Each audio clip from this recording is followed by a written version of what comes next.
Chapter 1. Start home and inherit the family business. My dear son Ren, how have you been recently? In the blink of an eye, you have also left home and served in the Lionheart Legion for nearly 10 years. A few days ago, your father and brother were attacked by monsters while inspecting the fiefdom and unfortunately died.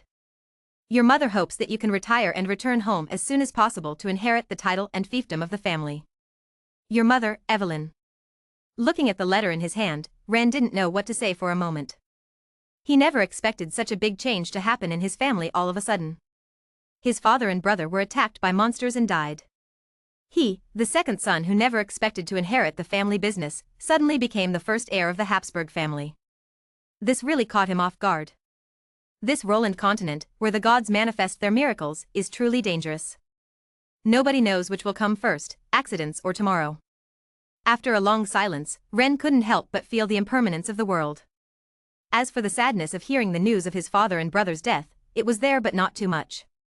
After all, he had only crossed over half a year ago. The memories of his previous life were like watching a movie to him. Plus, he had been in the military camp for the past 6 months and had no contact with his previous family. Naturally, he couldn't have a deep affection for that strange father and brother. Should I go back and inherit the family business or not? After reflecting on his feelings, Ren began to carefully consider this question. Returning to inherit the family business has its advantages and disadvantages. If he wants to further advance on the extraordinary path, it would be better to stay in the Lionheart Legion. After all, the Lion Legion is one of the 3 extraordinary knight legions of the Kingdom of Ren. The benefits are all very good. There are intermediate and advanced warriors to guide daily training. By achieving military merits, one can also obtain various auxiliary extraordinary potions for training. There is even a chance to be ennobled and obtain a territory. According to the memories of the previous owner of this body, the previous owner's father had spent 3 years of the territory's income bribing the captain of the Lion Legion in order to allow the previous owner to enter the Legion smoothly. However, the aptitude of this body is really average. Having served in the Lion Legion for nearly 10 years, now, he is nothing more than a low-level knight at the 3rd rank. Based on the current rate of cultivation, it will take several more years at least to break through the bottleneck of the 4th rank and become an intermediate knight. As for breaking through the 7th rank and becoming an advanced knight, it is almost impossible. In this situation, it is obviously very difficult for him to stand out in the Lion Legion, where the strong are respected. Encountering a war, his life is at risk at any moment. In that case, returning home to inherit the family business is my best choice. Ren sighed and thought to himself. When he first crossed over to this high magic world, he also had grand ambitions to emulate those senior transmigrators and become the most powerful existence in this world. But after living in this world for half a year, he had long recognized the cruelty of reality. For someone like him who has no background, no talent, and no cheat-like abilities, it is simply as difficult as reaching the heavens to achieve great success on the extraordinary path. Since that's the case, then it's better to go home and inherit the family business, and live a comfortable life in a few days. Although the Habsburg family's business is not big, it is only a barren title and a territory of less than 20 square kilometers that can be inherited. But it is enough for him to live a worry-free life and wait for death. With this in mind, Ren made a decision immediately. Retire and inherit the family. However, retiring is not such a simple matter. As an extraordinary legion sponsored by the Kingdom of Ren, the Lionheart Legion is not a place where one can come and go as they please.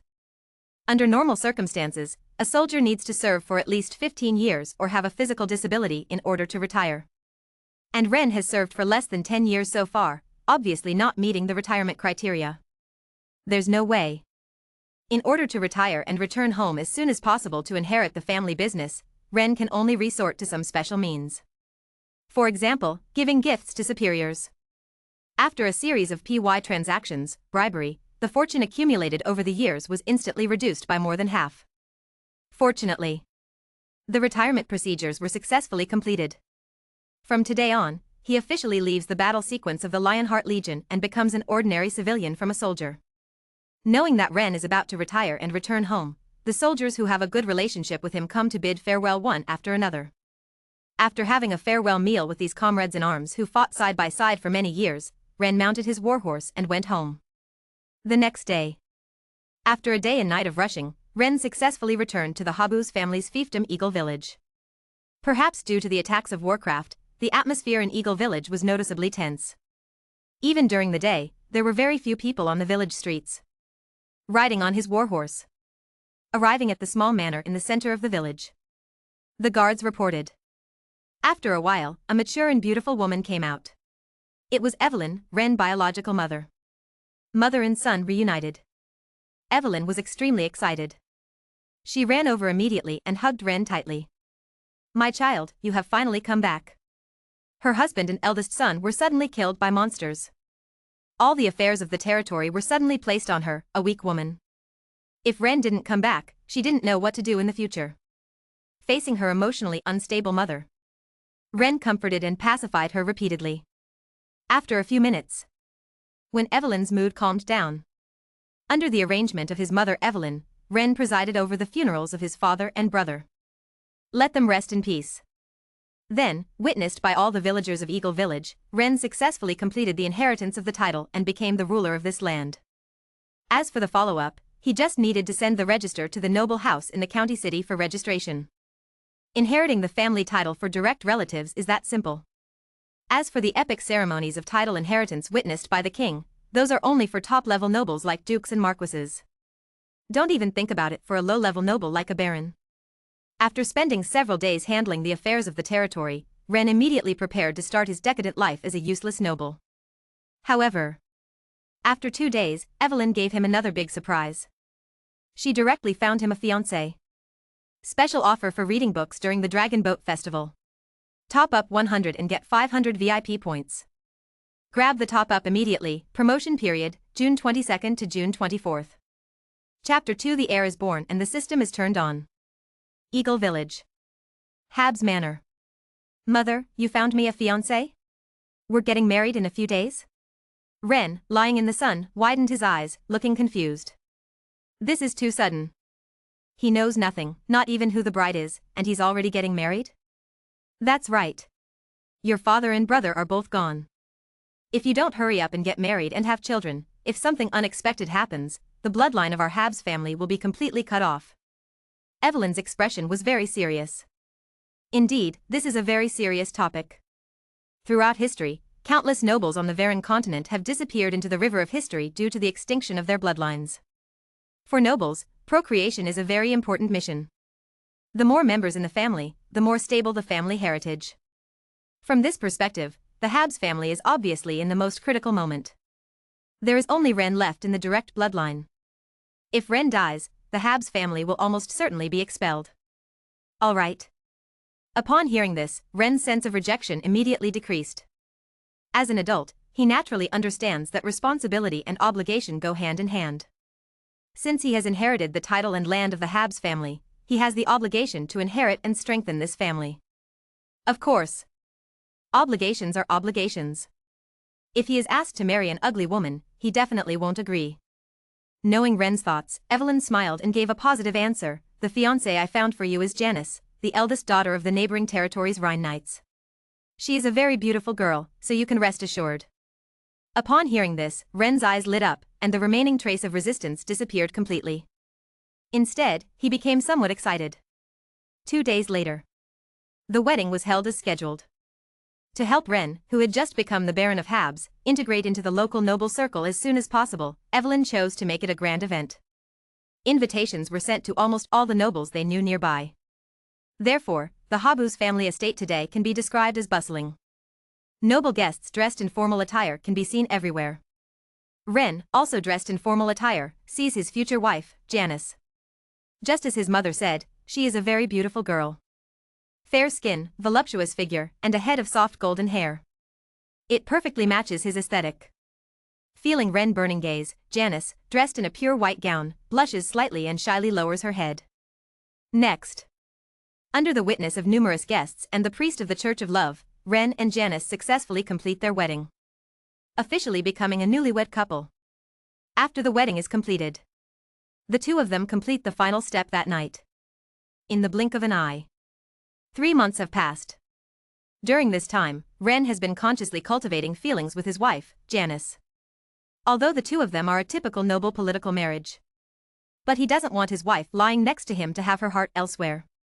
With Wren's efforts, Janice's feelings for him have been steadily increasing. The two of them are now inseparable. Seeing how affectionate his son and daughter-in-law are, Evelyn is also very satisfied.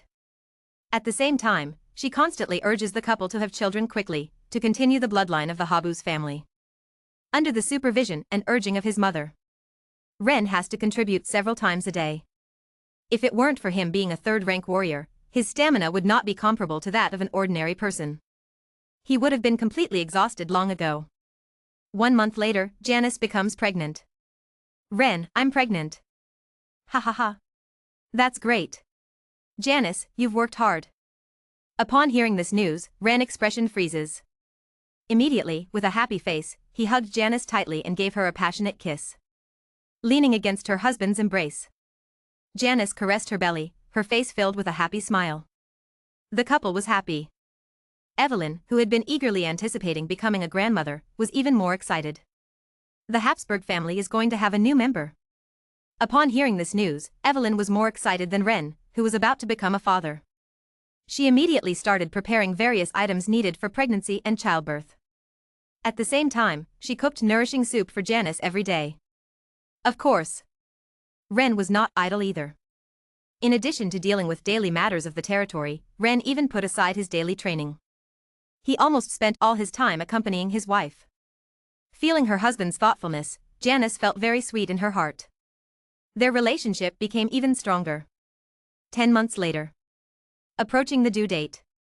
In order to ensure a smooth delivery for Janice, Ren specially invited a priest from the Church of Life to deliver the baby.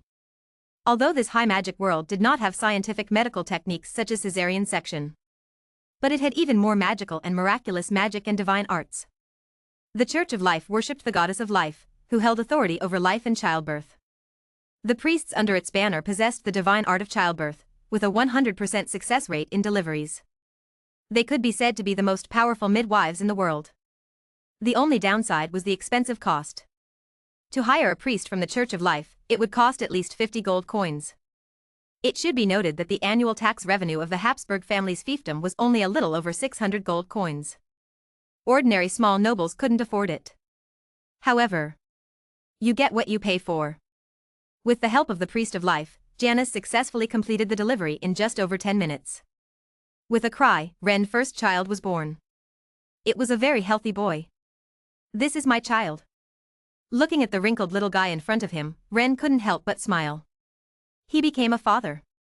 With a child connected by blood, Ren finally felt completely integrated into this magical world of gods and saints. He truly had a sense of belonging. However, the next second, Ren's joyful expression suddenly changed, and a hint of inexplicable shock appeared on his face. Because he found that the weight of his chi in his body had inexplicably increased by 1/10. What's going on? When he came back to his senses, Ren's first reaction was not happiness, but fear. This matter was too strange. Such a huge improvement in his cultivation would take him at least several years of hard work. And now he suddenly had it out of thin air. He really couldn't sleep well anymore. Being reborn. He didn't believe that good fortune would just fall from the sky. Thinking of this, Ren immediately prepared to activate his chi, internally inspect his body, and find the source of his enhanced chi and physical strength. Just as this thought emerged, a piece of information automatically appeared in his mind. Host's child detected, family system activated. Begin testing the child's aptitude. Ding.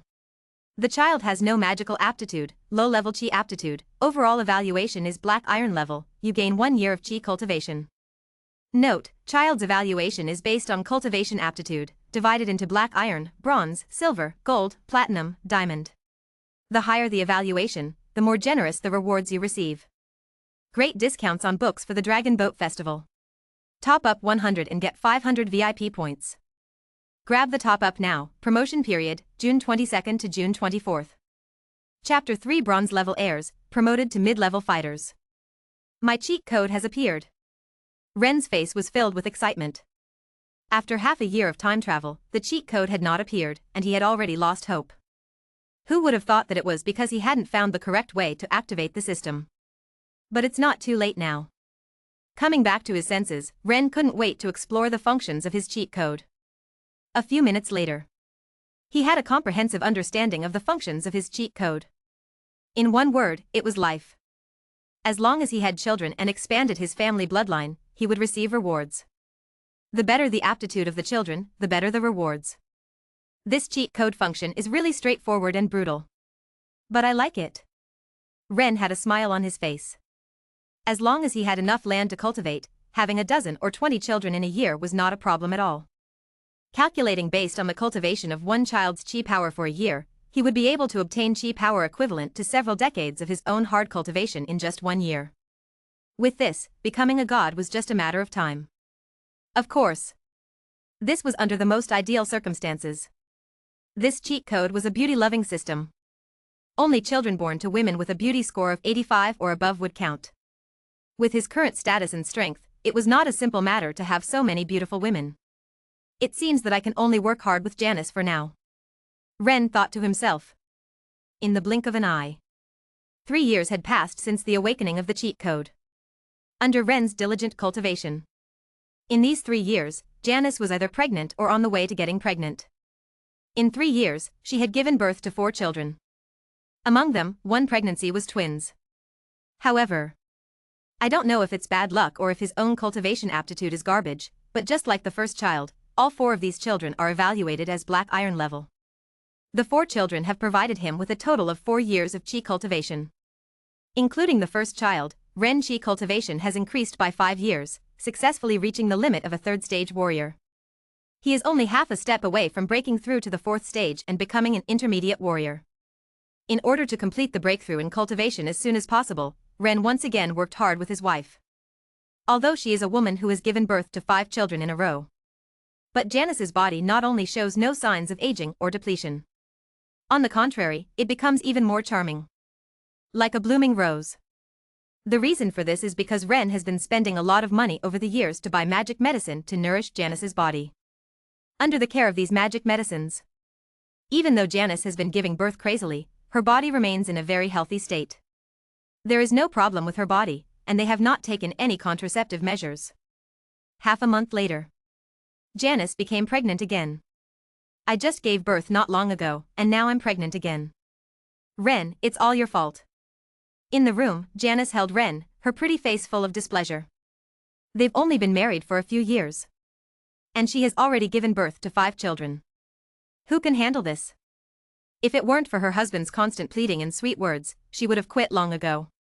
It's my fault, it's my fault. If you don't want to have any more children, then after this one, we won't have any more, okay? Looking at his beautiful and angry wife in his arms, Ren also felt a little guilty and said gently. He is not a heartless person. If his wife really doesn't want to continue giving birth, he won't force her. It's not that I don't want to have any more. I just want to take a break for a while. Feeling her husband's gentle tolerance, Janet's heart softened instantly. Her husband's love for her over the years had always been in her heart. Since her husband liked children, she would have a few more. You're so good. Being able to marry a wife who understands me so well is the luckiest thing in my life. You're just sweet-talking me. Janet rolled her eyes, but her eyes revealed an unstoppable sweetness. 10 months passed. Janet's belly grew bigger and bigger. The day of delivery arrived. The cry of a baby sounded from the delivery room. Ren's 6th child was born. Detected the birth of the host's 6th child. The child's magic aptitude is low, and the fighting spirit aptitude is medium. Evaluation is bronze level. You gain 10 years of fighting spirit cultivation and a 5-star combat technique, Gale Sword Technique. A bronze level child? Seeing this system message, Ren looked pleasantly surprised. Compared to a black iron level child, a bronze level child's aptitude was clearly much higher. This could be seen from the system rewards. Not only did the fighting spirit cultivation reward increase tenfold, but there was also an additional 5-star combat technique reward. It should be noted that in this world, martial arts and combat techniques are roughly divided into 0 to 9 stars. The higher the star level of a martial art, the stronger the power of the cultivated fighting spirit. It might even give rise to various magical abilities. The same goes for combat techniques. A combat technique of a higher star level can greatly enhance a warrior's combat power. Excluding other interfering factors, a warrior who masters a 1-star combat technique can almost sweep other warriors who haven't mastered any combat techniques in a one-on-one fight. It can be said that advanced martial arts and combat techniques represent powerful strength and are the cornerstone of a family or even a kingdom's prosperity. That's why the rulers of this world strictly control this extraordinary knowledge in order to maintain their own rule. As a baronial noble, the highest level combat technique within the Habsburg family is only 3 stars. It can be seen from this that this 5-star combat technique is extremely precious.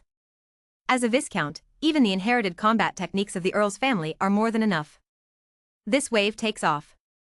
Coming back to his senses, Ren quickly chose to accept the reward. The next second, the memory information about the Gale Sword technique merged into his brain and quickly integrated. It was as if he had practiced it countless times himself. In addition, the origin of his fighting spirit within his body was also growing rapidly. During this process, the purity of the fighting spirit's origin was constantly improving. 4th rank. 5th rank. 6th rank. By the time he completely digested his 10 years of cultivation, Ren Knight rank directly reached the 6th rank. Peak Intermediate Warrior. He was only one step away from advancing to a high-level warrior. Compared to low-level warriors, the biggest difference of intermediate warriors is that their fighting spirit is condensed enough to maintain lethality even when separated from the body, greatly increasing the attack range. Thinking of this, Ren squinted his eyes and immediately couldn't wait to try it out. He extended his right index finger and middle finger, mobilizing the fighting spirit within his body. A yellow energy flow shot out from his fingertips, directly piercing a small hole about 10 centimeters deep in the stone wall in front of him. The killing power was comparable to the armor-piercing bullets of his previous life. Indeed, the strength of an intermediate warrior is far beyond that of a low-level warrior. Seeing this scene, Ren nodded in satisfaction. With his cultivation advancing 3 ranks in a row, plus the newly acquired 5-star combat technique, Gale Sword technique. In a short period of time, his strength had increased by more than 10 times. Killing his previous self with a single sword was no problem at all. The golden finger is amazing. Feeling the powerful force surging within him, Ren wished he could immediately have 100 or even 180 children. Great discounts on books for the Dragon Boat Festival.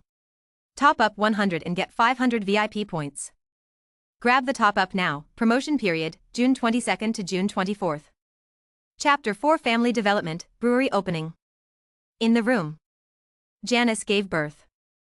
Evelyn instructed the maids to clean up all the filth. Only then did Ren enter. After entering the room, Ren saw Janice, who had just finished giving birth, lying on the bed resting. Her originally rosy face was now pale. Clearly, she had lost a lot of vitality from giving birth. Janice, you've worked hard. Seeing his wife in this state, Ren couldn't help but show a hint of pity in his eyes. Not hard at all. Feeling her husband's concern, Janice felt warm in her heart. The two of them exchanged sweet words for a while. Then, Ren turned his head to carefully examine the newborn baby. This was a girl. It must be said that a bronze-level offspring is extraordinary. Generally speaking, babies grow in the amniotic fluid in the womb and are born with wrinkled bodies. Like little old men. It takes some time to recover and return to normal. However, his little daughter was different. Even though she had just been born, her skin was still smooth and fair. Her little face was even rosy. She looked very cute. Woo-woo. Looking at this delicately carved little one, Ren couldn't help but reach out and play with her. And this little one was very cooperative. Waving her hands and feet, she grabbed Ren's hand and laughed happily. Seeing the intimate interaction between father and daughter, a warm smile appeared on Janice's pale face. Then, as if thinking of something, she spoke, Ren, you haven't given our daughter a name yet. Let's call her Hilda. Hilda Habs. After pondering for a moment, Ren spoke.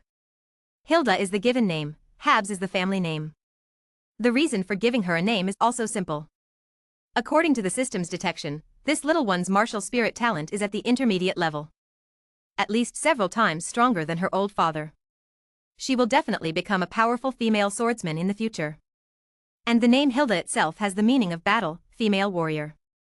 Taking this name is just right. He. Seemingly sensing her father's expectations, Hilda smiled even brighter. In the blink of an eye. Several months have passed again. Perhaps because nurturing a bronze-level offspring requires more nutrition. The physical deficit caused by Janice giving birth this time was obviously much more severe than the previous times. In order to help his wife recover as soon as possible and avoid any complications, Ren specially spent half a year's income from the territory to buy a bottle of advanced nourishing magic medicine.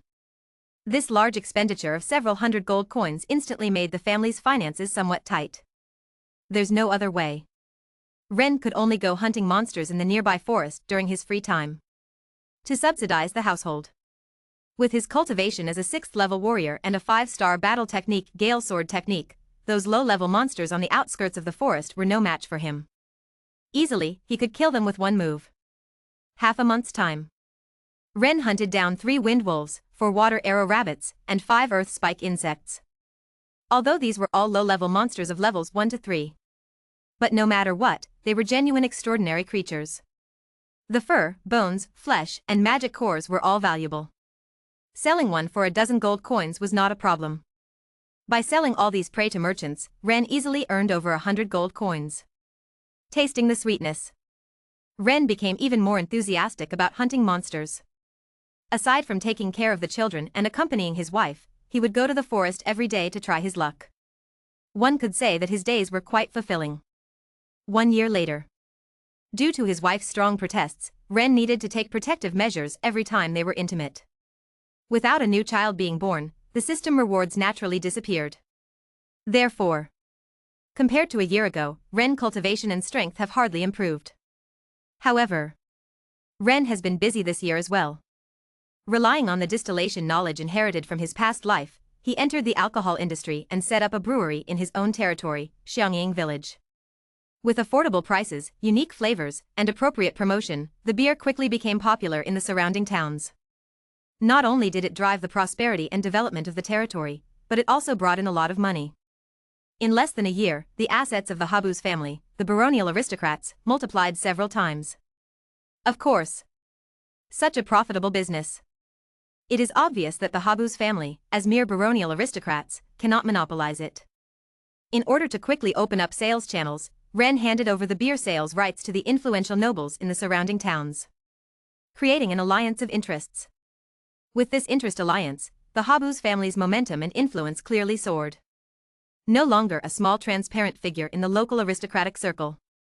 In addition to expanding the family, Ren did not forget to prepare for the next childbirth. After all, the reward he received from the system for giving birth to a bronze-level heir last time allowed him to make a qualitative leap in strength. Knowing her husband's thoughts, Janice, who had rested for over a year, also did not reject the idea of having another child.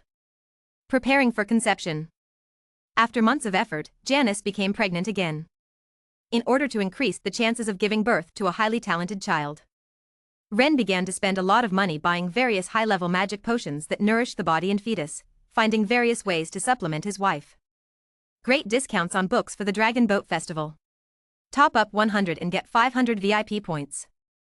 Grab the top up now. Promotion period, June 22nd to June 24th.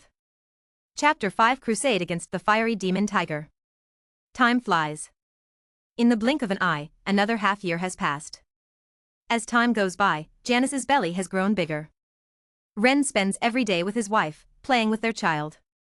They live a leisurely and carefree life. However, this peaceful life was soon disrupted. Today at noon, a hunter accidentally discovered the lair of an advanced demon beast, the Flame Tiger, in the forest east of Eagle Village. After the news spread, the entire village was filled with anxiety.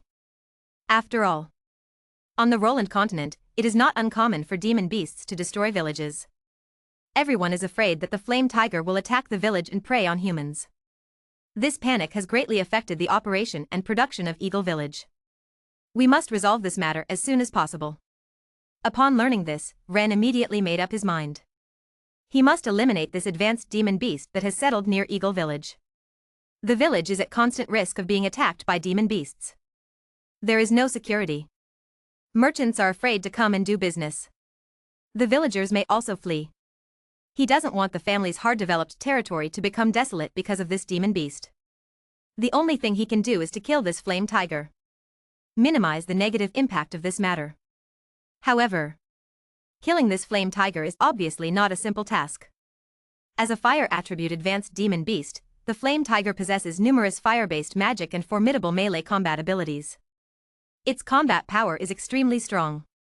Once it reaches adulthood, its strength is comparable to that of a high-level knight, 7th rank. with Ren's 6th rank strength. Even if he masters a highly destructive 5-star combat technique, it is difficult to defeat this flame tiger alone. Even if he can win, it will most likely be a Pyrrhic victory with both sides suffering heavy losses. It seems like I need to find some helpers. Ren's eyes sparkled, and he immediately took action. He instructed the butler to go to the Adventurers Guild and post the relevant mission. To ensure that the mission was accepted as soon as possible, he directly offered a high reward of 5,000 gold coins for this extermination mission. Interests can be enticing. It has to be said. This move was very effective. In less than 2 days, a small adventurer team called Purple Lilac took on this mission. Upon hearing this good news, Ren promptly received these adventurers at his own estate. Habs Manor, reception room. Greetings, Lord Baron. Upon seeing Ren, all members of the adventurer team stood up. Although their strength was quite impressive. But their status was ultimately that of ordinary commoners. When facing nobles, it was necessary to maintain a certain level of respect. You don't need to be so formal. Ren waved his hand. After a brief exchange of pleasantries, Ren gained a basic understanding of this adventurer team. The captain was a graceful and heroic half-elf woman named Freya, strength, 6th rank, profession, magic archer. The vice-captain was a muscular woman named Ada, strength, 6th rank, profession, shield warrior. The other 3 members were also women. 1 warrior, 1 healer, and 1 hunter, all with only 5th rank strength. It had to be said that this all-female adventurer team was very powerful. The combination of professions was also very reasonable. Scouting, frontline, melee, ranged, and healing were all covered. With such an adventurer team to help, Ren was full of confidence in exterminating the flame tiger. He discussed the mission details with these adventurers. Ren then had the butler take them downstairs to rest. It was getting late today. The sun was about to set. Venturing deep into the dense forest at this time was too dangerous. The visibility was dim, and it was difficult to see anything clearly. It would be better to set out to subdue the fierce fire tiger tomorrow morning. Settle the adventurers who have come from afar. Ren returned to his room. On the other hand, in the guest rooms arranged by Ren, Frenna and the others were discussing their experiences today. That Baron Ren is going to join us in subduing the fierce fire tiger tomorrow. I wonder how strong he is. Hopefully, he won't hold us back, said the female warrior Kara. This Baron Ren seems delicate and pampered. It looks like he's not very capable, Vice Captain Ada bluntly spoke. We should all be mentally prepared. When we go to subdue the fierce fire tiger tomorrow, remember to protect the safety of this employer. Captain Frenna said calmly. Take people's money and help them solve their problems. Since they have taken on this well-paying task, they naturally have to meet the employer's needs. She had long been mentally prepared. After reaching a consensus, the 5 women discussed how to protect the employer tomorrow. Then, they each returned to their rooms to rest. The next day. Early morning. Ren and the members of the Lilac Flower Squad finished washing up. They were ready to go. After everything was prepared. Guided by the hunter who discovered the lair of the fierce fire tiger, Ren and the Lilac Flower Adventure Squad walked towards the forest to the east of Eagle Village. After entering the dense forest, everyone's expressions became noticeably alert. Especially the members of the Lilac Flower Adventure Squad, who immediately formed a formation. As the vice captain and shield warrior, Ada walked at the front, carrying a huge shield to pave the way. The female hunter and female healer were in the middle. And as the captain of the remote output, Freya walked at the back with the female warriors, following behind Ren. That's how they walked for 20 minutes. Deep into the dense forest, 10 kilometers in, Ren and the others quickly discovered the traces of the flame tiger. Trees burned to ashes. On the ground, strands of hair that resembled flames.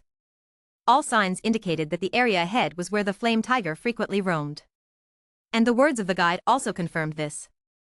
The den of the flame tiger was in a small hollow ahead. Everyone, be prepared for battle at all times. Stepping into the territory of the flame tiger, Freya tightly gripped her bow and arrow, reminding everyone. After all, the flame tiger was no ordinary monster. It was extremely powerful. If not dealt with carefully, it could cost them their lives. She didn't want her employer to be killed by the monster. And she certainly didn't want any casualties among her teammates who she spent day and night with. Understood. Understanding Freya's good intentions, everyone raised their vigilance. They didn't dare to let go of their weapons for a moment, in case they were caught off guard by the flame tiger that could appear at any time. They walked another kilometer. Ren, who had been walking silently, suddenly twitched his ears, as if sensing something. His face changed. He wrapped his left arm around the half-elf girl, Freya, who was beside him, and quickly retreated. At the same time, he drew his greatsword and unleashed a combat technique. Gale Sword Technique Storm Slash. P.S. New book launch, Seeking Flowers, seeking evaluation votes, seeking monthly votes, seeking all data. As long as the data is good, the author will update tirelessly. Please support the book, friends. Dragon Boat Festival book discount. Top up 100 and get 500 VIP points. Grab it now. Activity time, June 22nd to June 24th. Chapter 6 Variation Subspecies, Shy Half-Elf Girl. Swift Sword Technique Storm Slash. Ren held a large sword and swung it downwards. In the next second. Woo! Woo! Woo! Countless crescent-shaped blue sword energy whistled through the air, like a violent storm, slashing towards the crown of the giant tree in the right rear. Everyone was puzzled by Ren's sudden action. Before they could react, under the attack of the storm sword energy, a 5-meter-long giant tiger suddenly appeared on top of the tree crown. It had dark red fur, a crown on its head, and flames under its feet. It looked extremely majestic and domineering. This monster was none other than the target of Ren and the others' expedition, the blazing fire tiger. Roar! The storm sword energy was extremely sharp. Its cutting power was extremely strong. Caught off guard by such an attack, even the advanced monster, the blazing fire tiger, couldn't withstand it. It screamed in pain. However, it was impossible to take it down with just one strike. Enduring the intense pain, the blazing fire tiger used wind magic invisibility technique, once again disappearing before everyone's eyes. It sounds long. In reality, the whole process would not exceed 2 seconds. Seeing this scene, everyone was scared and sweating. It was too dangerous. Who could have expected that the blazing fire tiger would have wind attribute invisibility magic and cunningly ambush on the tree, waiting for an opportunity to strike from behind? If Ren hadn't noticed the blazing fire tiger's trace just now, Flora and the others who were walking at the back would have been in danger. How could this blazing fire tiger have wind attribute invisibility magic? Coming back to her senses, Lifa, the female hunter from the Purple Magnolia adventure team, had a look of astonishment and confusion on her face. According to the Warcraft compendium issued by the Adventurers Association, the blaze magic tiger does not possess the wind attribute. In theory, it shouldn't be able to comprehend invisibility magic. This blaze magic tiger should have consumed some kind of wind attribute transcendent plant and mutated into a wind and fire magic tiger, Ren replied casually while scanning the surroundings vigilantly. As a very rare mutated subspecies, the wind and fire magic tiger possesses both the wind and fire attributes, and its strength is much stronger than that of an ordinary blaze magic tiger. It seems like there will be a fierce battle later. Wind and fire magic tiger? Upon learning the details of this warcraft, everyone's sense of danger immediately heightened. They quickly formed a defensive formation back to guard against the blaze magic tiger's sneak attacks in its invisible state. Thank you for saving me.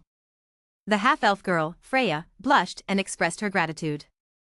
Originally, she thought Ren was just a burden. But unexpectedly, she was saved by this burden. If it weren't for Ren's timely intervention, as an archer, she could only imagine the consequences of being approached by the wind and fire magic tiger. Just thinking about it was terrifying. It's nothing, Ren said nonchalantly. Can you let go of me? Freya's pointed ears turned red, and she stuttered. She was still being held in Ren's arms. And due to the height difference, Ren's arm was directly pressing against her sensitive area. That strange friction made her feel hot all over. Oh. Sorry. Realizing this, Ren awkwardly let go of his hand. He was too preoccupied with guarding against the wind and fire magic tiger. He didn't even notice that his hand was in such an awkward position. It's okay. Leaving Ren's secure embrace, Freya breathed a sigh of relief. But I don't know why, there is a faint sense of disappointment in my heart. Because of this little incident. The atmosphere between the two of them became somewhat strange. Fortunately, at this moment, someone spoke to break the awkwardness between them. Lord Ren, how did you determine the invisibility of the Windfire Demon Tiger before? Do you have any special techniques? Can you do it again? The female therapist Betty spoke up. After the Windfire Demon Tiger re-entered its invisible state, they couldn't find any trace of it at all. This stalemate is not a solution. There's no special technique. It's just that my perception is relatively keen. Now that the Windfire Demon Tiger is not approaching me, I can't lock onto its location. Ren said helplessly. Due to his mastery of the Gale Sword technique, he is able to sense changes in the airflow around him. But due to his limited strength, the range is currently not very large. Only about 10 meters. The Windfire Demon Tiger had previously suffered a storm slash from him. Having suffered such a big loss, it definitely wouldn't dare to approach him easily again. In this situation, he couldn't use the same trick again to perceive the Windfire Demon Tiger's invisibility through the fluctuation of airflow.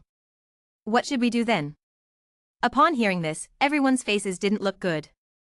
After all, it's easy to be a thief for 1,000 days, but it's hard to guard against a thief for 1,000 days. Now everyone is on high alert, their nerves stretched tight. But as time goes on, their state will definitely decline rapidly.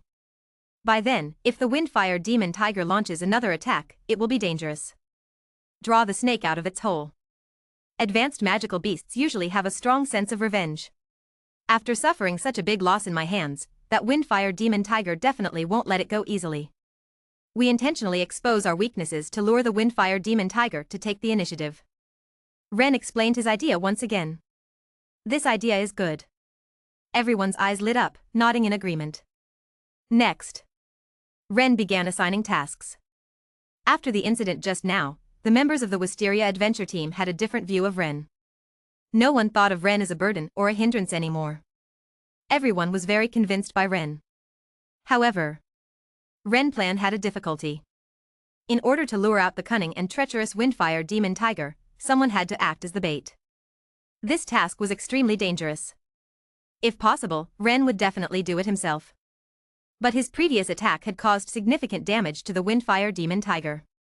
As long as the Windfire Demon Tiger had some brains, it would definitely not choose him as the first target.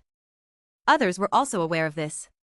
In the end, Ada, the deputy captain of the adventure team, volunteered to take on the baiting task. As a shield warrior, she had great confidence in her defense. Even if she was attacked by the Windfire Demon Tiger, she wouldn't be seriously injured for a while. After finalizing their respective tasks, everyone immediately put down their swords. They pretended to relax. Ada even put down her shield and left the team. She walked forward with big strides. 10 meters. 20 meters. 30 meters. Great discounts on books for the Dragon Boat Festival. Top up 100 and get 500 VIP points. Grab the offer now. Promotion period, June 22nd to June 24th. Chapter 7 Advanced Fire Magic, Fire, Rain and Meteor. 10 meters. 20 meters. 30 meters.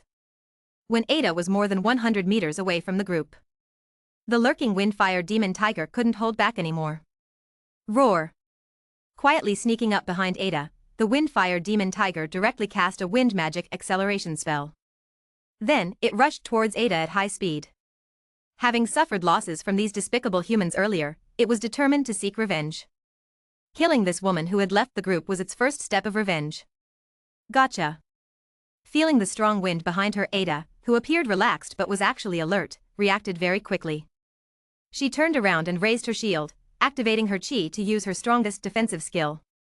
2-star combat skill, Resilient Shield Wall. The next second, a semi-transparent earthy yellow energy shield appeared out of thin air, firmly enveloping Ada.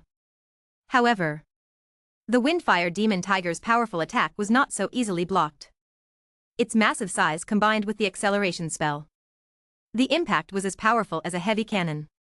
At the moment of collision, the energy shield couldn't withstand for more than 2 seconds before shattering. Ada was sent flying more than 10 meters away by the Windfire Demon Tiger. However, fortunately, with the buffering effect of the Resilient Shield Wall skill, the power of this attack dissipated by more than half. Ada did not suffer too serious injuries. She quickly got up from the ground. Immediately following the plan, Ada assumed a defensive posture and used a taunting skill towards the Windfire Demon Tiger. Roar! It must be said that this skill had an excellent effect. The Windfire Demon Tiger, who had planned to sneak attack again after the failed attempt, was instantly ignited with anger.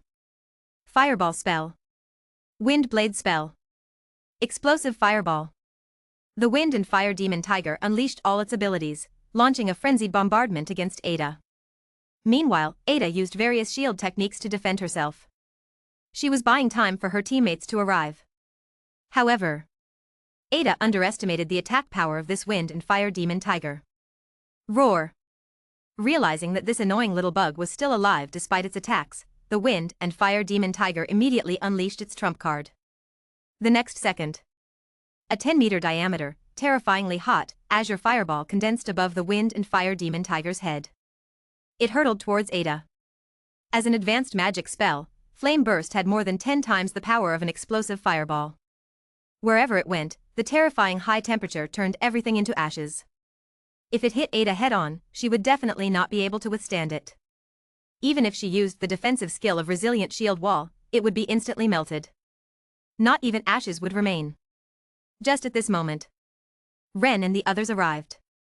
They saw Ada, who was acting as bait, in imminent danger. Ren activated his fighting spirit and used the acceleration secret technique from the Swift Sword technique. Like a gust of wind, he rushed to Ada's front. Then, from bottom to top, he swung his large sword, creating a highly condensed wind barrier. Swift Sword Technique Wind Barrier. The moment the wind barrier was fully formed, the fireball, emitting astonishing high temperature, collided with it. However, it was useless. The strong and swift gust of wind immediately blew it off to an empty space on the side. Boom! It exploded like a small missile. A large pit several meters deep and 20 meters wide appeared on the ground. The raging flames instantly turned the surroundings into scorched earth. Without any hesitation. Die. After blocking this attack for Ada, Ren immediately rushed towards the Windfire Demon Tiger. The giant sword in his hand was surrounded by a strong wind, aiming straight for the head of the Windfire Demon Tiger. Swift Wind Sword Technique Whirlwind Fierce Slash. Ren attack was fast and fierce. The Windfire Demon Tiger, who had just used a powerful move, didn't even have time to react before being struck. If it hadn't instinctively tilted its head, its entire tiger head would have been cut off by the sword. However, even if it luckily didn't die, the Windfire Demon Tiger was also seriously injured. There was a deep sword mark visible down the right side of its head. Blood gushed out like it was free. Roar! It let out a painful roar. At this moment, the ferocity of the Windfire Demon Tiger was also aroused. It opened its blood-filled mouth and pounced towards Ren, ready to tear him apart. Swift Wind Step. Ren didn't dare to directly confront it. With a flash, he dodged the attack. Turning around, he swung his sword at the waist of the Windfire Demon Tiger. It must be said that beasts, especially high-level beasts, have truly tenacious bodies. Even after suffering such heavy blows, it remained lively and vigorous. Exceptionally fierce. While Ren was fighting with the Windfire Demon Tiger, Fleur and the others also arrived. They joined the battle one after another, restraining and harassing the Windfire Demon Tiger, creating opportunities for Ren. With the tacit cooperation of everyone, the injuries on the Windfire Demon Tiger's body became more and more numerous. Its aura became increasingly weak. Feeling the threat of death approaching, a hint of madness flashed through the tiger-sized copper bell-like eyes of the Windfire Demon Tiger. It squeezed out all the magic power in its body and unleashed an advanced fire-type magic meteor shower. A majestic magical force surged, forming a huge fire cloud with a diameter of 100 meters above the head of the Wind and Fire Demon Tiger. In the next second, fireballs condensed from the fire cloud, falling like meteors. Facing such a fierce counterattack from the Wind and Fire Demon Tiger, Ren and the others were caught off guard. They were in a state of confusion for a while. However, fortunately, the Wind and Fire Demon Tiger had little control over its magic when using it beyond its level. Most of the fire meteors fell into empty spaces. Ren and the others took turns defending against the remaining fireballs. They barely managed to hold on. 1 minute later, the fire cloud dissipated. Ren and the others, who were covered in soot and dirt from the explosion, finally breathed a sigh of relief. They endured the Wind and Fire Demon Tiger's final desperate counterattack. The rest was simple. The Wind and Fire Demon Tiger, depleted of magic power, had little strength left. Ren rushed over and easily beheaded the Wind and Fire Demon Tiger with a sword. The Wind and Fire Demon Tiger has been successfully defeated. It's finally dead. Seeing this scene, everyone breathed a sigh of relief. After blocking the rain of fire meteor magic, their condition had deteriorated to the extreme. If this wind and fire demon tiger didn't die soon, they really wouldn't be able to hold on. The battle ended. Everyone briefly tended to their injuries. Then, happily, they dismembered the body of the wind and fire demon tiger. As an advanced mutated magical beast, every part of the wind and fire demon tiger was valuable. The magic core, fur, and even the blood were all valuable. They spent 10 minutes cutting out all the valuable parts from the wind and fire demon tiger's body. Afterwards, they went to the wind and fire demon tiger's lair and took away everything valuable inside. After cleaning up the spoils of war, Ren and the others set off on their way home with a joyful mood. Great discounts on books for the Dragon Boat Festival. Get 500 VIP points for every 100 points topped up. Grab the offer now. Promotion period, June 22nd to June 24th. Chapter 8 Prestige Improvement, Settlement Remuneration. Returning to Xiongying Village. Ren immediately gathered the villagers and informed them of the news that the wind-fire demon tiger lurking near the village had been slain by himself. That's great. Long live Baron Ren. Looking at the bloody giant tiger head in Ren's hand, excitement appeared on the faces of all the villagers as they cheered loudly. That's great. This terrifying monster is finally dead. From now on, everyone can live in peace without fear of monster attacks. In an instant, the anxious village has completely calmed down these past 2 days. Peace has been restored to its former state. The brewery can also operate smoothly. Thanks to this incident, Ren's reputation within the territory has greatly increased. It has even spread to the surrounding towns. Of course, that's a story for another time. After announcing the successful extermination of the wind-fire demon tiger, Ren returned to the family estate with Florina and the others. He was ready to give the previously agreed-upon reward to Florina and the others. Since the target of this extermination mission was the wind-fire demon tiger, which was stronger than expected, Ren specifically increased the original reward by 40%. Thanks to the help of your Purple Magnolia adventure team this time. This is a token of my appreciation, please accept it. Ren handed a small box to Florina and the others, smiling as he spoke. Opening the box, countless gold coins lay quietly inside, radiating a dazzling golden light. It looks quite shocking. Thank you, Lord Ren. Seeing such a generous reward for the mission, Freya and the others were filled with joy. They quickly counted it. However, they were a bit dumbfounded, because they found that there were more coins in the box than expected. The originally agreed mission reward was 5,000 gold coins. But there were a full 7,000 gold coins inside. Lord Ren, did you make a mistake? Freya asked Ren with a puzzled expression on her face. The other members of the Lilac adventure team were also the same. I didn't make a mistake. The actual situation of this mission is much more difficult than what I originally announced. This is the reward you deserve.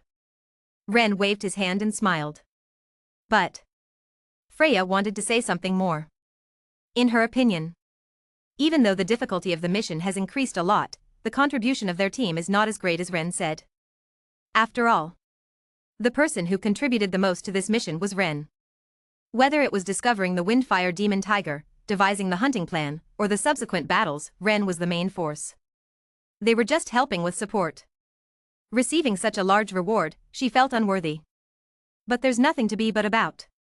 There's no reason for me to take back the money I've given out. And without your help, it would be impossible for me to kill the wind-fire demon tiger alone. Ren interrupted Florina's words and spoke seriously. After speaking, without waiting for Florina to refuse, Ren left directly. Seeing this, Florina and the others had no choice but to accept this unusually generous task. Later, Ren instructed the butler to arrange accommodation for Florina and the others. He wanted them to rest well within the estate. After all, everyone had suffered serious injuries during this expedition. Especially Ada, the female shield warrior who acted as bait, had several broken bones and internal bleeding. Even with the help of the healer Betty, it would take more than half a month for her to fully recover. However, having just received so much money, Florina and the others felt embarrassed to continue accepting Ren kindness. They simply freshened up in the estate and left directly. After leaving the Habs Manor, the Lilac adventure team boarded a rented carriage and headed to the city of Cardia, 100 kilometers away. That city was their permanent residence and also their home. Their businesses were all located there. Baron Ren is really generous, the huntress Lifa said, looking at the small box filled with gold coins in her hand, her face filled with delight. As a small lover of wealth, she had no resistance to the glittering gold coins. He is indeed generous. The crowd nodded in agreement. They had been doing missions for so many years, but this was the first time they had encountered an employer who was so generous with money. The mission took an unexpected turn and the difficulty increased. Not every employer would make up the difference. Even if they did, it would be at most a 10% increase on the original reward. Unlike Ren, who directly increased it by 40%. The reward they received from this wave of missions was almost equivalent to what they had been busy with for half a year. That Baron Ren is willing to give such a generous reward, he must be even wealthier himself. Handsome, powerful, and wealthy, he's truly a perfect man. If only I could.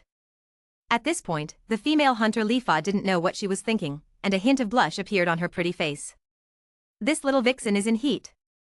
We've been sisters for so many years, we promised to spend our lives together. Now Lifa wants to become a baroness, she's truly a little traitor. That's right. Seeing Lifa's appearance, the other women couldn't help but tease her. All kinds of provocative words kept coming out. Lifa blushed, listening to the laughter and playfulness of her sisters. On the side, the half-elf girl Flina couldn't help but think of the scene when Ren saved her before. That sense of security in his embrace made her feel intoxicated. The unintentional intimate touch still made her blush and her heart race when she recalled it. I'm not falling for that guy, am I? Feeling her own unusual emotions, Flina's mind was in chaos as she absent-mindedly looked in the direction of Eagle Village. Dragon Boat Festival book sale. Top up 100 and get 500 VIP points. Grab the top up now, promotion period, June 22nd to June 24th. Chapter 9 The Border War starts, a good opportunity to improve the title? The Purple Bohemia adventure team was discussing among themselves, unaware of the current situation. At this moment, Ren was talking with his wife. Ren, you're back. Did you get injured during the expedition against the monsters? Janice's face was filled with concern. She had been extremely worried when her husband went out to fight the monsters. If it weren't for Ren insisting on going, she would never have agreed to let him go on this adventure. Of course not. Ren pretended to be unscathed and replied. He didn't want Janice to worry. It was not good for either Janice or the baby in her belly. To prevent his wife from noticing anything amiss, Ren didn't dwell on this topic. He quickly changed the subject. He half-truthfully recounted his experience in the expedition against the monsters. Janice, who had never traveled far, was also very interested in such adventure stories. She lay on Ren's chest, listening quietly. The two of them cuddled together. A day quickly passed. After defeating the firestorm tiger, Ren life returned to its usual rhythm. He spent his days playing with his children and accompanying his wife. When he had nothing to do, he would go hunting in the forest around his territory. Life was very comfortable. As for the development of the territory, Ren had already laid the foundation. With time, the Eagle Brewery became more and more well-known, and the volume of shipments increased. Trade prospered. It attracted a large number of visitors. The local villagers gradually became prosperous. Thanks to this, the number of free settlers coming to Eagle Village increased. The population of Eagle Village grew from over 4,000 to over 7,000. And it continues to maintain a high growth rate. It is expected that by the middle of next year, Xiangying Village will become Xiangying Town. Of course, Ren has a way to expedite this process. The knowledge brought from the previous life, if casually utilized, can further develop pillar industries for Xiangying Village. But it's really not necessary. In this high magic world, interests need to be maintained with corresponding strength.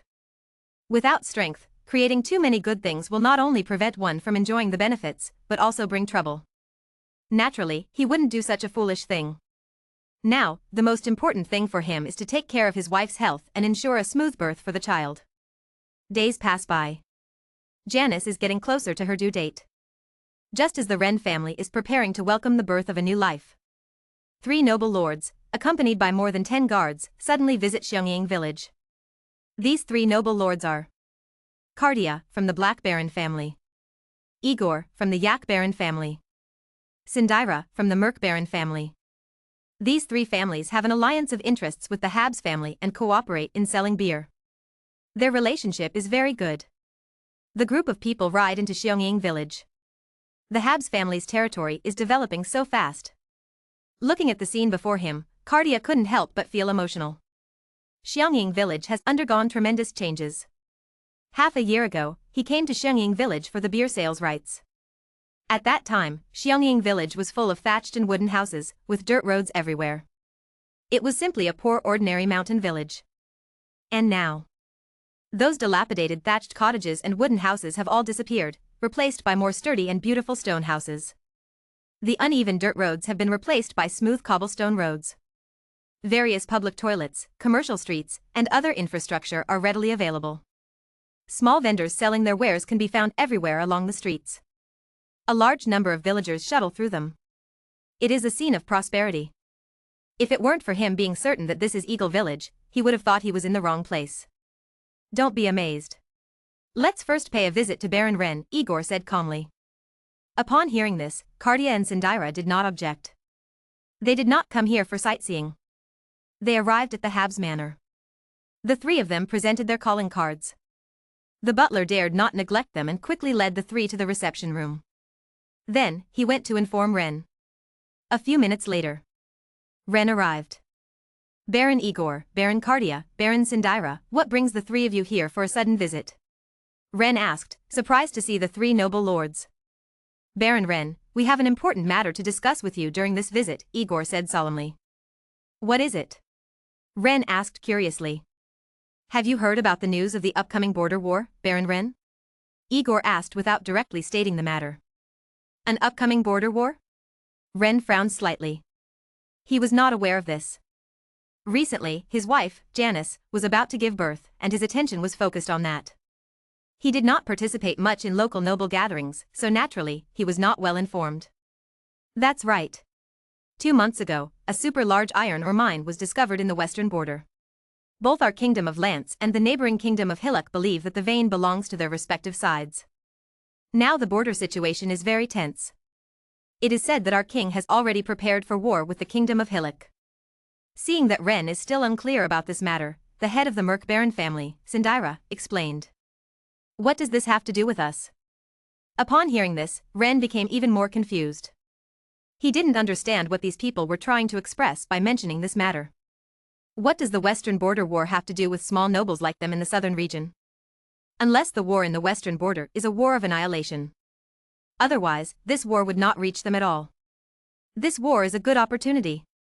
We came here this time to invite Baron Ren to cooperate with us and participate in this war. By gathering the armed forces of our 4 families, we will surely achieve remarkable military achievements in this war. Our titles can also be further advanced, while obtaining larger fiefs. Igor said excitedly. Cardia and Sindira were also the same. Hearing this, Ren understood everything. However, he was not moved by the beautiful blueprint described by Igor. As a former soldier of the Lion Knights Legion, he was well aware of the cruelty and danger of war. It is a ruthless meat grinder that devours countless lives. Especially in large-scale wars between nations. The armed strength of their 4 baron noble families is completely insignificant. One stroke of bad luck and the entire army would be wiped out. This level of war is too dangerous. I'm sorry, but I can't agree to this cooperation. Thinking of this, Ren immediately shook his head and declined politely. With his golden finger, his future is boundless. There is no need to risk his life on the battlefield for wealth and glory. Great discounts on books for the Dragon Boat Festival. Get 500 VIP points for every 100 points charged. Grab the offer now. Promotion period, June 22nd to June 24th.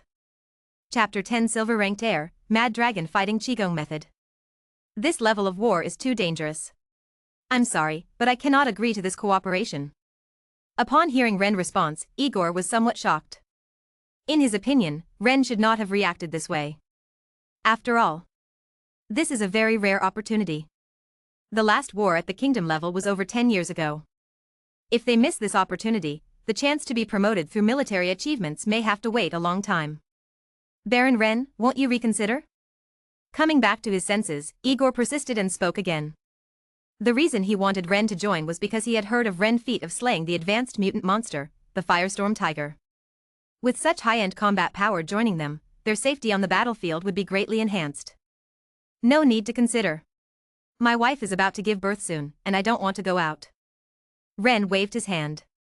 Seeing Ren's resolute attitude, Igor and the other two had no choice. They could only give up. After exchanging a few pleasantries with Ren, the three of them left with their own guards.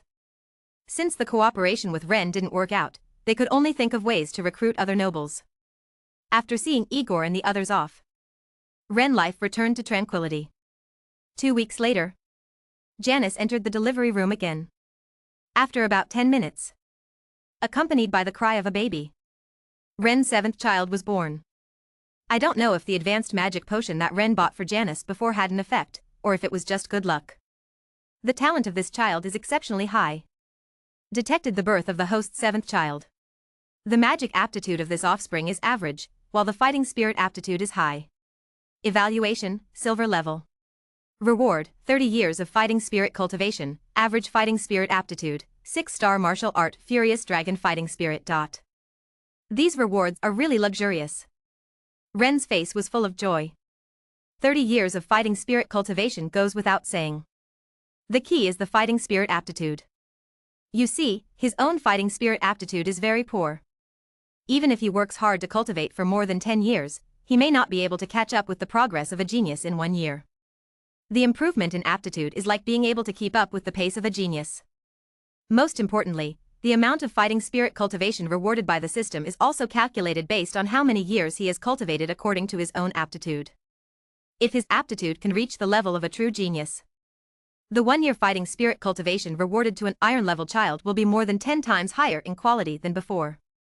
It can be said to be a wave of improvement, benefiting him for a lifetime. And the 6-star martial art, Furious Dragon Fighting Spirit, needs no further explanation. As the foundation of a warrior, fighting spirit cultivation is much more precious than combat skills. In the Rhine region where he is now, the most powerful noble family, the Layla family, only has a 5-star martial art frozen fighting spirit in their hidden collection. The higher the level of martial art cultivated, the higher the quality of the fighting spirit. If the fighting spirit cultivated from a 1-star martial art can be compared to a sword, then the fighting spirit cultivated from a 6-star martial art is like a bomb. In terms of power, the latter completely crushes the former. The two are fundamentally incomparable. Except the rewards. Ren impatiently gave the order in his heart. The next second, Ren felt his body sublimating. The meridians in his body continued to expand and strengthen, transforming from a muddy path into a cement road that can accommodate carriages. The efficiency of the Do Chi operation has increased by more than 10 times compared to before. After the body transformation is completed, information about the Mad Dragon Do Chi technique has been integrated into his brain. According to the information, the Do Chi cultivated from this technique not only possesses the power of a dragon, but also has a formidable destructive force that can shatter everything. Even when cultivated to a profound realm, it can enhance the physique to a level comparable to that of a lower-level dragon. It's too powerful. Recalling the information in his mind, Ren couldn't help but feel amazed. The Lion Do Chi he is currently cultivating, a 2-star technique, is nothing compared to the 6-star technique, the Mad Lion Do Chi. Without hesitation, he immediately activates the technique, converting all of his Lion Do Chi into the Mad Dragon Do Chi. At the same time, he incorporates the 30 years of Do Chi cultivation into his body. After completely digesting this 30 years of Do Chi cultivation, Ren Knight rank directly reaches the 9th rank, leaping from an intermediate knight to the level of a high-level knight. Although this level of strength is not considered much on the Roland continent, it is already quite good in the Lance Kingdom. The strongest in the Lance Kingdom is only a 14th rank Sky Knight. If he can go further and break through to the 10th rank, becoming an Earth Knight, he will truly become one of the strongest in the Lance Kingdom. By then, it will be easy to elevate his noble title. As long as a Earth Knight level powerhouse is willing to pledge allegiance to the king, they will automatically receive the title of Count and the corresponding territory. After digesting the rewards from this time, with an excited heart, Ren walks into the delivery room. At first glance, Ren sees Janice holding the baby in her arms. Ren, this is a boy for our first child. Look how cute he is. Janice says with joy on her face. No matter how cute he is, he's not as cute as you. Ren takes the baby in his arms and says with a smile. He always uses sweet words to deceive me. That's what she said, but Janice had a sweet smile on her face. 3 months later, Janice's body has recovered its vitality. Ren and his wife resume their efforts to conceive. However, After months of trying, there is still no sign of a baby in Janice's belly. Ren invites a priest from the Church of Life to examine her. According to the divine examination results, it seems that Janice's fertility has been significantly affected due to prolonged pregnancy. She needs to take it easy and slowly recover. She cannot get pregnant again in the short term. Faced with this result, Ren finds it difficult to accept. However, Janice is not too saddened by it. After all, she is already the mother of 7 children. If it weren't for satisfying her husband's desire to expand the family bloodline, she would have stopped having children long ago. She is actually somewhat pleased that she cannot get pregnant in the short term. Ren, I can't help you have children now. How about you marry another woman? I don't mind. After a storm, Janice lies in Ren's arms and suddenly speaks up. She knows how much her husband desires children. In order to not affect their marital relationship, she doesn't mind if her husband finds other women to help him have children. P.S. The power level setting of this book: Warrior Apprentice, 0th rank, Low-level Warrior, 1st to 3rd rank, Intermediate Warrior, 4th to 6th rank, High-level Warrior, 7th to 9th rank, Earth Warrior, 10th to 12th rank, Sky Warrior, 13th to 15th rank, Legendary Warrior, 15th to 20th rank, Demigod, 21st to 30th rank. Great discounts for reading during the Dragon Boat Festival. Get 500 VIP points for every 100 points topped up. Grab it now. Promotion period, June 22nd to June 24th. Chapter 11: Marrying a Second Daughter, Baron Igor and #039's request. Ren, I can't help you have a child right now. How about you marry a few more? I don't mind. After a stormy night, Janice lay in Ren's arms and suddenly spoke up. She knew how much her husband desired a child. In order to not affect their marital relationship and to strengthen the bloodline of the Habsburg family, she didn't mind her husband finding a few women to help have children. For nobles, having multiple women was normal. Someone as devoted as Ren was rare. That's why she felt indebted to her husband. Don't joke around. I only love you. Upon hearing this, Ren thought his wife was testing him and quickly spoke up. I'm not joking. That half-elf girl from the adventure team of the Circe's Flower was quite good. She's beautiful and has a good figure, clearly fit for childbearing. If I could marry her, I could definitely help you have more children, Ren. Also, the illegitimate daughters of Baron Khan and Baron Polly around us have reached marriageable age, and their looks are quite good. If you're willing, you can marry them too. With the current strength of our Habsburg family, I believe Baron Khan and Baron Polly wouldn't refuse this alliance. Janice analyzed seriously. Seeing his wife's increasingly absurd words, Ren was speechless. What's happening today? Could Janice have been enchanted? Otherwise, why would she suddenly want to help him find mistresses to have children? A woman's heart is like the bottom of the sea. Before understanding his wife's thoughts, Ren chose to change the topic and brush this matter aside.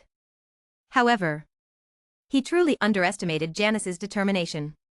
Knowing that she couldn't bear children anymore in the coming years, she decided to find several mistresses for her husband, completely freeing herself from the task of giving birth. There was no other way. Having been doing this all along, she was starting to feel a bit scared.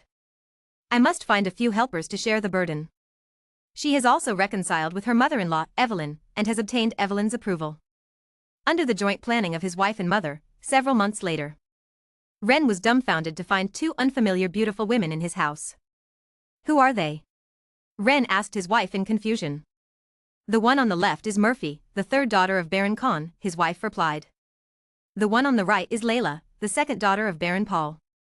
From now on, they will be your women, Ren, Jenny introduced with a smile. My women? Ren was stunned. He couldn't remember ever provoking these 2 women before. In fact, today was the first time they had met. After coming back to his senses, Ren quickly asked his wife for an explanation. A few minutes later, Ren understood what was going on. It turned out that a few months ago, Jenny wasn't joking when she said she would help him find women. She had been working on this matter for these past few months. Finally, she successfully persuaded Baron Khan and Baron Paul to marry off their illegitimate daughters as mistresses for Ren. And now, they had brought the women back today. Oh, by the way, Ren, don't forget to give a larger share of beer to these 2 families, Jenny added. Clearly, this was a condition set by the families for marrying off their daughters. Seeing that his wife's arrangements were clear, Ren could only reluctantly accept. After all, in the situation where his wife was temporarily unable to conceive, he did need a new place to sow his seeds. Otherwise, he wouldn't be able to receive the system rewards. And I have to say, Janice found a pretty woman for him. Murphy has a sweet and charming appearance, while Layla has a more cold and captivating appearance, giving a sense of conquest. It perfectly matches his aesthetic. Since it is a mistress marriage, there is no need for a grand wedding. That night, Ren had the final step with both women separately. Several months later, under Ren's diligent cultivation, both Murphy and Layla successfully became pregnant. When the children are born next year, he will receive 2 more rewards.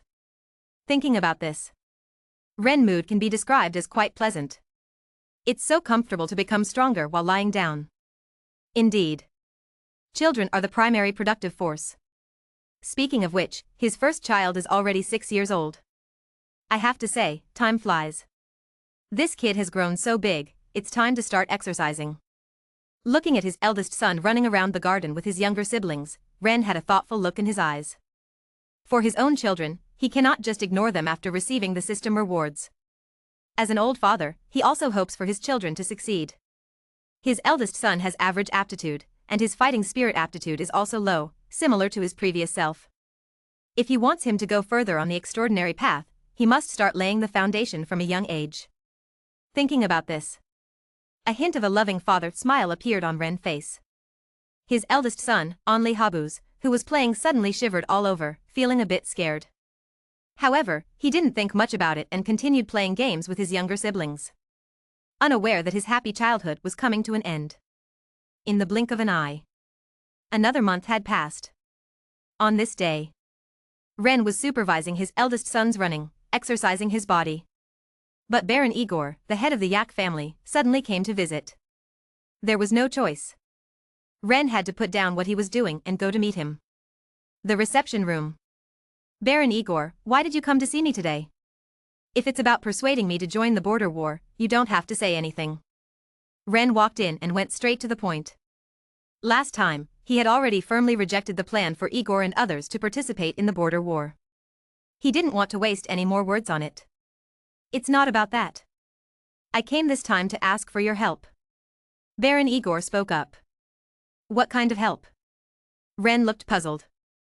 I hope you can marry my eldest daughter, Jessica. P.S. This book's V collection data is average, and the author is planning to end it and start a new book. I didn't expect that the readers would be so enthusiastic, and the next day there were so many flowers and votes. To thank everyone for their support, the author will continue writing. I hope that readers will continue to support it in the future. Great discounts for reading during the Dragon Boat Festival. Top up 100 and get 500 VIP points. Grab it now, promotion period, June 22nd to June 24th. Chapter 12 Marrying a Magician Girl. I hope, Ren, that you can marry my eldest daughter, Jessica, Igor said solemnly. Ren was filled with question marks upon hearing this. Was this guy so serious about giving his eldest daughter to him? Could it be that he was under some kind of pressure and lost his mind? Before understanding the reasons behind this, Ren didn't dare to accept this gift. I don't have confidence in coming back unscathed from this border war, Igor said with a bitter smile, seemingly sensing Ren's thoughts. There are no rules on the battlefield. In the wars between nations, small nobles like him, who are weak in strength, are simply risking their lives for wealth and glory. Even if he gathers a group of local nobles, he can't guarantee that he won't die on the battlefield. Upon hearing this, Ren immediately understood the implied meaning in Igor's words. This old guy wants to secure his family's future. By marrying his eldest daughter as a mistress, concubine, it is clear that he hopes Ren can help the Yark family in critical moments in the future. After all, the next generation of the Yark family has not yet grown up. As the eldest son and heir, although he has average magical talent, he is currently only a 4th-tier mage. Mages are a highly expensive late-game profession. With money you're a mage lord, without money you're a mage loser. Lacking enough money to buy equipment and magic scrolls, their early-game combat power is completely inferior to warrior and knight professions. He is also not outstanding in terms of strategy. It is difficult for him to uphold the Yark family's banner. In this situation, if Igor, this old guy, doesn't come back from the battlefield, the Yark family's various businesses will undoubtedly be swallowed up by other nobles. Ultimately, they will decline. This matter is too sudden. I still need to think about it carefully. Understanding the reasons behind it, Ren immediately prepared to refuse. He is not an animal that thinks with his lower body. Just to marry a woman he has never met, he would help the Yake family withstand the pressure from other nobles. Isn't that foolish? I can hand over the Yake family's Black Rock mine to you. Upon hearing Ren's refusal, Igor gritted his teeth and increased his offer again.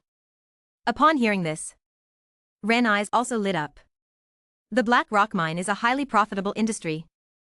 As an extremely sturdy rock, Black rock is the main building material for military structures such as castles and city walls. The demand is high.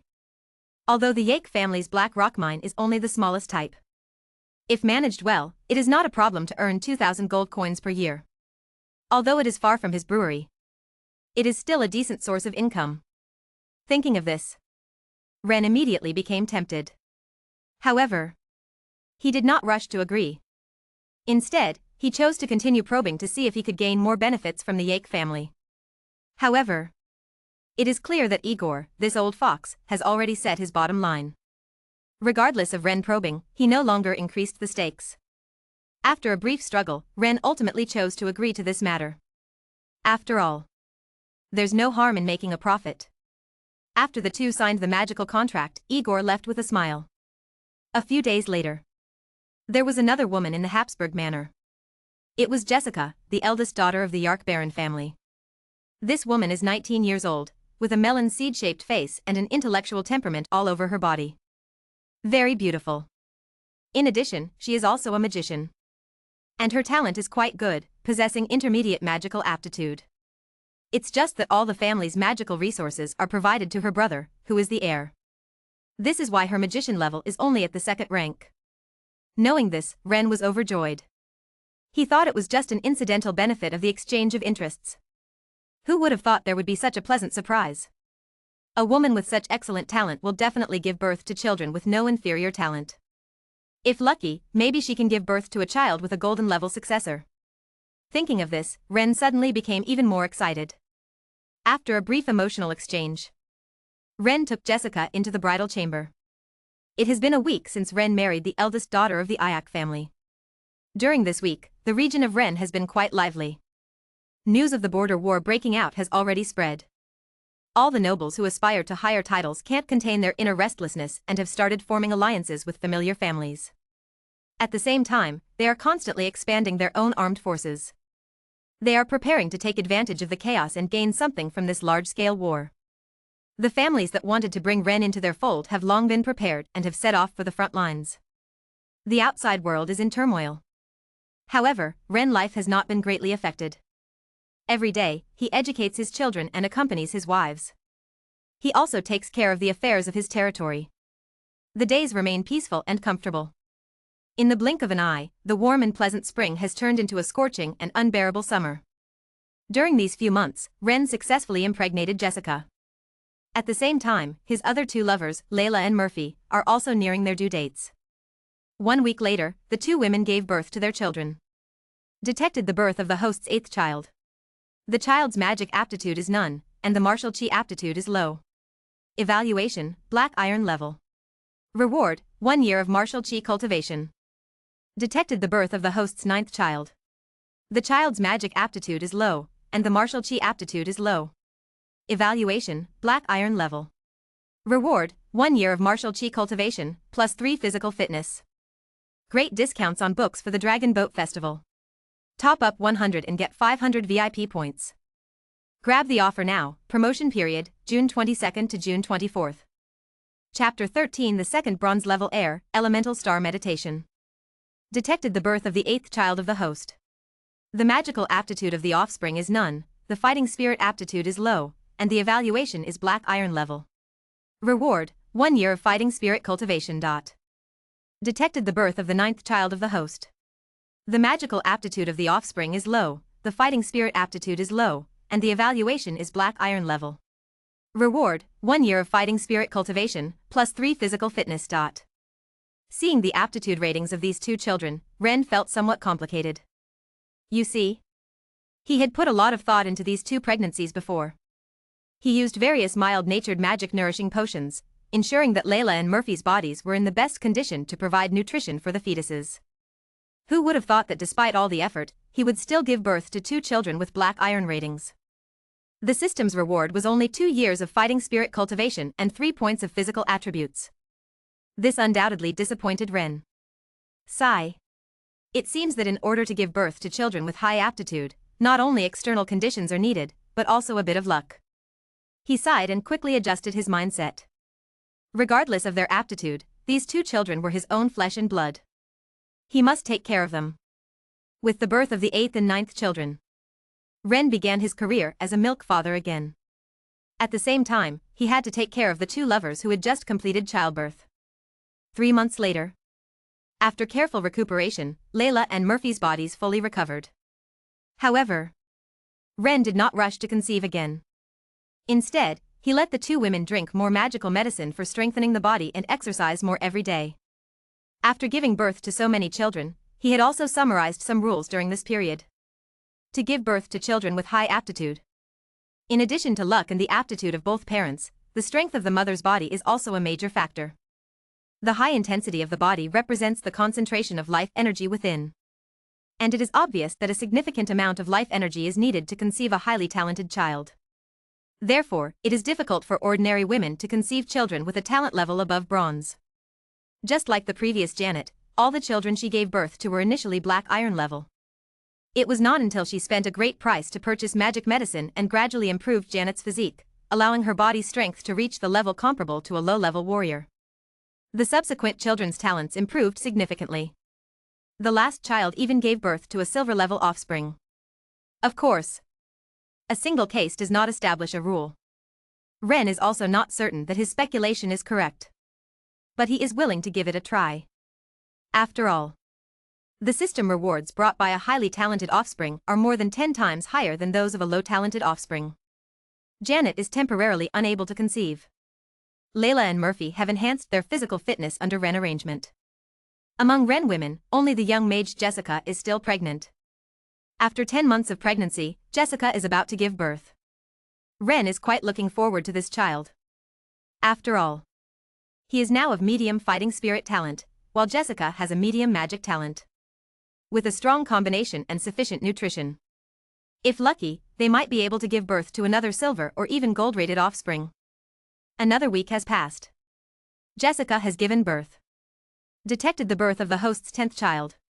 The offspring has a medium magic talent, medium fighting spirit talent, and is rated as bronze. Reward, 10 years of fighting spirit cultivation, 5-star meditation technique elemental starry sky. To be honest, this child's talent did not meet Ren expectations. However, it is still within an acceptable range. Receive the reward. The fighting spirit within Ren has become even stronger. But there is still a distance to the 9th rank limit. After a rough estimate, it would take about 100 years of cultivation of fighting spirit to break through the 9th rank bottleneck and become an Earth Knight. After all, this is a qualitative change, as well as a major threshold.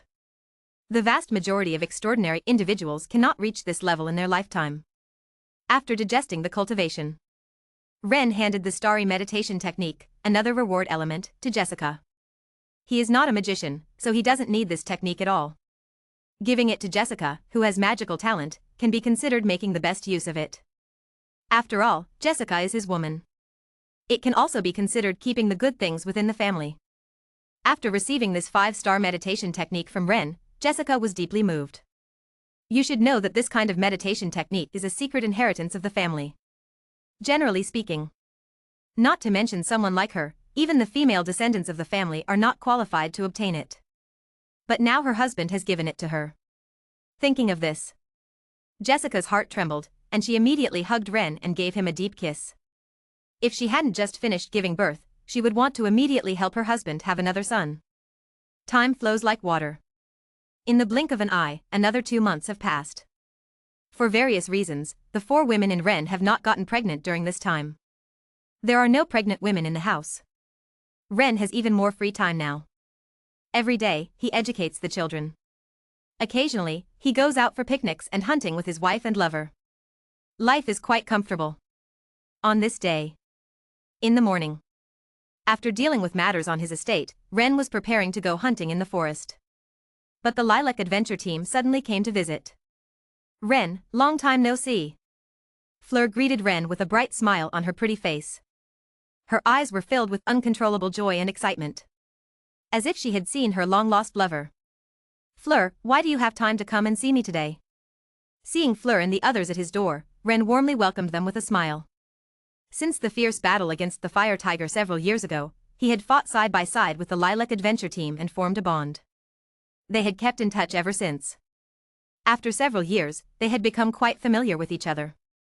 Calling them friends was completely appropriate. It's just that Fleur and the others often need to go out on missions, so they rarely come to visit. Great discounts on books for the Dragon Boat Festival. Top up 100 and get 500 VIP points. Grab the offer now, promotion period, June 22nd to June 24th. Chapter 14 Talent Harmless Berserk, Jessica shocks an intermediate magician. After a round of catching up and exchanging pleasantries. Ren, do you want to join us on a mission? This time we've taken on a 5-star mission, with a reward of over 8,000 gold coins. The talkative female hunter, Lifa, rambled on. Looking into Ren's eyes, there was a glimmer of anticipation. Is it true? You dare to take on a 5-star mission? Upon hearing this, Ren turned to look at Fuliina, surprised. He had also heard about the difficulty rating system for missions from the Adventurers Association. A 5-star mission was rated as a task that could only be completed by more than 3 7th-tier advanced extraordinaries. And it was clear that the strength of the Lilac Adventure team did not meet this standard. Rushing to complete this mission could very well result in a total wipeout. Faced with Ren's worried gaze, Fuliina's heart warmed, and she nodded, it's true. However, Ada and I have already broken through to the 7th tier. And this mission is an investigation mission. Although we need to go to the middle of the Warcraft Mountains, as long as we are careful, there shouldn't be much of a problem. That's good. After thinking for a moment, Ren still had some concerns and spoke seriously, how about I go with you? No need. Without hesitation, Fuliina immediately refused. Although she knew that Ren joining the team would greatly enhance their strength and greatly increase the chances of completing the mission. She couldn't be so selfish. Ren was a nobleman with his own territory and a wife and children to protect. Understanding Fuliina's meaning, Ren no longer brought up the matter. He hadn't considered this before. After chatting for a while, Fuliina prepared to say goodbye to Ren and set off with the team to carry out the mission. Before leaving, Florina left a wind chime grass for Ren. This is a rather rare wind attribute extraordinary plant. After consuming it, not only can it greatly enhance physical agility, but it can also greatly increase the wind energy within the body. Such a precious thing, Ren naturally cannot accept it. He immediately wanted to return it. However, Florina had obviously anticipated Ren's reaction. After putting down the item, she directly ran away with her teammates. Watching Florina and the others quickly disappear, Ren also felt very helpless. There's no way. He could only accept this wind chime grass. 3 months later. Ren's several wives have all improved their physical qualities to the level comparable to a second-order knight. Of course. This did not come without a cost. For this, Ren spent tens of thousands of gold coins on body-strengthening potions. And to reach a stronger level, the required potions are even more expensive. Each one costs tens of thousands of gold coins.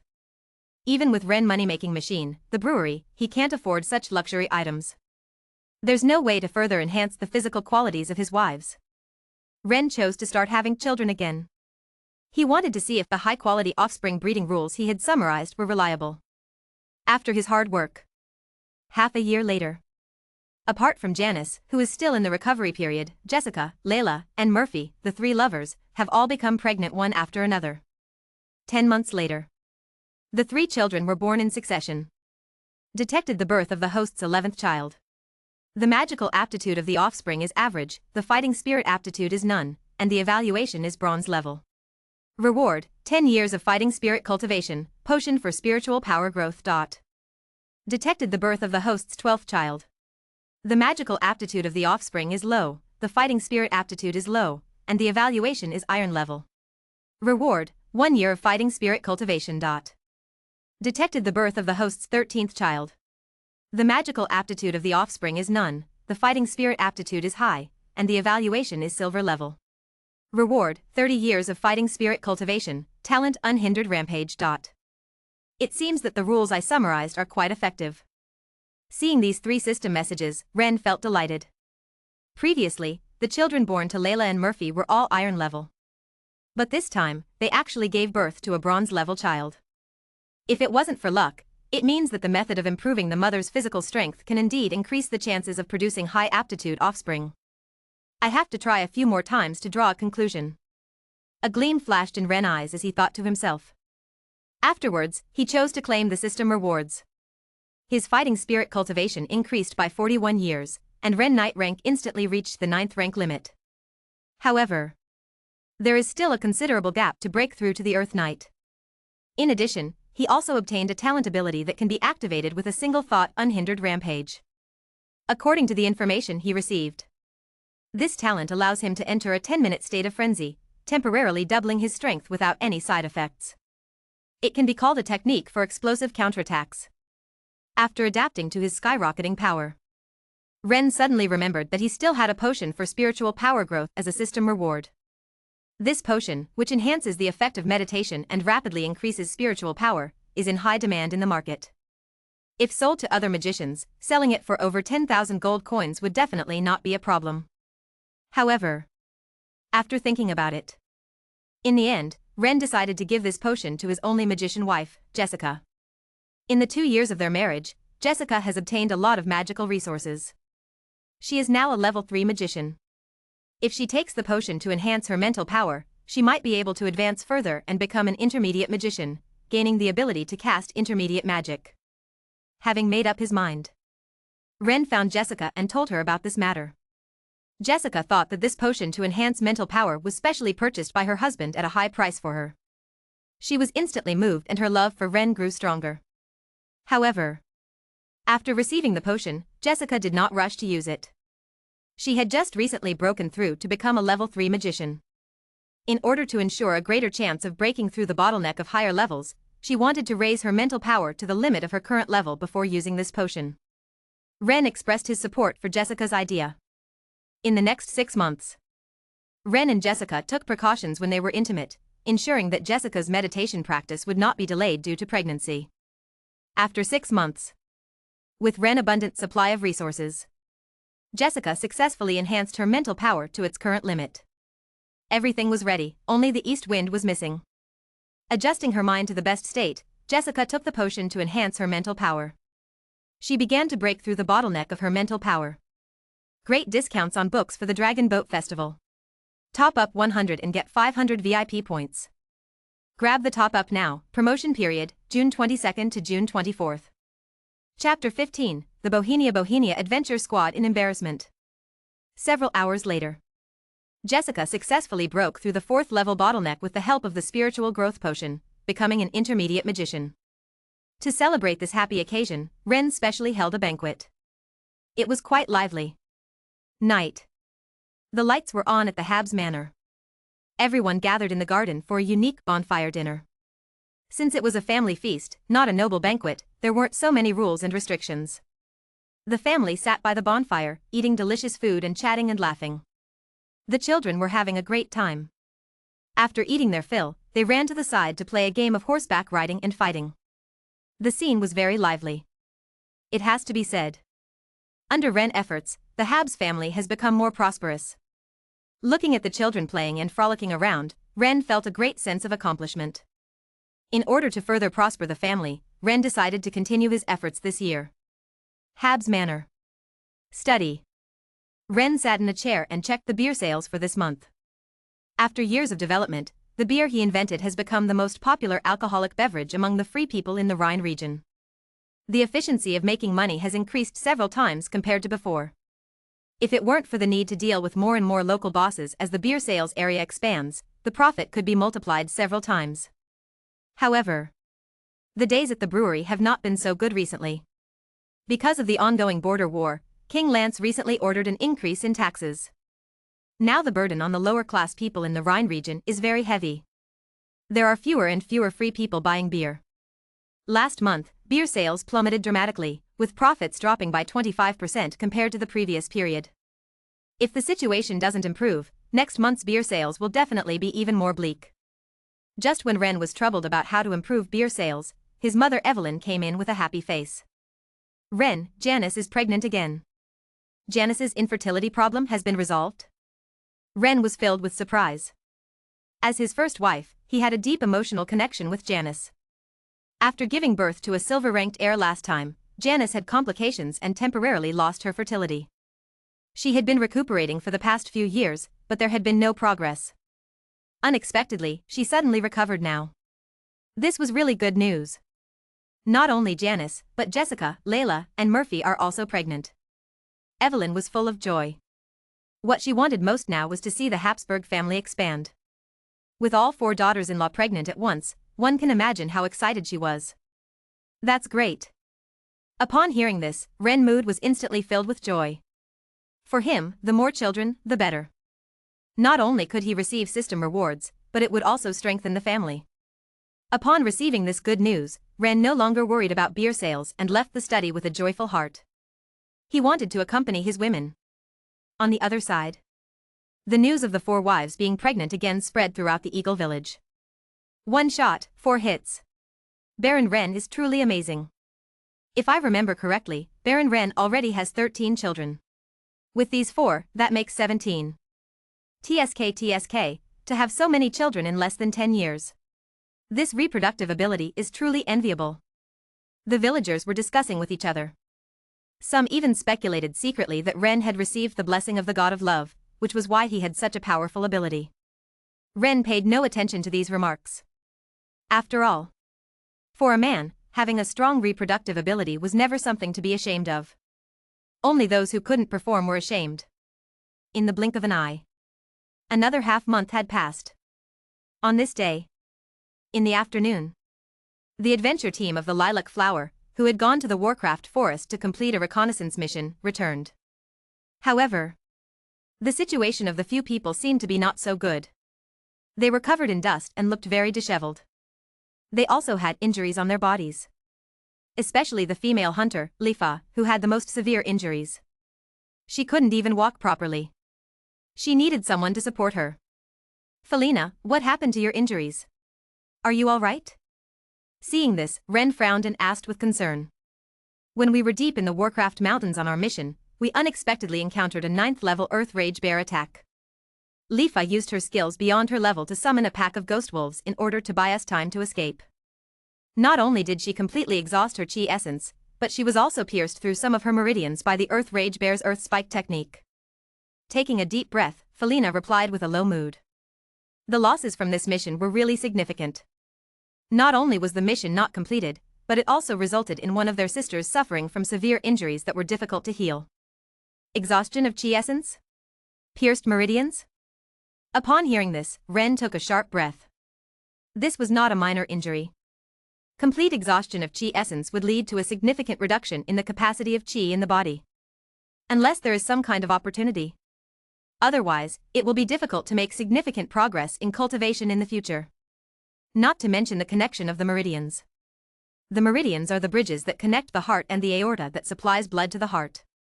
If the damaged connection of the meridians cannot be restored, Lifa may have difficulty even with intense exercise in the future. Thinking of this, Ren looked at Lifa with a hint of pity. If there's anything you need help with, just let me know. Ren spoke up. Aha. Upon hearing this, Fuliina felt warm inside. Her feelings of frustration were also dispelled to some extent. After a brief chat, Fuliina and the others did not stay for long. After tending to Lifa's injuries, they hurriedly left. There's no other way. Lifa's injuries are too severe. Eagle Village simply doesn't have the conditions for treatment. They must quickly send her to the county city and find a bishop from the Church of Life to help her recover. Before leaving, Ren specially borrowed 10,000 gold coins for Fuliina and the others. After all, to ask a bishop-level priest from the Church of Life for help, it definitely requires a large amount of money. Watching Fuliina and the others go far away, Ren couldn't help but sigh. Having been friends for so many years, suddenly encountering such a situation. He also felt a sense of sorrow.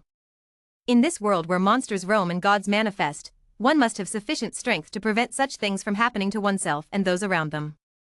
Thinking of this, Ren decided to accelerate the process of having his own child. Great discounts on books for the Dragon Boat Festival. Top up 100 and get 500 VIP points. Grab the top up now. Promotion period, June 22nd to June 24th. Chapter 16, Creating an Underground Intelligence Organization, Shadow. Time flows like water. 10 months later. The first one to give birth is Janice. She gave birth to her 8th child. Detected the birth of the host's 14th child. The magical aptitude of this offspring is none, the martial spirit aptitude is high, and the evaluation is silver level. Reward, 30 years of martial spirit cultivation, a fine-grade weapon, Storm Greatsword. It has to be said that Janice has given him a big surprise this time. Another silver-level offspring is born. The rewards given by the system are also quite good. In addition to the basic welfare of 30 years of martial spirit cultivation, a fine-grade weapon is also given. You should know that a good weapon can greatly enhance combat power. In this high magic world, weapons are roughly divided into 6 levels: inferior, ordinary, fine, heritage, epic, and legendary. Above that are artifacts used by deities. Among them, inferior quality weapons are just ordinary swords without any extraordinary power. Ordinary quality weapons, on the other hand, are weapons with weak extraordinary power. Not only are they sharper and more durable than inferior weapons, but they also come with some low-level enhancement effects. The Lionheart Greatsword that Ren is currently using is a weapon of this level. The blade is extremely sharp and also comes with the magic effect of armor penetration. As for higher-level fine-grade weapons, they are even rarer and more powerful. Not only are they of superior quality, but they also come with powerful magic that can automatically charge. No need for any energy, just a thought can activate it. Weapons of this level. The entire kingdom of Lance has less than 10 of these on the surface. It can be imagined how precious they are. And now he has obtained one. Suppressing the excitement in his heart, Ren chooses to claim the reward. In an instant, 30 years of cultivation of chi energy merges into his body. And then, in front of Ren, a large sword surrounded by a blue whirlwind appears out of thin air. He picks it up. The next second, Ren has obtained the basic information of this weapon. Storm Greatsword, a fine-grade weapon, sharpness, 78 times that of a normal sword, toughness, 80 times that of a normal iron weapon. Passive effects, cutting, doubles the sharpness, deepen damage, when hitting the target, enlarges the wound area, light as the wind, increases the user's agility by 20 points.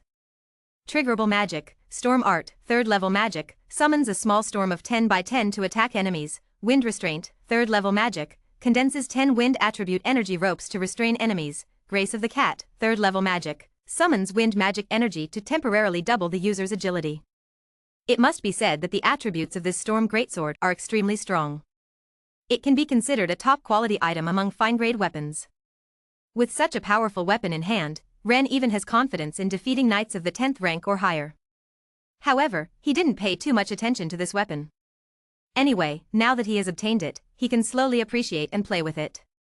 The most important thing now is to reward Janice properly. She is the true hero. Without Jenny's hard work, he would not be able to obtain such a generous reward. Thinking of this, Ren immediately put away his great sword and walked quickly towards the delivery room. It has been 10 days since Jenny gave birth. The Roland continent has entered winter. Countless snowflakes fall from the sky, covering the land in a thick layer of white. Inside the Habs manor, with 2 cries, Layla and Murphy completed the delivery one after another. Detected the birth of the host's 15th child. The magical aptitude of this offspring is average, the fighting spirit aptitude is low, and the evaluation is bronze level. Reward, 10 years of cultivation in fighting spirit, 3-star technique Shadow Fighting Spirit. Detected the birth of the host's 16th child. The magical aptitude of this offspring is none, the fighting spirit aptitude is average, and the evaluation is bronze level. Reward, 10 years of cultivation in fighting spirit. Although this wave doesn't have any surprises, it's not bad either. The 2 bronze-rated offspring bring Ren 20 years of cultivation in fighting spirit. It brings him one step closer to breaking through to the 10th rank and becoming a great Earth Knight. As for that Shadow Fighting Spirit, Ren took a look. He found that although the fighting spirit cultivated from this technique is average in power, it allows the practitioner to become invisible in the dark. It is very suitable for the assassin profession. Perhaps I can use this fighting spirit technique to develop the family's intelligence network. After pondering for a moment, Ren quickly thought of a way to make the most of it. He himself possesses a 6-star technique Furious Dragon Fighting Spirit. Of course, he would not cultivate this kind of trash technique that is almost useless except for invisibility. But it is still possible to entrust the cultivation to subordinates. As the family business gradually expands, he now needs an organization that can help him gather intelligence from various places, to ensure that he can obtain information in a timely manner and not become blind or deaf. This shadow chi is suitable as the standard martial art for the intelligence organization. I will name the underground intelligence organization I created as Shadow. Having made up his mind, Ren took action immediately. He began selecting loyal and talented guards for training. At the same time, he started secretly adopting homeless orphans for cultivation. Of course, establishing a powerful underground intelligence organization is not something that can be done overnight. Ren didn't expect to accomplish it immediately either. He is just setting up a framework for now. More attention is still focused on his woman.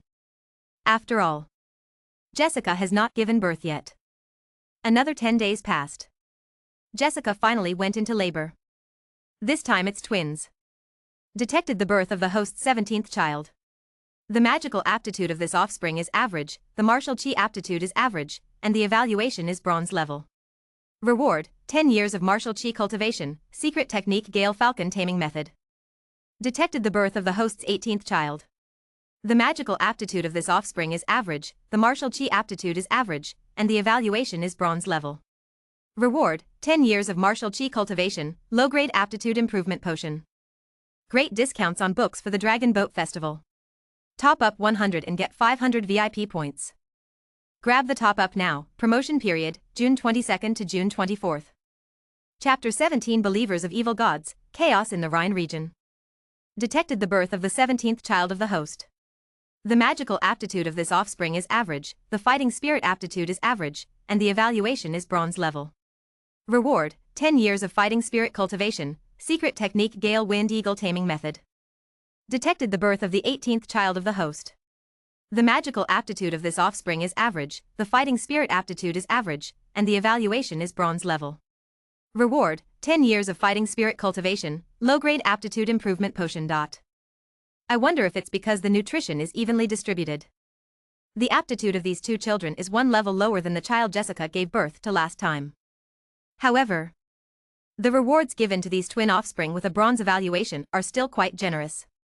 In addition to the fighting spirit cultivation as a basic guarantee, there is also the Gale Wind Eagle taming method and the low-grade aptitude improvement potion. Accepting information from the system, Ren instantly understood the purpose of these two rewards.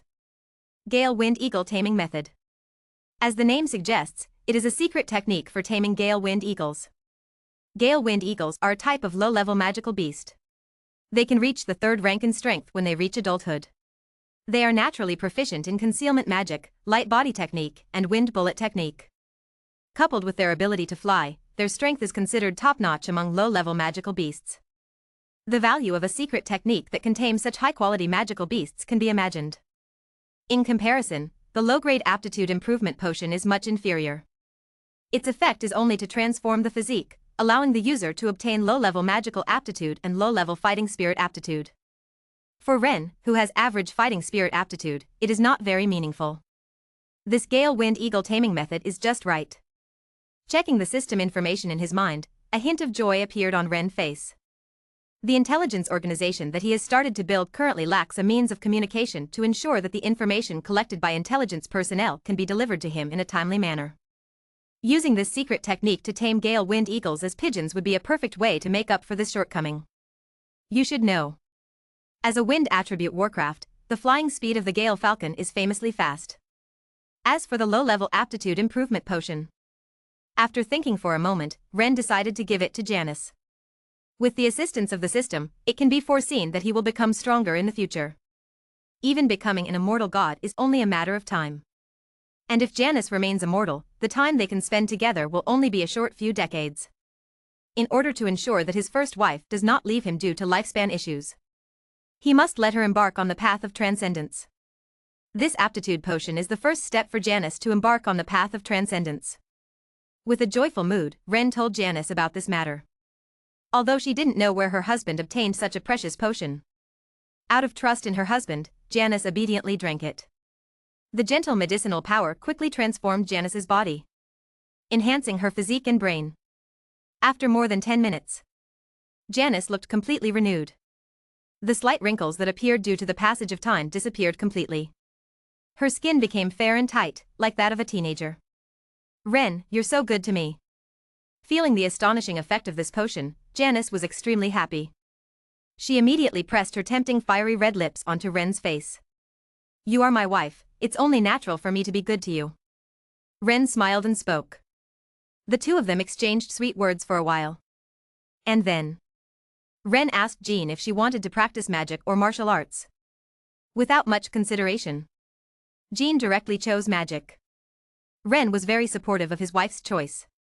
After all, he didn't want his beautiful wife to train her body every day and end up becoming a muscular woman like Ada, the shield warrior of the Lilac Adventure Team. Confirming the extraordinary path his wife would take in the future, Ren directly taught Jean the 5-star meditation method he had obtained before. Then he had Jessica, who was also practicing the same meditation method, teach Jean.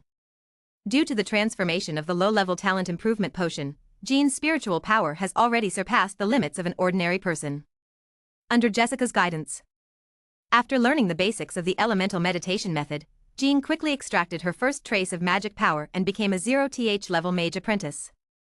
As for further advancement, with Jean's low-level magic talent, it would probably take quite some time. Time flies like flowing water. In the blink of an eye, another month has passed. During this time, the Kingdom of Lance has already shown signs of chaos. The high tax burden brought about by the long-lasting war has made it difficult for some lower-class people to survive. The region he is in, the Rhine region. In recent times, there have been several large-scale peasant uprisings. Among them, there are also some followers of evil gods who take advantage of the chaos to stir up trouble behind the scenes. The atmosphere in the Rhine region is currently quite tense. A storm is coming. Looking at the intelligence gathered and summarized by these family intelligence organizations, Ren sighed. A sense of urgency arose in his heart. If the ruling elites of the Kingdom of Lance do not alleviate the burden on the lower class, these incidents will surely increase in the future. By then, the Rhine region is likely to descend into chaos. We must be prepared for the worst.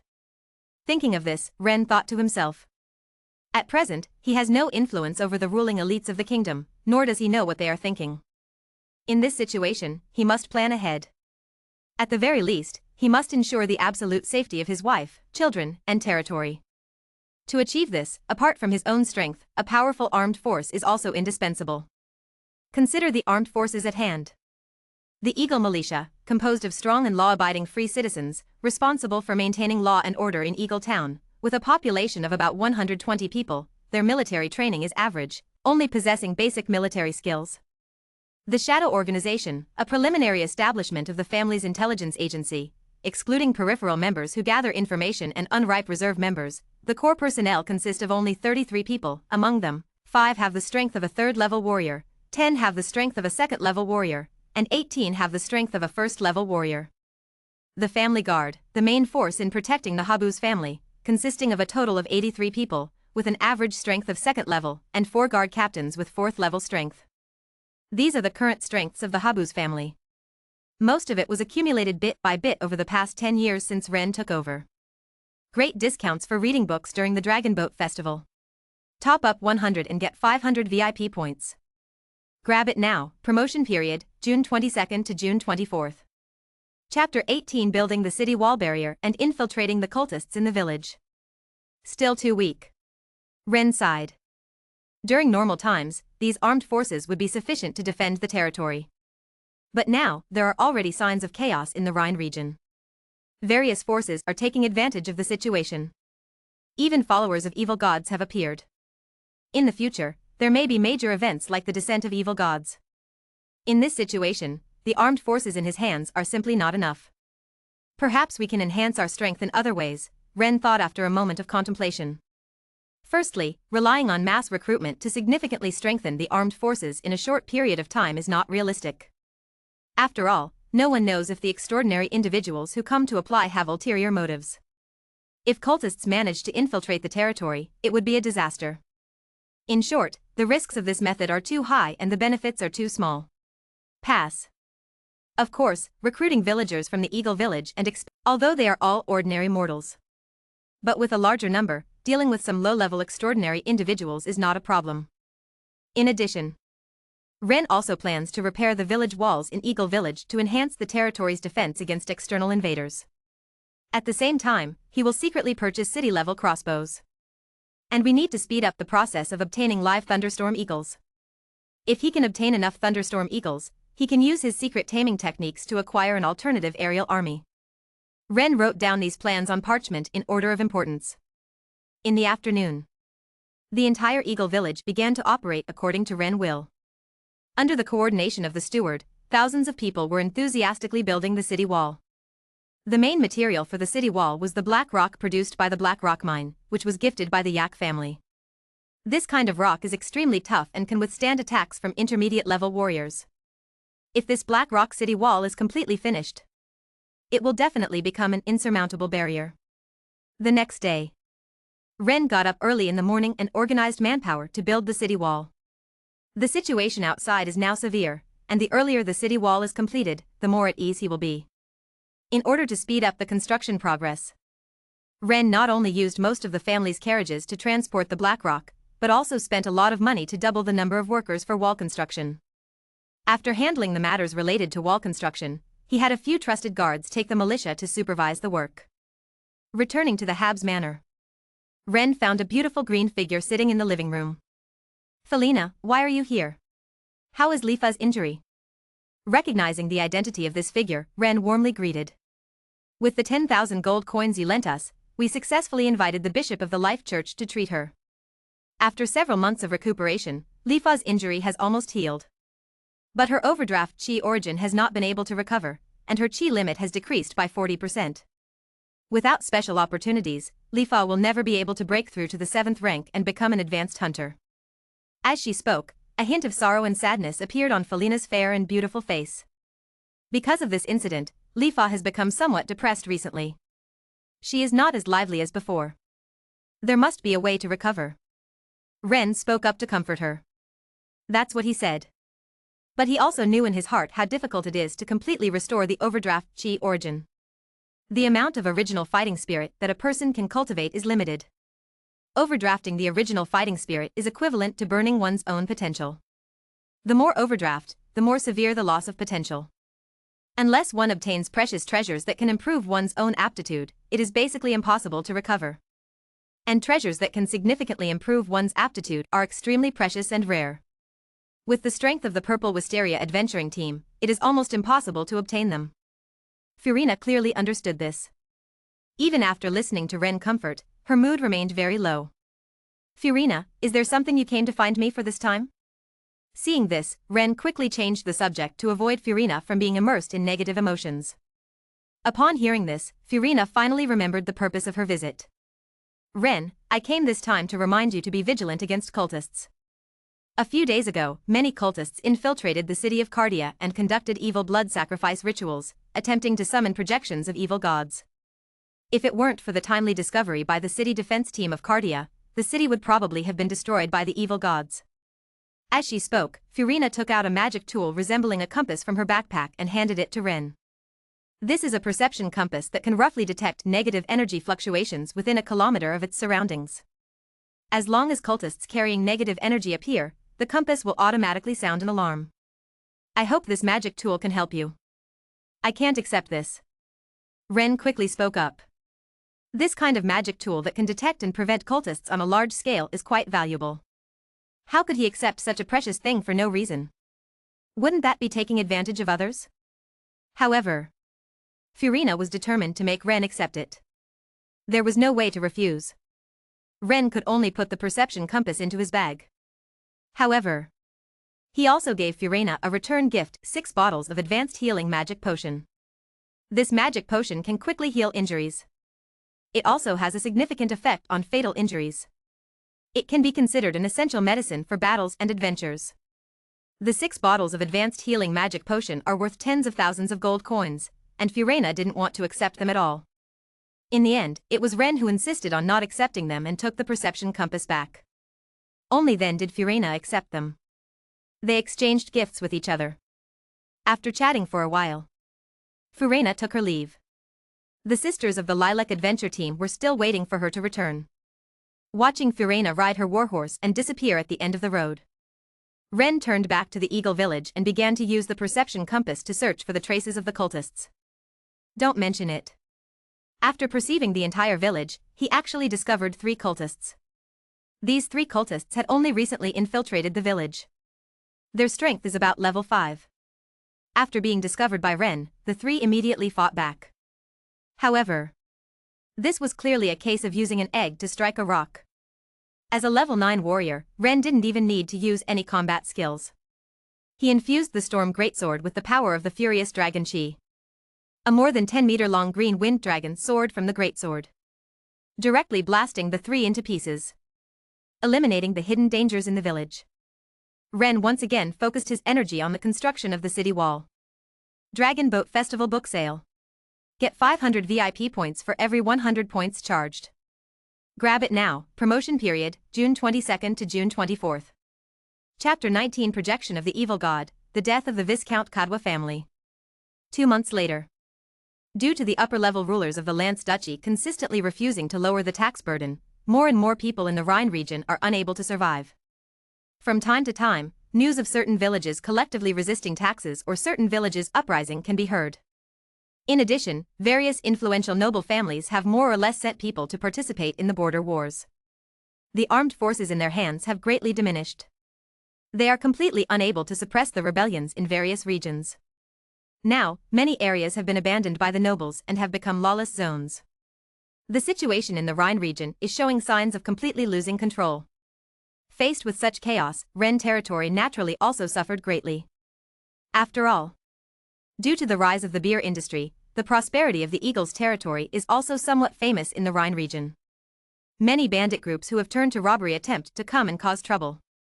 During this period, there have been more than 10 bandit groups coming to the Eagle's village alone. The scale varies. Some have over 1,000 people, while others have only 100 or so. However, fortunately, most of them are ordinary farmers who cannot survive. There are only a few low-level supernaturals. This kind of ragtag group does not require Ren to take action at all. His family guards can easily deal with them. After each battle, Ren ends up with a large number of prisoners. Naturally, Ren cannot let these people eat for free. He executes those prisoners who have committed serious crimes. The remaining individuals who have not committed major evils are all sent by Ren to labor reform, building roads and walls. Thanks to this, the construction progress of the Black Rock City Wall project designed and planned by Ren is much faster than expected. To this day, the main part of the city wall has been completed by more than half. In about another month, it will be completely finished. Besides that, Ren was not idle at night. Under his vigorous cultivation, Janice and Jessica became pregnant one after another. Layla and Murphy also continued to receive blessings. Without any surprises, he would be able to receive at least 4 system rewards again after 10 months. By then, his strength would definitely experience a huge increase. Everything is developing in a positive direction. Time flies. 1 month later, the Black Rock City Wall in Eagle Village, now Eagle Town, was successfully completed. It stretches for several kilometers, is 8 meters high, and 5 meters wide. It looks very thick and sturdy. Being inside it gives people a sense of security. Relying on such favorable conditions, even if tens of thousands of troops attack, Ren has the confidence to defend. However, he didn't have much time to celebrate. Ren received shocking news. The Lawnstone City, where the Cardo Viscount family is located, was breached by cultists. And the entire city's people were sacrificed to the fearsome evil god, Sorrow. Not a single member of the Cardo family in Lawnstone City survived. When Ren received this news, he was dumbfounded. You see, in the Rhine region, the Cardo family's strength is also quite prominent. Who would have thought that the Cardo family would suddenly be wiped out like this? Coming back to his senses, Ren carefully examined the intelligence received from the Family Information Network. Soon, he understood the entire process of this matter. Originally, several evil god priests carrying hidden treasures had infiltrated the city of Lawnshire. They secretly developed the refugees as followers. Once the number of followers reached a certain scale, these evil god priests immediately conducted a sacrifice. They made thousands of followers offer their blood as sacrifice, summoning a temporary projection of an evil god with a power level of at least 14 tiers. Under such a powerful projection of an evil god, the unprepared Cardo family suffered heavy losses. And the cultists outside the city took advantage of the situation and attacked, sandwiching them from both sides. Under the evil conspiracy of the cultists, Lanshur city completely fell within an hour. It seems that the Rhine region is really going to be in chaos. Putting down the parchment recording the intelligence, Ren's eyes were filled with seriousness. The extinction of the Cardo family has far-reaching implications. Not to mention, those hidden troublemakers will definitely be encouraged. Similar incidents will definitely not be few in the future. In order to avoid following in the footsteps of the Cardo family, Ren learned his lesson. He immediately dispatched more personnel to patrol Xiong'ing town. At the same time, he ordered the Shadow Organization to closely monitor outsiders in Xiong'ing town and check if they have any abnormal behavior. Once abnormalities are discovered, they are to be immediately eliminated. A few days later, a noble guard of several dozen people arrived at Xiong'ing town. Who goes there? The city defense soldier standing on the Black Rock city wall shouted loudly. Since the extinction of the Cardo family, the Rhine region has become increasingly chaotic. Under Ren's strict orders, the Eagle's Nest is currently under a complete lockdown, with the city gates tightly closed. No outsiders are allowed to enter. We are people from the Black Baron family, and we have something to discuss with Baron Ren. An elderly man dressed as a butler stepped forward from the crowd and spoke to the guards. Hearing that it was a visit from nobility, the city guards did not dare to be negligent and immediately sent someone to report to the Habs Manor. Habs Manor. Ren was leisurely drinking tea while supervising his children's physical exercise and cultivation of qi. Shortly after, the butler led the guards into the manor. They reported the visit from the Black Baron family. Why would the Black family suddenly come to me? Ren was somewhat puzzled. However, considering that the two families were neighbors and had a mutually beneficial alliance, Ren decided to meet them. After all, with the chaos outside, it could be that the Black family had something important to discuss with him. Thinking of this, Ren immediately said to the butler, "If their identity is confirmed, bring them to see me." Yes. The butler agreed. After about 10 minutes, the people from the Black Baron family were brought before Ren by the butler. Due to the fact that the head of the Black family, Baron Cardia, had gone to participate in the border war, the person in charge of the Black family now was Cardia's eldest son, Bennett. "Little Bennett, is there something you came to see me about today?" Ren, seeing Bennett walk in, didn't beat around the bush and went straight to the point. "Lord Ren, I have come for the purpose of a marriage alliance between our two families. Special offer for Dragon Boat Festival. Top up 100 and get 500 VIP points. Top up now, promotion period, June 22nd to June 24th. Chapter 20. The lion opened his mouth wide, the envy of the noble youth. In the face of Ren inquiry, Bennett stated his purpose directly. "Lord Ren, I have come for the purpose of a marriage alliance between our two families." Marriage alliance? Upon hearing this, Ren narrowed his eyes. He couldn't believe that the Blake family would want to form a marriage alliance with him for no reason. There must be a hidden agenda behind this excessive flattery. Therefore, Ren had no intention of responding. He simply waited quietly for Bennett to continue. He didn't have to wait long. Seeing that Ren remained unmoved, Bennett immediately revealed his thoughts. "Lord Ren, I believe you have also heard about the situation with the Viscount Cardo family. The situation in the Rhine region is becoming increasingly chaotic. In order to preserve our family heritage and territory, I hope that the Blake family and the Habs family can unite and form an alliance, supporting and assisting each other." After speaking, Bennett looked at Ren with anticipation. In his opinion, this was a mutually beneficial arrangement. Cooperation between the two families would greatly enhance their ability to withstand risks. However, Ren didn't think so. In his view, Bennett's proposal was simply an attempt to take advantage of him. After all, almost half of the Blake family's strength had been taken by their patriarch, Cardia, to participate in the border war. It was already a challenge for the remaining armed forces to defend their own territory. How could they have the spare capacity to support him? If the Habs family and the Blake family formed an alliance, it would be of no use at all, and he would have to divert his attention to take care of this burden.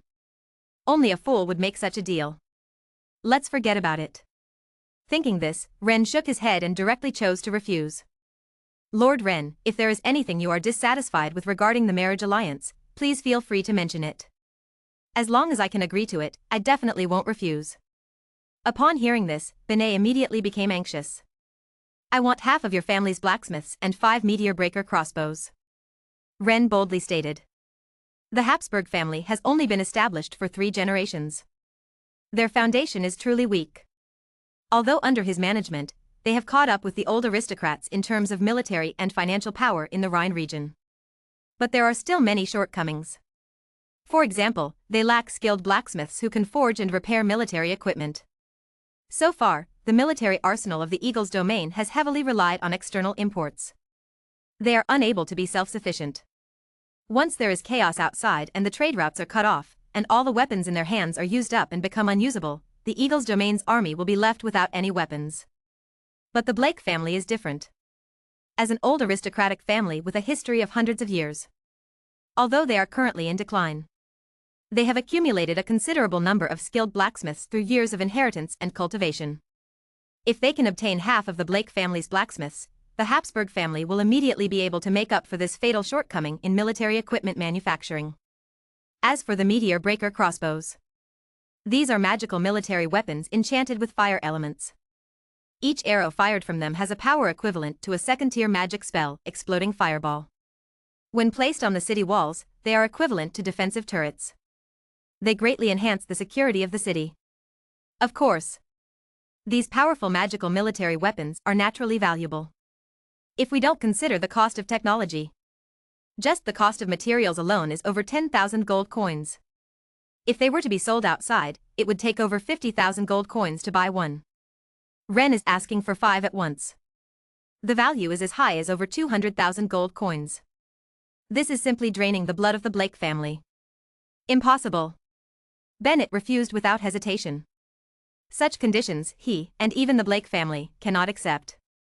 Then you can leave. Ren said indifferently. He didn't expect Bennett to agree to his outrageous conditions in the first place. He just wanted to find a decent excuse to refuse an alliance with the Blake family. 1/5 of the blacksmiths, a meteor breaker crossbow. Upon hearing that Ren was ready to send him away, Bennett gritted his teeth and proposed his own conditions. No. Half means half, not a single blacksmith can be missing. But I can exempt you from 2 meteor breaker crossbows. This is the final offer, it can't go any lower. Ren spoke up. Freeloading is shameful. Wanting protection but not wanting to pay a heavy price. There's no such good thing in this world. At these words, Bennett frowned. After much consideration, he finally chose to agree. There's no other way. The situation is stronger than people now. With the current strength of the Blake family, it's too difficult to safely navigate through this great turmoil sweeping the Rhine region. For the continuation of the family, he must facilitate this marriage no matter what.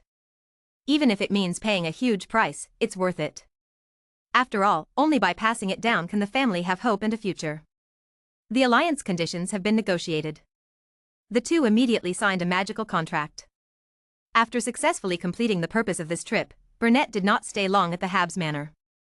He hurriedly left with his guards and attendants.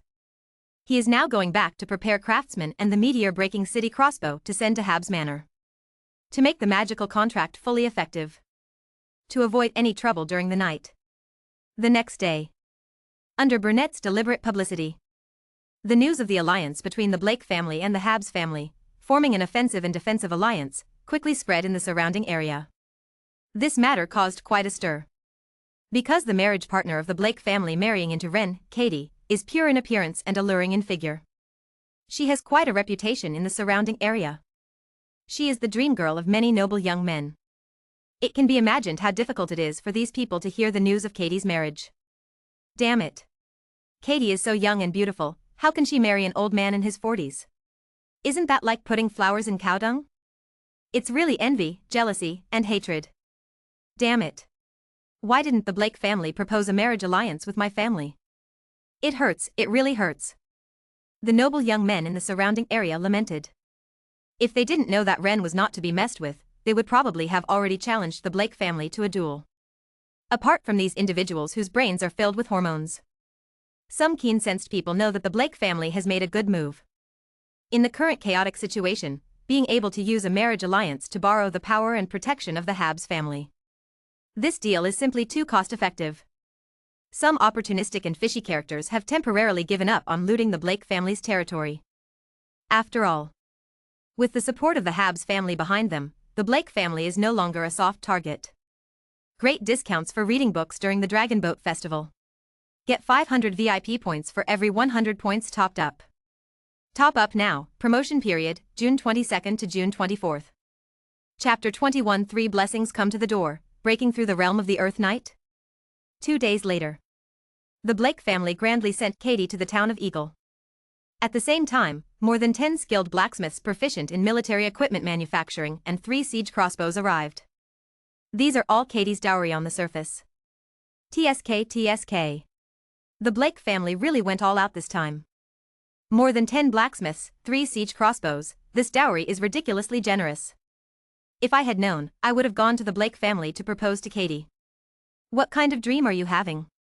This dowry is obviously the price the Blake family paid with the help of the Habs family. If you went to propose to Katie, you should be compensating the Blake family with a dowry. To marry a beautiful woman and receive such a generous dowry, Baron Wren really hit the jackpot. Although it was a family marriage alliance. But for certain reasons, this wedding banquet was held very grandly. Almost all the nearby nobles came. As they watched the procession of the Blake family transporting the dowry, the crowd discussed and cast envious glances at Wren. When noon arrived, the wedding officially began. Wren, dressed in noble attire, saw his lover Katie about to enter the door. It has to be said. There are no empty words under a great reputation. As a famous beauty in the vicinity, Katie's beauty is indeed extraordinary. With a pure and beautiful doll-like face, her figure is as enchanting as a mature woman. Perfectly embodying what it means to have a baby face and a huge figure. This extreme contrast is simply as tempting as a succubus. For a moment, Wren couldn't help but stare in astonishment. Humph. Seeing her husband's expression, Janice couldn't help but feel jealous. She reached out her right hand and grabbed the soft flesh around Wren's waist, twisting it fiercely. Without any preparation. Feeling the painful sensation in his waist, Wren immediately put on a mask of pain and took a sharp breath. Hiss. Janie, what are you doing? This little enchantress has already captivated you before even marrying into the family. Once we're married, you'll probably forget about me and my sisters. Janice said sourly. How is that possible? You should know that I'm not that kind of person, right? You will always be the one I love the most. Understanding that his wife was jealous, Wren quickly reassured her. After exchanging sweet words for a long time, Janice finally returned to normal. Next. There's nothing more to say. Following the normal procedure, Wren and Katie successfully completed the wedding. This also represents the formal alliance between the Blake family and the Habs family. After the wedding was completed. On the night of the wedding, Wren slept together with Katie. The 5th mistress of the Habus family has taken her place. I wonder if it's because of her mature figure and good fertility. Just 2 months after entering the door, Katie successfully became pregnant. But that's not all. It seems that Layla and Murphy, who have been trying to conceive for a long time, were also influenced by Katie's pregnancy and successfully became pregnant. This wave of 3 blessings has brought extreme joy to Wren. In the blink of an eye, half a year has passed. Janice and Jessica, who were the first to become pregnant, are now in the delivery period. Jessica gave birth first. She gave birth to a girl. Ding. The aptitude for magic of this offspring is average, the aptitude for fighting spirit is low, and the comprehensive evaluation is bronze level. Reward, 10 years of cultivation in fighting spirit, for star combat skill, Holy Light Slash. 6 days later. Janice also gave birth. She gave birth to a boy. Ding. The aptitude for magic of this offspring is low, the aptitude for fighting spirit is low, and the comprehensive evaluation is black iron level. Reward, 1 year of cultivation in fighting spirit, perception attribute +3. This wave of luck is not very good. Both children have relatively average aptitudes. Therefore, there is nothing particularly surprising about the system rewards. However, the 4-star combat skill, Holy Light Slash, is still quite useful. It can counter evil creatures with Holy Light. This combat skill can temporarily convert fighting spirit into Holy Light energy, causing massive damage to evil creatures. For the followers of evil gods who use negative energy, the power of this combat skill is no less than that of a 6-star combat skill. After receiving the system rewards, Ren's strength has once again increased significantly. The total amount of fighting spirit in his body has reached an astonishing level. If Ren is willing, he can now try to liquefy and refine his fighting spirit and advance to the 10th rank Earth Knight realm. It's just that there is a certain probability of failure. However, Ren obviously won't do that. He knows his own aptitude very well. He is completely average. Breaking through rashly would be too risky. If he fails to break through and the fighting spirit rebounds, he could be seriously injured. As a man with a golden finger, he doesn't need to rush. Waiting for the fighting spirit density to reach its limit and automatically break through is the right way. Dragon Boat Festival Book Sale. Get 500 VIP points for every 100 points topped up. Grab the top up now. Activity period, June 22nd to June 24th. Chapter 22 Children and #039, Education Issues, Recruitment of Noble Teachers. Half a month later. It's a new year again. This year marks the 10th year since Ren crossed over to this world. His first son, Leda, is already 9 years old. Since the age of 6, this kid has been trained by him to lay the foundation for cultivating chi. Now his body is as strong as a young calf. He loves wrestling with other kids of similar age all day long. Due to his lack of education, this kid is a bit simple-minded, his brain is full of muscles, and he doesn't have much cunning. In order for this kid to grow up and not become a naive fool who is easily deceived, and to prevent other children from following in the footsteps of his eldest son, Leda. After discussing with several wives, Ren decided to hire several teachers to teach the children some cultural lessons. However, it's not easy to find a qualified noble teacher. In this high magic world similar to the Middle Ages, any knowledge is extremely precious and expensive. Those who possess it are quite rare. At least in the remote corners of the just risen Jijiao area, there are no such advanced talents. There's no other way. Ren can only go to the county city to find one. Having stayed in his own territory for so many years without going far, Ren is restless and ready to personally lead the team. Arrange the affairs of the territory. Ensure that there will be no trouble after his departure. Ren mounts his warhorse and rushes towards the county city with more than 10 guards. The county city of Laiyin is located in the heart of the Laiyin region. It is about 1,000 kilometers away from the Eagle territory. Riding on warhorses, continuously marching for several days. Finally, Ren and the others arrived at their destination smoothly. They arrived at the foot of the city walls of Rhine County.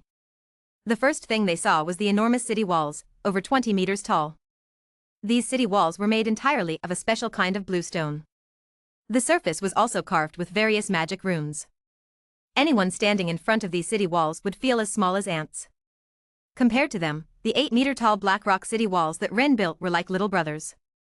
The defensive capabilities of the two were not even on the same level. Compared to the core cities in this region, the development of Eagle City is still far behind. Ren thought to himself, recognizing the gap. After sighing, Ren didn't waste any time and led over 10 guards towards the city gate. When Ren and the others arrived at the city gate, there was already a long line. The number of people reached several thousand. Among them were farmers, small merchants, and free citizens. Most of these people had come to Rhine County City seeking refuge. After all, the situation outside was really chaotic. Bandits were rampant, and evil gods were appearing. There was really no sense of security at all. In this situation, for the sake of survival, everyone naturally rushed to the safe area. And as the central city in the region, Rhine County City had extremely strong defensive and garrison forces. Therefore, it naturally became the first choice for everyone to seek refuge and avoid disasters. As time passed, the number of people gathering at the city gate of Ren County continued to increase. Fortunately, as a noble, Ren did not need to line up like ordinary people. He could directly enter the city through the exclusive passage for nobles, presenting the noble family emblem, passing through the magic array detection. After confirming that they were not cultists, Ren and the others successfully entered the interior of Ren County. Looking at the wide roads and various houses around them, Ren and the others, who were visiting Ren County for the first time, suddenly became like headless flies, losing their way. Just as Ren was about to ask someone for directions. "My lord, would you like me to show you the way? I grew up in Ren County and I am familiar with every road. For just 10 copper coins, I can take you around the entire city." A young boy in coarse clothes walked over and introduced himself incessantly. hoping to receive a job reward from Ren. I don't want to go around the whole city. I just want to know where I can find qualified teachers. If you can take me there, I don't mind giving you a silver coin as a reward. Ren said with a smile. No problem, my lord. The young boy's face lit up, and he readily agreed. Next. Under the guidance of this young tour guide, Ren and the others walked through several streets and arrived in front of a tall stone building. On the sign above, the words Professional Association were written. Noble sir, this is the Professional Association. Whether it's a gardener, a butler, or a teacher, almost everyone with a specialized skill can be found here. The young man in a hemp robe spoke while casting an expectant gaze towards Ren. This is your reward. Ren smiled and threw a silver coin. Amidst the young man's words of gratitude, Ren and the others entered the building. They found a staff member to explain their requirements. Soon enough, the staff member handed a list of teachers to Ren. Arii. 40 years old, apprenticed under Level 3 Scholar Lando Charnley. Scholar Level, Level 1. Resume, former family teacher of Baron Ali and Baron Moore, proficient in world history and heraldry. Lelia. 31 years old, apprenticed under Level 6 Scholar Annie Oslin. Scholar Level, Level 2. Resume, former librarian at the Rhine Grand Library, proficient in mathematics, history, and Elven language. Emily. 25 years old, apprenticed under Level 4 Scholar Anjuin Nusis. Scholar Level, Level 1. Resume, 5th rank swordmaster, former swordsmanship teacher of the eldest son of Viscount Lady, proficient in swordsmanship and basic knowledge of magic. Note, in this world, knowledgeable individuals are referred to as scholars and have specialized professional certifications. The levels range from 1 to 9, with scholars above level 9 being known as erudites, who are well versed in the majority of knowledge in the world, including some hidden forbidden knowledge. Their status is highly esteemed, comparable to legendary experts. Great discounts for reading during the Dragon Boat Festival. Top up 100 and get 500 VIP points. Grab the offer now, promotion period, June 22nd to June 24th. Chapter 23 Going to the station of the Bohemia team, the girl with a throbbing heart. Emily. 25 years old, a disciple of Level 4 Scholar Andrew Nussis. Scholar Level, Level 1. Resume, 5th rank magic swordsman, former swordsmanship teacher of the eldest son of Viscount Lady, proficient in swordsmanship and basic knowledge of low-level magic. Ibel. 42 years old, a disciple of Level 4 Scholar Shrek. Scholar Level, Level 2. Resume, 3rd rank mage, 2nd son of the Libby Baron family, served as a family tutor for many barons' eldest sons, proficient in basic knowledge of low-level fire magic, basic noble etiquette, and noble heraldry. I don't know if it's because of the chaotic situation. There are quite a few noble teachers waiting for employment. However, most of them are Level 1 or Level 2 scholars. There are very few scholars above Level 3. Obviously, higher-level scholars are very rare in the Rhine region and have no worries about finding work. There's no other way. Ren can only choose the best from the shortlist. After careful selection, Ren chose 3 people as the family tutors of the Habsburg family. They are Lelia, Emily, and Ibel. Professor Lelia teaches history and arithmetic. Professor Emily teaches swordsmanship and basic magic knowledge. Professor Ibel teaches basic noble etiquette and noble heraldry. 3-pronged approach. Ensure the comprehensive development of the children's morality, intelligence, physical fitness, beauty, and labor. After selecting the candidates, the staff of the professional association immediately went to inform the 3 of them to come. In the professional association, recruitment is a 2-way selection process. Salary and benefits also need to be negotiated in person. The first one to arrive at the association was Emily. I have to say, this scholar lady with the strength of a 5th rank magic swordsman has a very outstanding temperament. Wearing magical leather armor and equipped with a fine steel long sword around the waist. A blue magic crystal floats around the body. Looks heroic and carries a hint of mystery. Ren had a very good first impression of him. After a discussion and negotiation, both parties reached a consensus. Ren successfully hired the female swordswoman for a monthly salary of 100 gold coins. The second person to come was Ibel. Perhaps due to his noble background, this old scholar looked very serious and rigid. Every strand of hair was meticulously combed, shining with oil. No nonsense. Ren got straight to the point and stated all his conditions and requirements. When Ibel heard that the job required going to the eagle's territory, his face immediately changed. The situation outside is too chaotic now. Please forgive me for refusing. After saying that, the old scholar turned and left. Obviously, he didn't want to leave the safe city of Rhine for a job.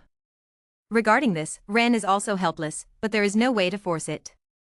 After all, if the other party doesn't want to do it, we can't directly force them to do this job. Not long after Iber left, Lilia also arrived. Wearing a scholar's robe, with gold-rimmed glasses on her head. Her whole body exudes an elegant and intellectual temperament. She is a very beautiful mature lady. This lady scholar doesn't have much objection to leaving the city of Rhine and going to the eagle's territory to work. Just require that her personal safety must be guaranteed. At the same time, the salary needs to be increased. After some negotiation, Ren successfully hired this lady scholar at a high salary of 85 gold coins per month. Afterwards, Ren selected another young scholar who is proficient in noble etiquette to replace Iber. After settling the teacher recruitment matters, Ren and his group did not stay in the city of Rhine for long. On the way, I bought some magical potions for skincare and beauty as a gift for my wife. After that, we left the city of Rhine County. We rushed towards the direction of the eagle's territory with the 3 scholars. Since the 3 scholars were riding in a carriage, the speed of the team naturally wasn't as fast as before. It took half a day to travel a little over 200 kilometers. In the evening, Ren and the others arrived near the city of Cardia. It seems that the headquarters of the Lilac Adventure Team is in Cardia. When we pass by this time, we can go and see Frenna and the others. Thinking of this, Ren immediately quickened his pace. They arrived just before nightfall. Ren and the others successfully entered the city of Cardia. They found the best inn in town. After arranging accommodations and security for the 3 scholars, Ren went out alone. A long time ago, Frenna had told him the specific address of the Lilac Adventure Team's headquarters. After asking a few passers-by, Ren walked through 2 streets and arrived in front of a wooden villa. This villa was decorated very beautifully. The white walls were adorned with various climbing vines blooming with flowers. It looked both beautiful and lively. He walked in. He knocked on the door. Click. After a few seconds, the door opened. A graceful figure walked out. It wasn't Frenna as he had expected. It was Lifa. Lifa, long time no see. Seeing this figure, Ren greeted her with a smile. Ren, why are you here? A hint of surprise appeared on Lifa's face.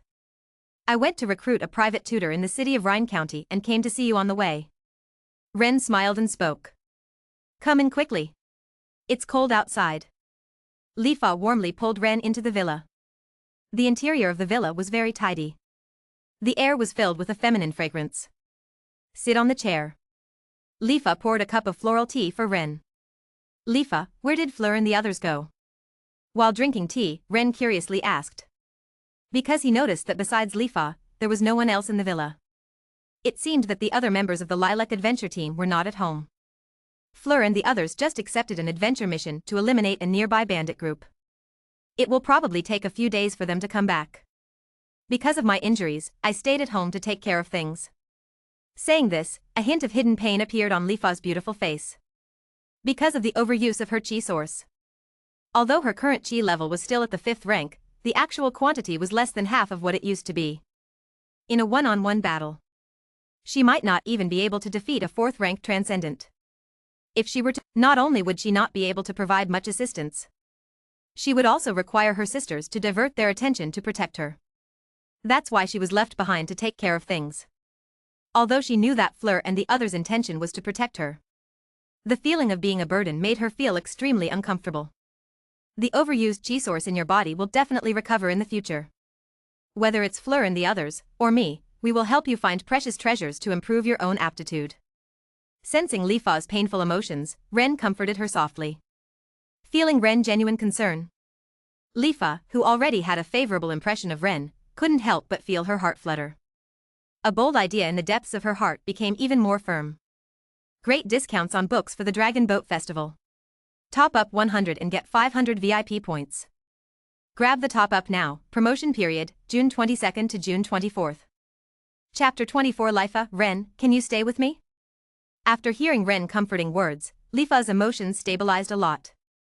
Then, the two of them tacitly skipped over this depressing topic that put a damper on their mood.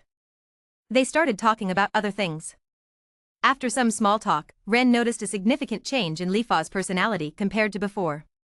The previous Lifa was a lively teenage girl, full of energy and quite outgoing. But now, Lifa had clearly become much more serene. She exuded an inexplicable melancholy from head to toe. She seemed to have matured all of a sudden. Obviously, the impact of overusing qi and the cut-off future had deeply affected Lifa. It seems that we need to be more careful in searching for treasures that enhance potential, Ren thought to himself. In order to alleviate Lifa's sadness, Ren deliberately went along with her words. In this situation, Lifa's desire to confide in someone was instantly activated. She told Ren about the pain she suffered when she was severely injured, the despair of overusing her qi source, and the sadness and frustration of forever being unable to become an advanced hunter and becoming a burden to her sisters. While listening, Ren encouraged Lifa with some inspirational words from his past life. The more they talked, the more they clicked. In this situation, time flew by like flowing water. Unconsciously, the moon in the sky was already hanging high in the center. It was now late at night. In a few hours, a new day would begin. At this moment, Ren suddenly realized. Seeing that it was getting late, Ren immediately prepared to take his leave. Seeing Ren getting up to leave, a hint of shame flashed in Lifa's eyes. Immediately, she gathered her courage and stood up, saying, "Ren, would you stay and accompany me?" After their previous interactions and today's heart-to-heart talk, Ren had already left a deep impression in her heart. Upon hearing this, Ren was filled with astonishment. A man and a woman alone in a room. This doesn't seem appropriate, right? Moreover, he didn't want Lifa to do anything inappropriate due to a momentary impulse of emotions. Otherwise, they might regret it afterwards and not even be able to remain friends. "I like you. I fell in love with you at first sight, and I have deeply fallen for you since then." Seemingly sensing Ren's thoughts, Lifa directly hugged Ren from behind and expressed her feelings. Listening to this heartfelt confession, Ren's originally calm mind was suddenly ignited by some kind of emotion. The next second, Ren turned around and embraced the girl behind him. Soon, the beautiful and moving melody filled the villa. This private concert with only the two of them continued until dawn before finally coming to a stop. The next day, the sun rose in the east. The gentle morning light shone through the curtains into the rightmost room of the villa. Feeling this warmth, Ren opened his eyes and woke up from his slumber. I didn't expect this little girl to be so bold. Looking at the girl sleeping soundly on his chest, Ren recalled the intense battle from last night and couldn't help but feel a bit amazed. It seemed like Ren could feel his gaze. She let out a whimper. Lifa also woke up. Perhaps just waking up, her mind was a bit fuzzy. Lifa immediately got up, ready to get dressed and freshen up. The sunlight shone through the curtains, casting a reflection on the girl. It was particularly dazzling. Seeing this unique beauty, Ren was also stunned. He noticed Ren beside him. Lifa was stunned for a moment, fully awake now. Understanding the situation, Lifa blushed immediately, pulled the blanket, and snuggled back onto Ren. However, her actions clearly ignited Ren completely. The next second, the battle resumed. The pleasant sound of battle echoed in the room once again.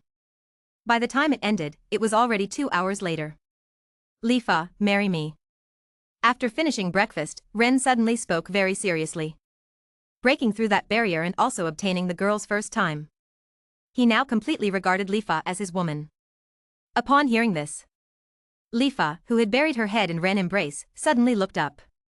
Her little face was filled with surprise and excitement. "Ren, do you really want to marry me?" Lifa's voice trembled. In her eyes, Ren was a nobleman who would never marry a commoner like her. She had previously thought that being Ren's unofficial lover would be enough to satisfy her. Who would have thought? Of course it's true. As long as you're willing to be with me. Once we return to the Eagle territory, we'll have a wedding banquet. Ren said solemnly, making it clear that he wasn't joking. "I'm willing." Lifa happily agreed. After confirming that she would marry Ren and return to the Eagle territory with him, Lifa excitedly started packing her belongings. After packing everything, she suddenly remembered something.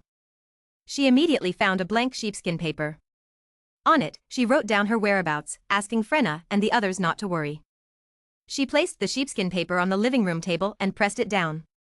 Locked the doors and windows. Ren and Lifa held hands and left the villa that belonged to the Purple Clematis adventure team.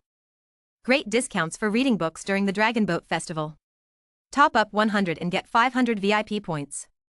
Grab the top up immediately. Promotion period, June 22nd to June 24th.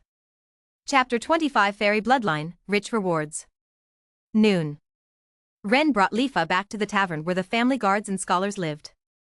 At this moment, the family guards and scholars had already packed everything. They were just waiting for Ren to give the order to act.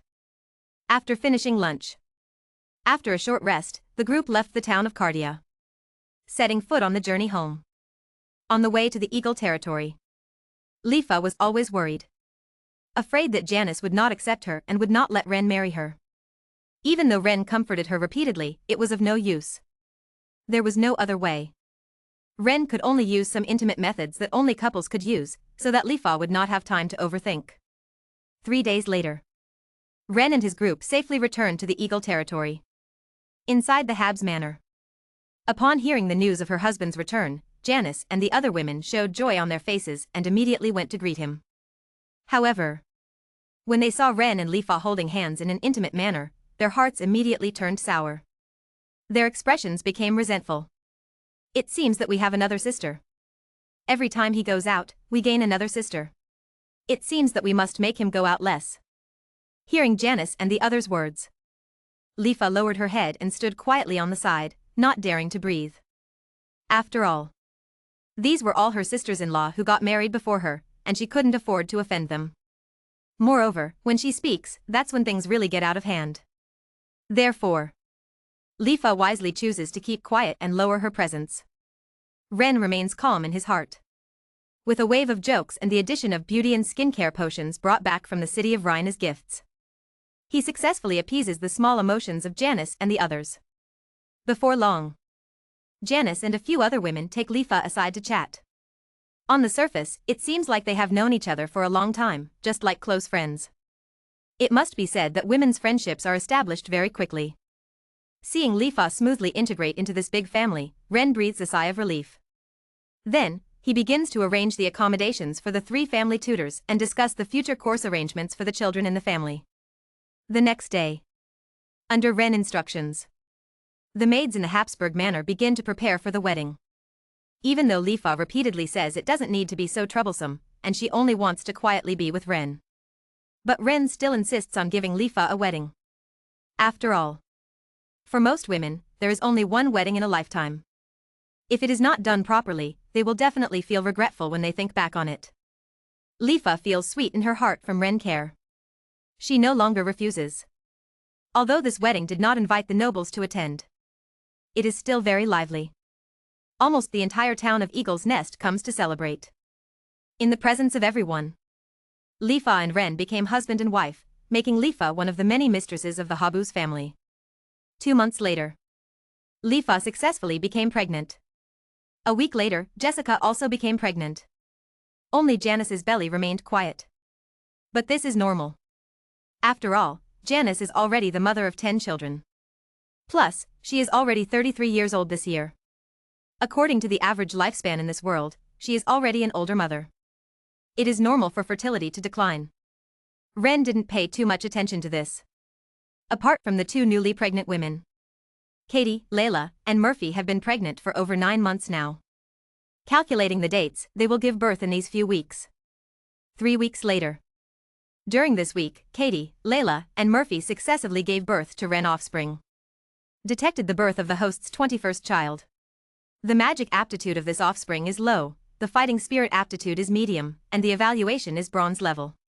Reward, 10 years of fighting spirit cultivation, low-grade aptitude improvement potion. Detected the birth of the host's 22nd child. The magic aptitude of this offspring is none, the fighting spirit aptitude is low, and the evaluation is iron level. Reward, 1 year of fighting spirit cultivation, physique attribute +3. Detected the birth of the host's 23rd child. The magic aptitude of this offspring is high, the fighting spirit aptitude is medium, and it possesses a hidden bloodline, fairy. After bloodline awakening, it can gain extraordinary abilities such as natural affinity and plant manipulation. The evaluation is silver level. Reward, 30 years of fighting spirit cultivation, 6 life fruits, a first-order magic lock war mist. Layla and Murphy gave birth to a boy and a girl respectively. These 2 children have average aptitude, with only bronze and iron level evaluations from the system. It's Katie who stands out. She gave birth to an offspring with a silver level evaluation in her first pregnancy. This greatly surprised Ren. This is his 3rd silver level descendant.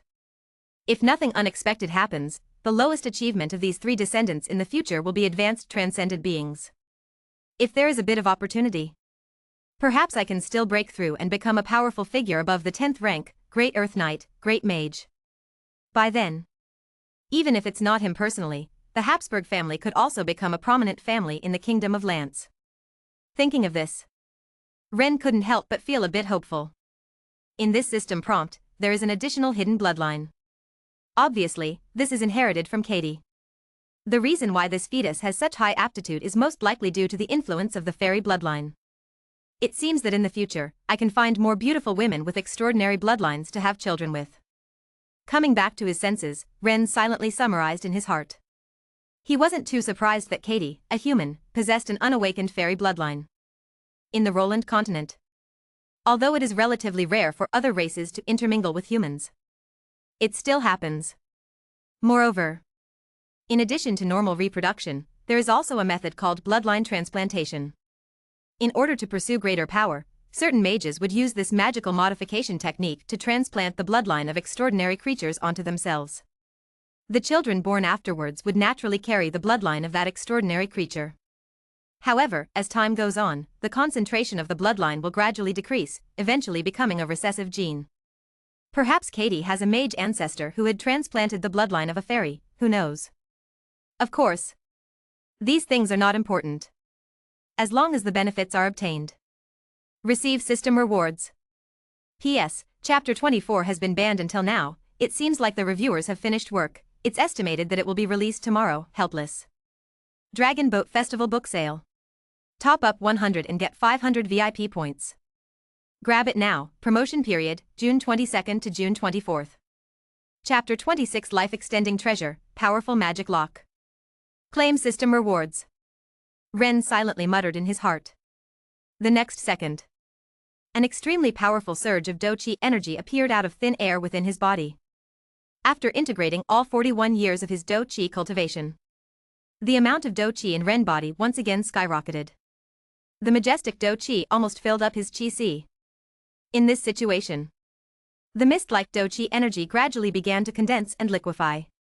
When all the Do-Chi in his body completed liquefaction and formed a higher level Do-Chi energy, it would be the moment when Ren broke through to become a great Earth Knight. However, to complete this process, the current reserve of Do-Chi is still insufficient. More Do-Chi energy is needed. Ren roughly estimated.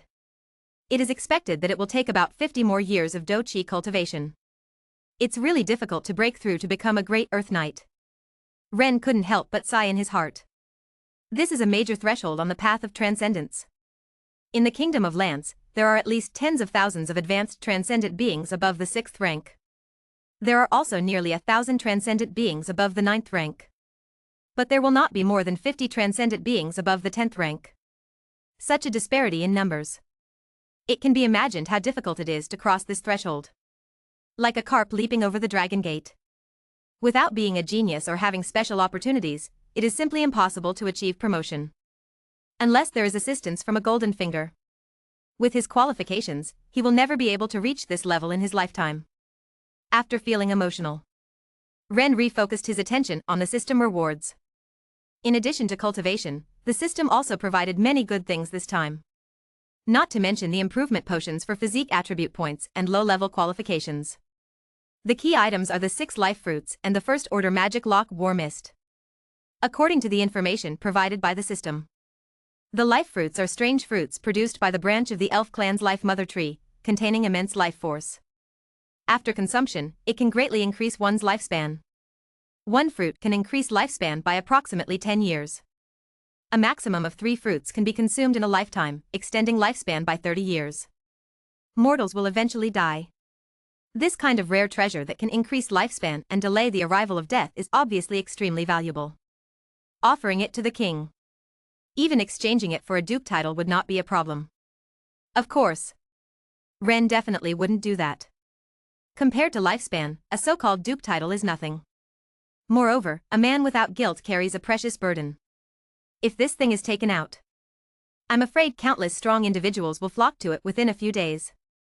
Especially those strong individuals whose lifespan is nearing its end, they will definitely not let him go. If you don't want to die, it's better to digest this thing on your own. And the value of the First Order Magic Lock War Mist is also not bad. As one of the highest magical achievements of the Elf clan, the power of the magic lock is extremely strong. Even the lowest level First Order Magic Lock War Mist is no exception. Once activated, it can release a large amount of illusionary mist that shields the body's perception. At the same time, it forms dozens of mist beasts with the same strength as high-level transcendent beings to attack and devour all enemies that enter the range of the enchantment. Without the intervention of experts above the 10th rank, it is almost impossible to break through this magical enchantment. As for transcendent beings below the 10th rank, daring to enter would mean inviting death. It can be considered the best means of protecting one's own stronghold. These are all good things. Recalling the system information in his mind, Ren was filled with excitement. This wave of system rewards is really amazing. After pondering for a moment, he roughly arranged the destinations and uses for these 2 items. He would eat 3 of the 6 life fruits himself. The remaining 3 would be given to Janice. After all, Janice was his first wife and the oldest among the several women. She needed this kind of longevity treasure the most. As for Jessica and the others, they are only 26 years old at most. It wouldn't be too late to give them similar treasures in the future. As for the magic enchantment, it definitely had to be installed in the Habs Manor. Habs Manor is the center of Eagle's domain. According to the range of this enchantment, it completely covers the entire Eagle's town. With the protection of the enchantment, the defensive capabilities of the territory would increase by several levels. Thinking of this, Ren immediately took action. The installation of the magic enchantment rewarded by the system was very simple. Just place the formation disc at the installation point and then activate it by inputting energy. There was a tutorial provided by the system. Ren only took 5 minutes to finish it. A hidden magical fluctuation instantly enveloped the entire Eagle town. The magic lock and war fog were successfully activated. Next, Ren picked up 3 life fruits and ate them. The skin of the life fruit is pale green and about the size of a jujube. The taste is somewhat like cherries, but much more delicious. After savoring the taste of the life fruit, Ren immediately felt a majestic yet gentle special energy spreading within his body. This feeling is like soaking in a hot spring. It lasted for more than 10 minutes before all of these life energies were completely consumed. He found a mirror and took a look. Ren found that he had become younger. The skin that had become gradually dull and loose with the passage of time regained its radiance. The whole person's spirit was completely different. He looked more than 10 years younger. I didn't expect that the life fruit also has a beautifying effect. Ren nodded in satisfaction. Then, he let Janice eat the remaining life fruits. He didn't mention that this was a treasure that could prolong life. After all, if Janice accidentally mentioned it, it would be troublesome. Therefore, Ren only said that these fruits were for beauty. After eating them, looking at her tight skin in the mirror, which was comparable to that of an 18-year-old girl, Janice was full of joy and immediately went to show off to her other sisters. She didn't doubt Ren's words at all. Dragon Boat Festival Book Sale. Get 500 VIP points for every 100 points charged. Grab it now, promotion period, June 22nd to June 24th. Chapter 27, The Black Family Asks for Help, the Rock City that is about to be attacked. Time flies. In the blink of an eye, another 3 months have passed. Since hiring 3 noble teachers, children over the age of 5 in the household have to attend 6 classes every day. Playtime has greatly decreased. No need to deal with these annoying and detestable brats. The time Ren spends with his wives has noticeably increased. Their relationship has been steadily improving. During this process, Janice, Katie, and Layla have become pregnant one after another. It is expected that around the new year next year, 3 more children will be born. Besides this good news, there is also some bad news. During this period, the Rhine region has experienced a drought that has lasted for over a month. The grain that could have had a bountiful harvest has seen a drastic drop in yield by half. Coupled with the continuous high tax burden imposed by the Duchy of Lances, a large number of struggling people have been completely overwhelmed. They can't even afford to eat. In this situation, the expansion of the cult of the evil god has become unusually rapid. The number of cult followers has rapidly expanded. In less than a month, over 10 towns have been captured and blood sacrifices have been made by the cult followers. Over 10 baronial families have been expelled. Now the Rhine region is in a state of panic, and everyone is living in fear. However, Rennes territory is relatively calm. Because of the development of the beer industry, Rennes had previously stockpiled a large amount of wheat, a raw material for brewing. Therefore, even in the current food crisis, the food supply within the Eagle's domain has not experienced shortages. In this situation, the Eagle's domain is naturally stable as Mount Tai. As for those cultists who attempt to invade from the outside, they can be stopped by the Black Rock City Wall and the meteor-breaking city crossbow. After all, the Eagle's domain has only risen a few years ago, and the permanent population is only slightly over 10,000. Compared to other towns, it is simply pitifully small. For those evil god priests who like to use blood sacrifices to exchange for power, the attraction is very limited. There is a way to attack the Eagle's crest. It is more cost-effective to attack other towns. There is no evil god priest in charge. Even those evil god cultists with only a cultivation level of 6th rank cannot pose a threat to Eagle's crest. However, Eagle's crest is calm and peaceful. It does not mean that other noble territories are the same. On this morning, Rennes received a plea for help from the Blake family. The letter stated that several evil god priests led tens of thousands of cultists to surround the Blake family's territory, the city of Panchir. The situation is now extremely critical, and they hope that Rennes can abide by the previous agreement and send troops to support Panchir city. Sure enough, it's not easy to deal with the Blake family's forge craftsmen and the 3 meteor-breaking crossbows. After reading the letter, Rennes lightly tapped the table with his right hand and sighed. Several evil cult priests, tens of thousands of cultists. This is a tough situation. But he had previously formed an alliance with the Blake family through marriage and signed a magical contract. It is not possible to not provide support. The magic contract is supervised by the god of contracts. Once violated, the divine power of the god of contracts will cast the violator's soul into the depths of the Styx. This price is obviously not something he can afford. It seems that I can only personally take action. With his cultivation at the 9th rank limit. Not to mention eliminating those evil god believers, it should be no problem to help the Blake family out of the crisis. Even if an evil god projection appears, he is confident that he can retreat unscathed. Thinking of this, Rennes immediately made a decision. Arrange the affairs of the territory. After confirming that there will be no chaos in his absence, Rennes immediately took his most elite guard and rode on warhorses, galloping towards the Blake family's city of Panchir. While rushing to Rennes with a group of people to support the Blake family. On the other side, the situation in the city of Panchir is not optimistic. Tens of thousands of cultists, armed with various weapons, are crazily attacking the city walls of Panchir.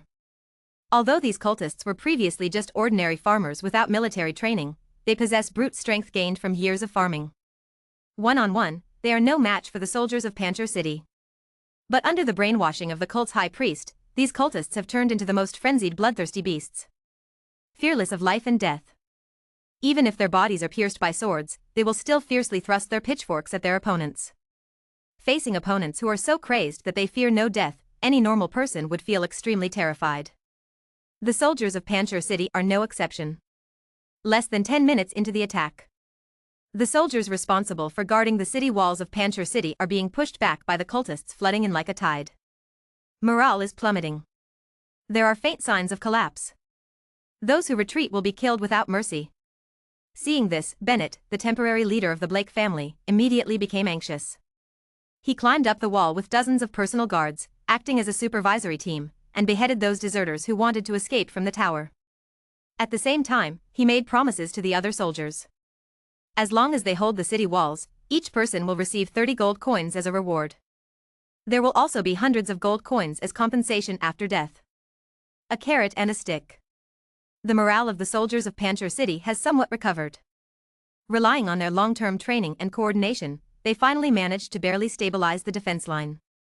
However, there is not much joy on Bennett's face. He is well aware that with the armed strength of the Blake family, there is simply no hope of winning. The resistance of the soldiers can only delay the time of the city's breach at best. Once those few high priests of the cult make a move, the situation will immediately become even worse than before. Has the plea for help been sent out? When can we expect the Habsburg family to arrive? With these thoughts in mind, Bennett anxiously asked the butler beside him. The plea for help has been sent out. The Habsburg family should have received it. If the Habsburg family hasn't been delayed and can send troops directly to support us, it will probably take about half a magical hour for them to reach the city of Panjshir. The butler replied. Half a magical hour? Upon hearing this, Bennett's expression became even more grim. That time is too long. Based on the current situation, it is likely that the city of Panjshir will not be able to hold on until then. However, even if we can't hold on, we must defend. The family's legacy must not be destroyed in his hands. With this thought in mind, Bennett personally put on armor and led the elite guards of the family to fight against the swarming cultists. With their formidable strength, soon, all the cultists on the eastern city wall were killed. Kill. Kill. Kill. Seeing their lord fight so bravely, the morale of the other soldiers in the city of Panjshir soared. They worked together, killing all the cultists who climbed the city walls. However, this didn't have much effect. There were too many cultists. Up to tens of thousands. The cultists they killed were just a drop in the bucket. Soon, the cultists regrouped, attacking the city walls again. The sounds of fierce fighting and desperate screams filled every corner of the city of Panjshir. Great discounts on books for the Dragon Boat Festival. Top up 100 and get 500 VIP points. Grab the offer now. Promotion period, June 22nd to June 24th. Chapter 28 Holy Light defeats the enemy and kills the priest of the evil god. Under the relentless and fanatical attacks of the cultists, the number of soldiers in the city of Panjshir rapidly decreased. Soon, a breach was opened. After more than 10 minutes, the soldiers on the western wall were completely wiped out and the defense was completely lost. 20 minutes later, the soldiers on the northern wall were surrounded by cultists coming from the front and the western wall, and they were completely defeated. Seeing the defense line starting to collapse, Burnett was also anxious. Has the Habsburg family arrived yet? Using his fighting spirit to clear the cultists rushing towards him, Burnett, covered in blood, asked the steward fighting alongside him again. No. The steward shook his head bitterly. It has only been more than 20 minutes since then. According to the previous estimation of the journey, it would take at least another 10 minutes for the Habsburg family to arrive. Upon hearing this, a hint of helplessness appeared in Burnett's eyes. 10 minutes? By then, it is feared that the people in the entire city of Panjshir will be sacrificed by these insane cultists. The legacy of the Blake family must not be severed. Andy, immediately go back and gather all the family members at the east gate. Knight Kula, gather the soldiers with others, gather all the strength, and prepare to break out. Unwilling to wait for death in place, Burnett decisively launched a final struggle. Abandoning everything, they would break out of the city. Yes. Yes. They received the orders. Andy immediately rushed to the Blake family to assist the remaining members of the family. Meanwhile, the commander of the guards, Kula, was killing the attacking cultists while quickly gathering the scattered soldiers around. However, those cultists of the evil gods clearly wouldn't give Bennett and the others a chance to break free. Stay here obediently and become sacrifices to my god. A large number of soldiers were seen gathering at the east gate. Kessler, one of the 4 evil god priests responsible for blocking the east side, smirked coldly and acted without hesitation. Blood golems. Only to see a sinister blood-colored light gathering in his staff. The next second, on the eastern city wall of Panjshir City, the blood of the dead seemed to be called upon invisibly, rapidly converging together. Eventually, they condensed into 5 colossal creatures over 10 meters tall. These blood golems, summoned entirely from blood magic, possessed immense strength, were impervious to physical attacks, and could continuously regenerate themselves by absorbing the surrounding blood. Each one possessed the power of the 6th rank. The 5 blood golems launched their attack together. The scattered soldiers that Bennett and the others had gathered were instantly slaughtered as if they were cutting melons and vegetables. The so-called breakout plan was instantly shattered. Without a doubt, both Panjshir City and the Blake family were done for. Just as Bennett and the others were in despair. Bang! Bang! Bang! The sound of urgent horse hooves came from a distance. Such a commotion instantly attracted everyone's attention. Under the gaze of Bennett and the other evil god priests, A group of soldiers carrying the Habs family emblem and battle flags appeared before everyone's eyes. The person leading them was none other than Ren. The reinforcements from the Habs family have arrived. We are saved. Bennett and the others' faces were filled with joy. And the evil priests are just the opposite. Seeing unexpected guests from the opposing camp approaching, their faces showed a cold intent to kill. Kessler, go deal with these ignorant fools. Don't let these people ruin our blood sacrifice plan. Cain, the highest ranking among the 4 evil priests, ordered expressionlessly. Facing Cain's domineering orders, Kessler looked a bit displeased, but he didn't refute. Although everyone was at the same level as priests. But Cain was much stronger than him in terms of qualifications and achievements. After completing this large-scale blood sacrifice, Cain would most likely gain the favor of the Crimson Demon Lord and be promoted to Crimson Bishop. He didn't want to offend his future superior because of his dissatisfaction. No choice. Kessler could only choose to vent his anger on Ren and the others. Die in agony, you ants. A cruel expression appeared on Kessler's face. A strange fluctuation burst out from his staff. Level 3 Dark Magic, Crimson Touch. The next second, hundreds and thousands of dark red energy tentacles appeared out of thin air, sweeping towards Ren and the others like giant pythons. This was a dark magic that only the priests under the Crimson Demon Lord could learn. And its effect was extremely evil. Once it hit, these tentacles would immediately suck the blood of the target like a pump, nourishing the caster. During this process, the target would experience extreme pain comparable to the top 10 tortures of the Qing dynasty. Completely losing the ability to resist. Only death could bring relief. Holy light slash. Perceiving the strangeness and evilness of these tentacles, without hesitation, Ren drew the storm greatsword from behind, activated his fighting spirit, and swung it down forcefully. The next second, a massive sword energy, shimmering with divine radiance, burst through the air. It met the attacking crimson tentacles head-on. The power of the holy light restrained all evil energy. Sizzle sizzle sizzle. The 2 attacks collided. The sword energy representing the holy light sliced through the tentacles effortlessly, tearing them apart and purifying them like a hot knife through butter. Then, with unabated momentum, it shot towards Kessler at high speed. Before he could react, Kessler was struck by this holy light sword energy. If it weren't for the crimson robe he was wearing automatically activating a defensive magic, the crimson shield, and blocking most of the power of the holy light sword energy, Kessler would probably have been cut in half. However, even though he didn't die, Kessler was heavily injured. For someone like him, a devotee of the evil god, the purifying holy light energy was like sulfuric acid. Once contaminated, it would be corroded. Feeling the holy light energy corroding his body, Kessler let out a beast-like cry of pain. Immediately, he wanted to use crimson magic to heal himself. However, Ren did not give him that chance.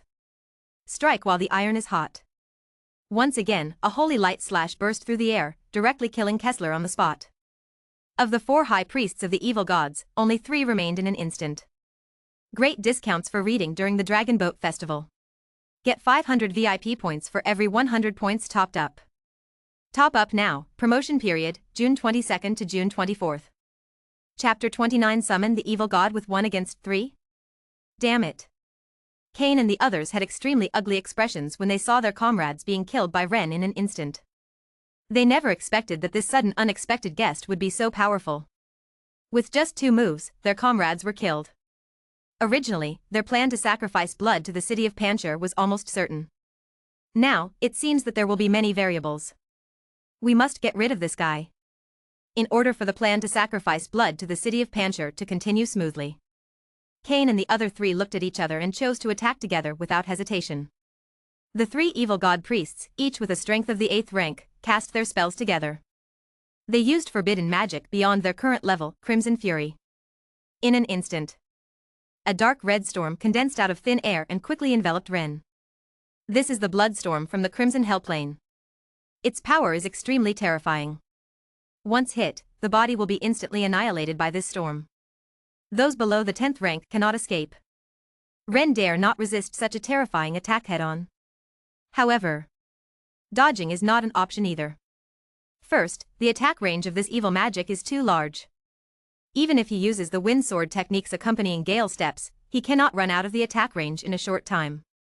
Second, the dozens of night guards behind him were carefully trained by him over the years. If he directly dodges, these knights will undoubtedly die under this powerful magic. He can't bear to waste the family's heritage like this. There's no other way. Ren can only choose to fight back. Storm Art. He activated the third-rank magic embedded in the Storm Greatsword by circulating his fighting spirit. A tens of meters high green tornado rushed towards the Crimson Storm. However, the power of Crimson Fury is obviously much stronger than the third-level magic, Storm Art. In less than a moment, this Crimson Storm easily extinguished the Storm Art. Then, it continued to attack Ren and the others. Of course. During this process, the size of the Crimson Storm visibly shrank by one circle. Effective. Seeing this, Ren's eyes lit up. Once again, he raised the Storm Greatsword, circulated his fighting spirit, and continuously struck forward several times. Several sword chi shimmering with holy radiance intertwined and converged, forming a more powerful crushing strike. Holy Light Cross Slash. Boom. The Holy Light Cross Slash collided with the Crimson Storm. Representing the divine radiance and representing the evil blood constantly clashed and intertwined. In the end, both turned into nothingness. Ramon, you take the others and charge into Panchir City first to support the Blake family. After blocking this terrifying attack, Ren immediately ordered the captain of the guards behind him. The battle between him and the three evil god priests was not something these average third-level family guards could intervene in. Instead of letting these subordinates slow him down, it would be better to let them rush into Panchir City to support the Blake family. That is their battlefield. The city defenses of Panchir City have already been breached by the cultists. If there is no one else to support them, the Blake family is likely to be expelled. Yes. Receiving the order, the cavalry guards behind Ren immediately turned around and launched a charge towards Panchir City. Although there is the factor of extraordinary power in this world, the killing power of the cavalry group's charge has not only not decreased, but has become even more terrifying. Especially in the absence of advanced extraordinary individuals intervening. Dozens of elite cavalry with an average strength of the third level launching a charge is enough to directly crush 10 times their number of warriors of the same level. Not to mention those brainwashed cultists. Ramon and the others broke through like a hot knife through butter, smoothly charging into Panchir City from the east gate. On the other side, no one is dragging their feet. Without hesitation, Ren charged towards the three evil god priests. With the support of chi energy, the speed of Ren Warhorse burst out like lightning, to the point of leaving traces in the air. In just a few seconds, he crossed a distance of thousands of kilometers and arrived in front of the three evil god priests. Holy Light Power Slash. With the momentum of the Warhorse charge, Ren swung his Storm Greatsword. A giant Holy Light Sword energy, over 10 meters long, extended from the Greatsword. With an unparalleled power to slay all evil, it slashed towards the three evil god priests. Before the attack reached them, Cain and the others felt a faint burning sensation in their bodies. Damn it. How can there be such a powerful transcendent in the Rhine region? They smelled the scent of death. Having just joined forces to use advanced dark magic, Cain and the others didn't care about the damage to their bodies. They quickly cast dark magic, summoning crimson light to envelop themselves. The next second, the three of them disappeared from their original location. Immediately, they appeared in an open space 100 meters away. Third circle dark magic, Crimson Leap. This dark magic utilizes the power of the Crimson Demon God to temporarily traverse the space rift between the Crimson Hell and the Roland continent, performing short-distance teleportation. The effect is equivalent to fourth circle magic, Blink. In the face of this tricky teleportation spell, the giant Holy Light Sword energy missed its target. Boom. Accompanied by a loud roar. A sword mark several tens of meters long and nearly 10 meters deep appeared on the ground. The accumulated power of the strike failed to achieve its goal. There was not much disappointment on Ren's face either. This was something he had expected. Compared to the relatively simple means of physical professions, the methods of legal professions are too numerous. All sorts of bizarre spells emerge endlessly. The higher the level of a legal profession, the harder it is to kill them. If that evil god priest hadn't been too careless and failed to fully utilize the advantages of the legal profession, he wouldn't have been easily killed with just 2 moves. Come again. As the attack missed, a gleam flashed in Ren's eyes. He immediately launched another charge. He didn't believe that these 3 evil god priests could keep teleporting like this. After all, Regardless of the profession, teleportation skills consume a lot of energy. Seeing Ren relentlessly pursuing them like a sticky candy, Cain and the other two immediately chose to scatter and rely on the advantages of their legal professions. They released various curses from a distance, attempting to surround and beat Ren to death. Curse of Blood. Crimson Flame. Blood Golem. Faced with so many curses, Ren couldn't be bothered to dodge. He directly used Holy Light Slash to crush them all. With his overwhelming level advantage and the Holy Light Slash technique that neutralizes all negative energy, Ren easily gained the upper hand in the 1v3 battle. And as time went on, his advantage grew even larger. The three evil god priests naturally noticed this. It was quite obvious. Based on the current situation, not only would the plan of the blood sacrifice Pancher City fail, but they themselves might also perish here. We can't go on like this. Summon my god and kill this guy. Great discounts on books for the Dragon Boat Festival. Get 500 VIP points for every 100 points charged. Grab the offer now. Promotion period, June 22nd to June 24th. Chapter 30, The Evil God Arrives, the powerful projection of the evil god. We can't go on like this anymore. Summon my god and kill this guy. A resolute expression appeared on Cain's cold face. Although doing so would come at a great cost. But as long as this blood sacrifice plan could succeed, all losses could be made up for. Upon hearing this, the other two cult priests hesitated. But in the end, they nodded. After reaching an agreement, the three of them joined forces to summon a large number of blood golems to block Ren advance. Then, each of them took out a dark red idol and placed them together in a special way. Everything was ready. A chant filled with an evil aura resounded from the mouths of the three cult priests. With each line spoken, a large amount of blood would flow from their bodies and merge into the idols. After reaching a certain threshold, these idols seemed to awaken. They began to emit a strange red light. With it as the center, the earth and sky were tainted with a layer of blood red. An inexplicable sense of terror began to manifest out of thin air. These three cult priests are summoning a projection of an evil god? Seeing such a bizarre and terrifying change, Ren's face turned pale. Immediately, he activated his chi to its maximum. And at the fastest speed, he charged towards Cain and the other two. Along the way, the blood golems were all purified by the holy sword aura. Supreme Lord, you hold all the mysteries of the world, you are everything. Sensing Ren getting closer, the speed at which Cain and the other two chanted increased. The rapid loss of blood transformed the appearance of the three individuals from normal humans into a skeletal figure covered in skin. They looked more terrifying and frightening than ghosts. Under the relentless acceleration of the three evil god priests, Ren was ultimately a step too late and failed to interrupt this ritual of the descent of the evil god. With the final summoning chant falling, a huge crack appeared above the heads of the three individuals. Immediately after, a demon emitting a crimson light emerged from the crack.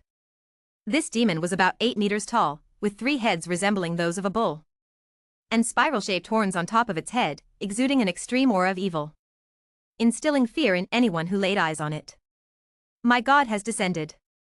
Upon seeing this terrifying figure, the faces of the 3 individuals, including Ren, were filled with fanatical expressions. This was the deity they believed in. The great deity, the crimson demon god Vagnos, who bestowed upon them immense power. This is big trouble. Looking at the enormous figure ahead, radiating the pressure of a higher life form, Ren took a deep breath, his expression extremely serious. Although the figure summoned by the 3 evil god priests was not the true form of the evil god, its essence still came from a terrifying demon comparable to a deity. Even as a mere projection, its power reached the level of the 11th rank. Against an opponent of this level, he had never encountered one before and had no confidence in his heart. My chi cultivation has already reached the limit of the 9th rank, and even the chi in my body has begun to automatically liquefy, reaching the level of a half-step Earth Knight. Combined with the fine-grade magic weapon, the Storm Greatsword, and the anti-evil combat technique, Holy Light Slash, there should be no problem dealing with a projection of an evil god. Even if I can't win head-on. As long as we can withstand the attacks and drag it out until the projection of the evil god collapses, we can win without fighting. The Roland continent is governed by strict laws. In order to prevent their own destruction, the Roland continent has a set of self-defense mechanisms that impose strict restrictions on the entry of superspecies beings such as gods. Not to mention, the evil gods who snatch the souls and flesh of living beings. Generally speaking, these evil gods who sneak in will soon be locked and eliminated by the dimensional laws. Therefore, Ren only needs to hold on for a while. The information that Ren is aware of, the crimson projection of the demon god naturally knows as well. Lowly mortal, die. At the moment of descending into this world, Vagnos's eyes flashed with red light, and without hesitation, he launched an attack on Ren. 5th level magic, Crimson Cage. 5th circle magic, Soul Shatter. As an abyssal god, even though this projection has limited energy, its combat power is not comparable to that of a transcendent of the same level. The first move was 2 powerful 5th circle magics, accompanied by the demonic language of chaotic evil. A tremendously powerful magic power rose from the crimson projection of the demon god. Before Ren could react, countless crimson energies appeared out of thin air, turning into a cage filled with corrosive energy, trapping him inside. Following closely behind was a small, grim green beam. Don't be fooled by this beam, it may seem weak. In reality, it is composed of extremely explosive soul energy. Once it hits, souls with insufficient strength will be immediately shattered by this spell, turning into nothingness. It can be said that this is a death spell that ignores magic resistance and directly attacks the soul. I didn't expect that. The combat power of the projection of the evil god would be so fierce. Feeling the crisis of death, Ren did not hesitate to use his ultimate trump card, Uninjured Fury. In the next second, Ren felt a continuous surge of power entering his body. All aspects of his body's attributes doubled. The crimson cage that had tightly bound him suddenly seemed much fragile. He regained his ability to move. Ren immediately activated his fighting spirit and raised his hand to deliver a holy light slash, shattering the cage. Then, he dismounted his warhorse and used the swift wind step, transforming into a fierce wind and swiftly leaving the spot. In the next second, the devastating green light beam representing the soul shatter spell swept past Ren's previous position and hit Ren warhorse. A normal warhorse with a hint of demonic bloodline was instantly killed by the 5 rings instant death spell, and its fate can be imagined. As expected, the warhorse that had accompanied Ren in battle was gone. Although there were no visible injuries, its soul was completely shattered, turning it into a plant horse. He narrowly avoided this fatal blow. Ren did not waste any time. The duration of Uninjured Fury was only 10 minutes. He had to kill the projection of the evil god before the frenzy state ended. Otherwise, he would be the unlucky one. Holy Light Storm Slash. Thinking of this, Ren took the initiative without hesitation. Stepping on the swift wind step, he quickly approached the evil god's projection dozens of meters ahead. Immediately, relying on the powerful attributes of his frenzy state, he used the technique of the Holy Light Slash from the swift wind sword technique. In the next instant, countless crescent-shaped holy light sword chi, like a storm tornado, fiercely tore through the crimson evil god's projection in mid-air. Dragon Boat Festival Book Sale. Get 500 VIP points for every 100 points charged. Grab it now, promotion period, June 22nd to June 24th. Chapter 31 Killing the Evil God Projection, Burnett sends his sister again. In a state of frenzy. The power of Ren Holy Light Slash has increased several times. Coupled with the super high-speed combo technique of the Gale sword skill. This strike, which combines the Holy Light Storm Slash of the 2 major combat techniques, can be said to be Ren's strongest attack at the moment. Even the Earth Knight, he has confidence in killing with one strike. The dazzling Holy Light Sword Chi tornado instantly enveloped the projection of the evil god. Roar! Unexpectedly, the seemingly certain strike missed. Even more unexpectedly, the counterattack from that insignificant mortal came so quickly and fiercely. Caught off guard by such a blow, Vagnos instantly let out a painful roar. But for a projection of an evil god composed of negative energy, it's almost like being immersed in a pool of sulfuric acid. In an instant, the projection of the evil god began to become illusory. However, it is obviously impossible to eliminate the projection of the evil god with one strike. At the cost of reducing its size by 2 circles, the shadow of the evil god returned to a stable state. This process may sound long, but in reality, it will not exceed 1 second. Damn mortal, I will turn your soul into lamp oil and burn it in the fires of hell for 10,000 years. Having suffered such a big loss in the hands of what he sees as an insignificant ant, Vagnos' 3 heads and 6 eyes all flickered with anger. Blood-sucking. Hellfire Ball. Weakening Ray. In an instant, more than 10 third and 4th circle magic spells rained down on Ren. The intention is to completely kill Ren. Faced with such a frenzied attack from the projection of the evil god, Even in a state of frenzy, Ren dare not directly confront it. Using the Gale step, he perfectly utilizes his advantage of small size and fast speed, crazily maneuvering and dodging around the projection of the evil god. Occasionally finding an opportunity to unleash a holy light slash on the projection of the evil god. However, having suffered a loss once, it was clear that Vagnos would not be able to suffer a second time. Seeing the appearance of the holy light slash, he immediately launched his magic and shattered it. Just like that. Both sides were engaged in a back and forth, unable to overcome each other. They reached a stalemate. After 9 minutes, Ren gradually felt the surging violent power within him starting to subside. Clearly, the duration of the berserk state was coming to an end. We must quickly end this. Realizing this, a hint of ruthlessness flashed in Ren's eyes. If the battle couldn't be concluded before the berserk state disappeared. With the strength of this projection of the evil god, he would probably find it difficult to leave alive. Just as Ren was preparing to fight to the death, he suddenly noticed that the casting motion of the evil god projection froze. Immediately after, the body suddenly became much more transparent. As if it could disappear from this world at any moment. A good opportunity. Ren's eyes lit up. Finally, the defense mechanism of the laws of the Roland continent began to take effect. Taking advantage of the evil god projection's full resistance against the purification power of the laws of the Roland continent, it fell into a stiff state. Ren rushed forward, unleashing an endless holy light slash, striving to achieve maximum output before the berserk state ended. No. Ren's attack was undoubtedly the last straw that broke the camel's back. Suffering a large amount of holy light power attacks, the evil god projection, who was desperately resisting the power of the dimensional laws, instantly collapsed. Only able to let out a resentful roar, it was completely purified by the power of the dimensional laws. In its place, only a 6-sided red crystal similar to a gemstone remained. We finally won, Ren sighed with relief. It must be said, this was truly a fierce battle. If his trump card wasn't strong enough, he would have been finished. No. This can't be possible. How could a god lose to a mere mortal? Different from Ren mood.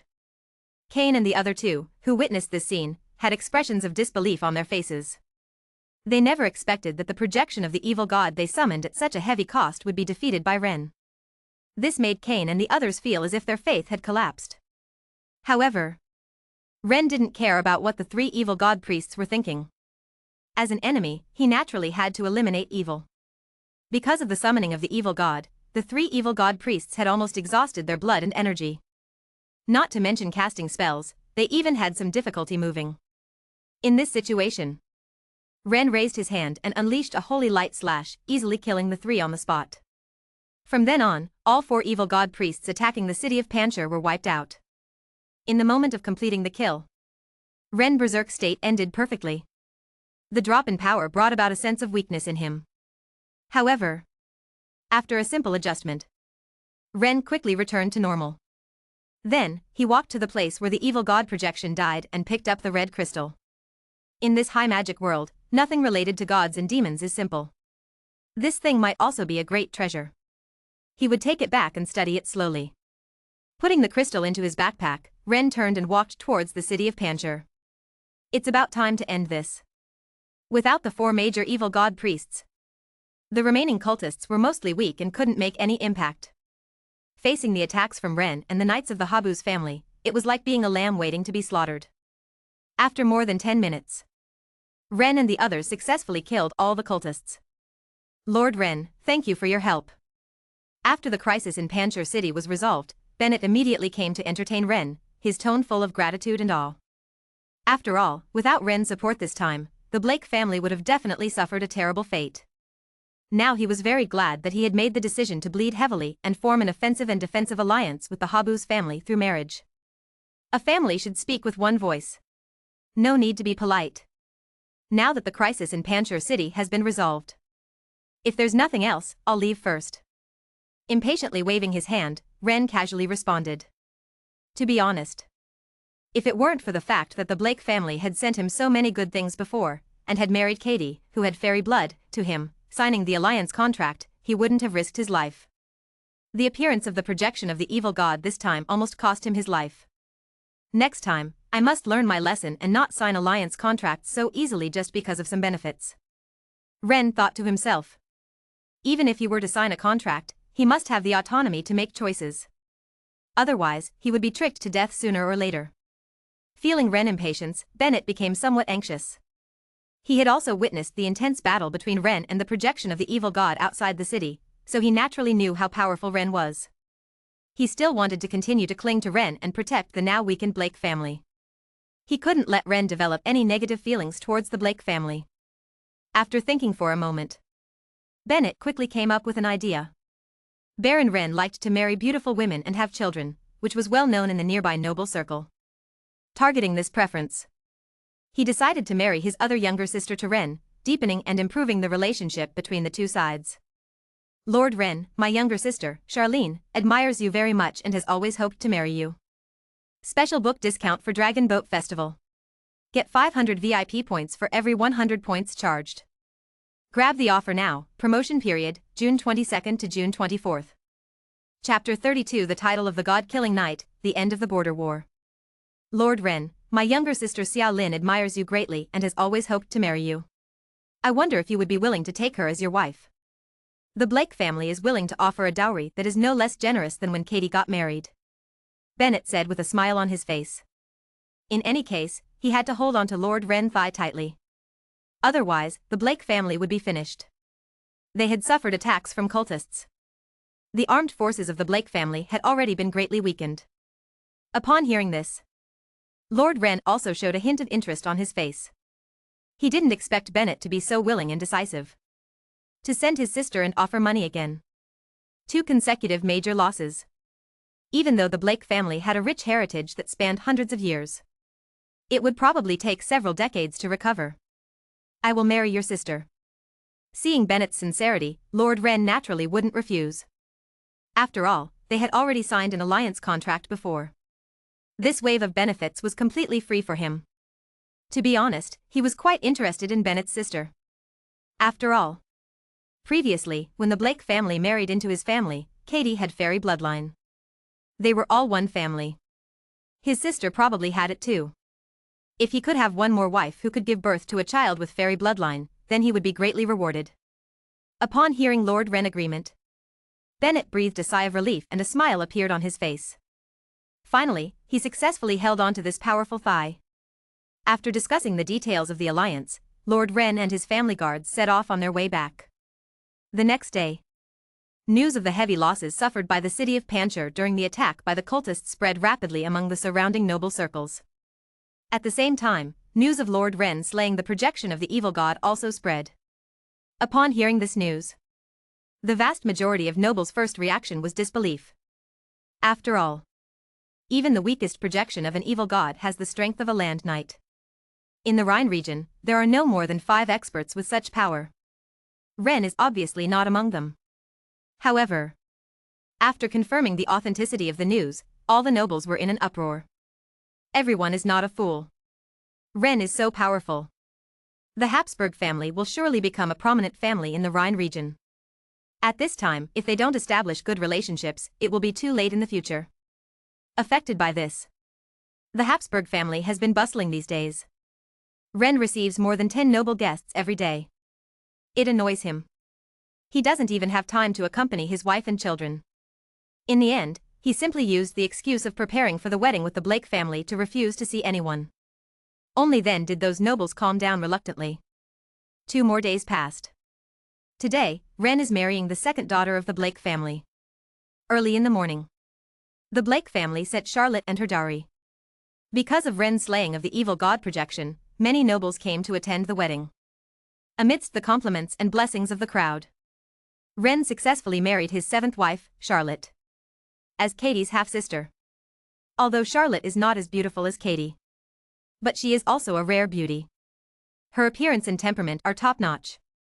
Especially her skin, it is incredibly fair.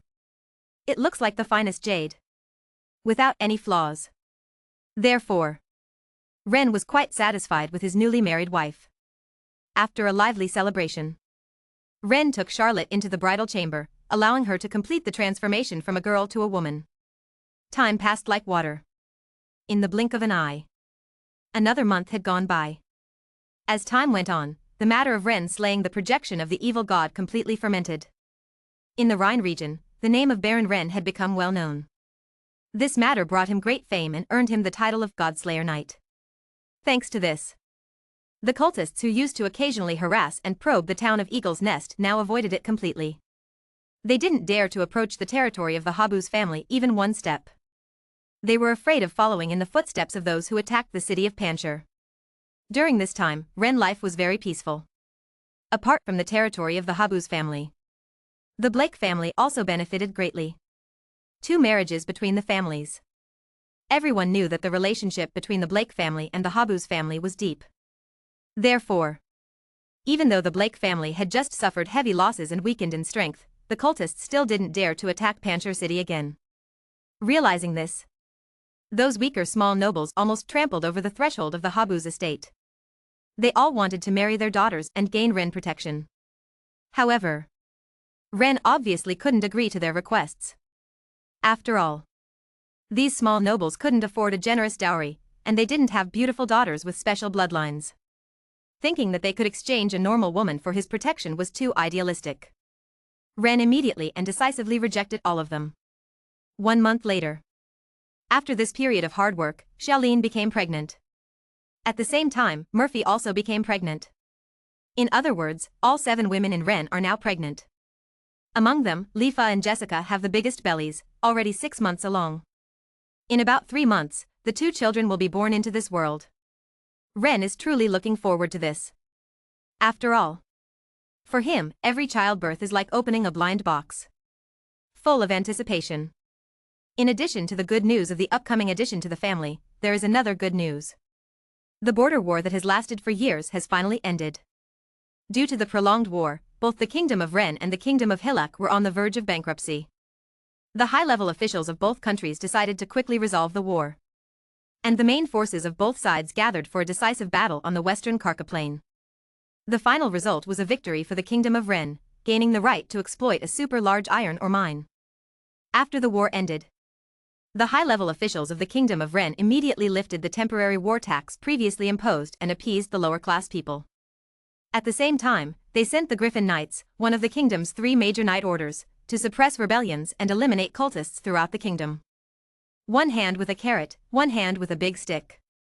Various chaos in the Kingdom of Ren quickly disappeared, returning to the previous calm. The Rhine region is no exception. Under the vigorous suppression of the Griffin Knights, bandits who preyed on the weak, cultists who sacrificed humans, and opportunistic necromancers quickly vanished. The chaos has ended. After the trade routes were restored, Ren immediately reopened the brewery. There's no other choice. Without a significant income for over 2 years, the Habs family is now relying on tax revenue from Eagle Town to make ends meet. If they don't make money soon, they won't be able to support their wives and children. Great discounts on books for the Dragon Boat Festival. Top up 100 and get 500 VIP points. Grab the top up now. Promotion period, June 22nd to June 24th. Chapter 33 Twin Silver Heirs, promoted to Earth Knights. 3 months later. During this time, Ren has been busy reviving the beer industry in his territory. However, the negative effects of the chaos still remain, and everyone is short on money. In addition, alcohol is not a necessity of life. The sales of beer are not very good. In these 3 months, only less than 1,000 gold coins were sold. The sales volume is only 1/10 of what it was before the chaos started. To restore the previous state of making a fortune every day, it will probably take a long time. There is no other way. Ren can only find another way, develop new industries, and open up new sources of wealth. Sugar production is the new direction he has chosen. In this medieval-like high magic world, sugar, a sweet-tasting thing, is definitely a very expensive luxury item. A pound of high-quality brown sugar has a market price of up to 10 gold coins. Even a pound of low-quality sugar with impurities costs nearly 7 silver coins. Note, currency conversion, 1 gold coin equals 10 silver coins equals 100 copper coins. In remote areas where sugar is not produced, the price will be even higher. With such a high price, one can imagine how lucrative it is. If Ren hadn't already progressed to the level comparable to a great knight, he wouldn't dare to venture into this lucrative industry and try to get a share of the pie. Of course, setting up a sugar factory is not a simple matter. Even though Ren has knowledge from his past life and knows the basic methods of sugar production, he still needs a large amount of high sugar crops to use for sugar production. After some screening, Ren finally chose a crop called sugar beet as the raw material for sugar production. The sugar content of this plant can only be considered average among many crops. But there are many other advantages in other aspects. For example, it doesn't require high planting conditions, and it only takes 3 months from sowing to maturity, with high output and so on. It is very suitable as a raw material for large-scale sugar production. However, large-scale cultivation of sugar beets takes time. At least until the sugar beets are mature on a large scale, the sugar factory definitely cannot start operating. In other words, the Habu's family will not have much large income in these few months. In this situation, Ren can only choose to continue to rely on the family's accumulated wealth. Otherwise, it is impossible to let 7 wives and more than 20 children live a difficult life. However, the decline in the family's industry has not affected Ren's good mood. Because he has 2 more children about to be born. Now Lifa and Jessica have been pregnant for more than 9 months. Calculating the dates, they are probably due to give birth in these few days. 2 days later, Jessica successfully gave birth to Ren offspring. This is Ren's 24th child. However, this offspring's aptitude is not very good, with low-level magic and fighting spirit talent, and only a black iron level evaluation. The system reward is only 1 year of fighting spirit cultivation as basic welfare. This disappointed Ren, who was full of expectations. 3 days later, Lifa also gave birth. The first birth is a pair of twin brothers.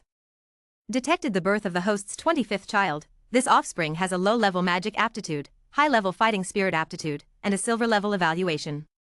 Reward: 30 years of fighting spirit cultivation, talent, resilient spirit. Detected the birth of the 26th child of the host. The magical aptitude of this offspring is low, while the fighting spirit aptitude is high. Evaluation: silver level.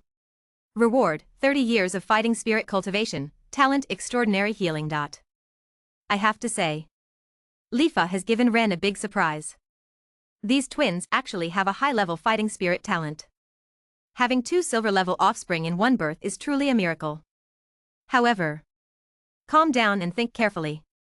In fact, this is quite normal. You see, children are the continuation of their parents. The bloodline of the parents has a great influence on the children. Lifa became a 5th rank hunter at the young age of 20-something, which is enough to show her high fighting spirit aptitude. A high-level fighting spirit aptitude is definitely not going anywhere. Perhaps she is not far from reaching the extraordinary fighting spirit aptitude.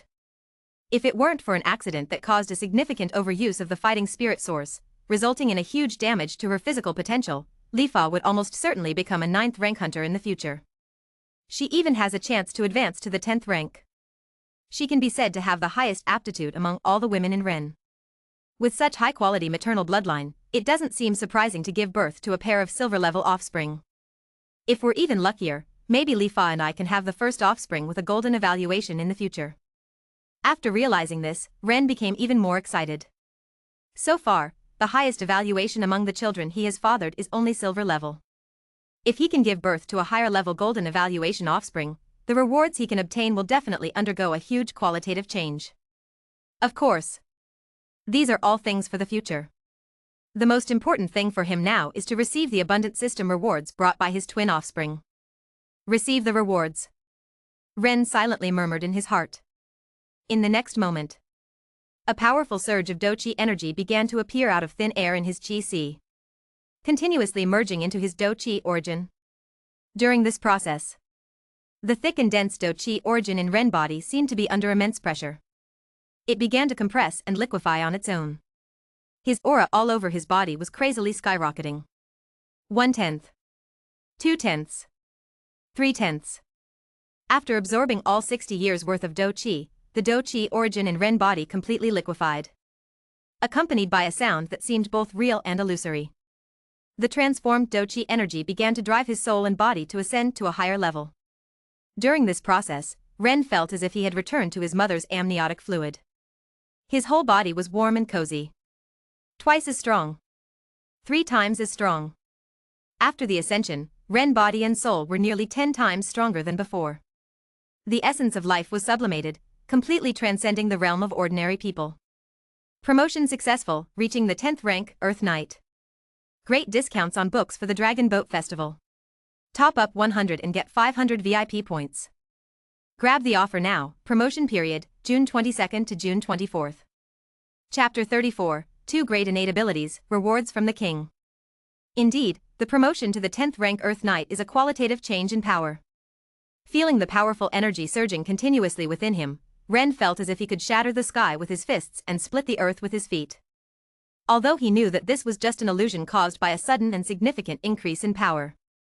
But this was enough to demonstrate that his strength had undergone a tremendous transformation compared to before.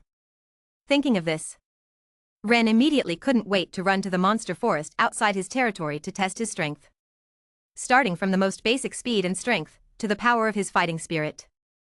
After a series of tests, Ren had a rough idea of his own strength. Invincible. His speed, strength, and physical attributes had increased by more than 10 times. Not to mention the power of his fighting spirit. The transformed liquefied fighting spirit energy was like evolving from black gunpowder to TNT. The power had increased to an unbelievable level. When he tested it just now, he used his fighting spirit to activate the Gale Sword technique Storm Slash, instantly destroying a small hill with a diameter of over 20 meters. The destructive power was simply off the charts. It could be said that, in front of him, those below the 10th rank were completely like ants. He could easily kill them with a single strike. In addition to the increase in strength, Ren also sensed that his lifespan had greatly increased. The transformation of power brought about a change in his life level, surpassing the limits of an ordinary person. Living for over 200 years would definitely not be a problem. Did the power and lifespan increase brought about by my promotion to Earth Knight go a bit too far? Calming down, Ren keenly noticed that something was amiss. According to the records in the family's classics, after being promoted to the Earth Knight, it would be impressive if his physical fitness could increase 5-fold. His lifespan is only 150 years. And his level of improvement is obviously more than double the normal situation. Excluding the possibility of his own extraordinary talent. Clearly, the issue lies in the method of breakthrough. Generally speaking, when ordinary transcendent individuals cultivate their fighting spirit, they have a 70 to 80% chance of attempting a breakthrough. But in order to have a 100% certainty, he relied on the cultivation rewards from the Golden Finger to directly fill his own chi, naturally completing the breakthrough. Between these two methods of breakthrough, the amount of fighting spirit in the latter is undoubtedly overwhelming the former.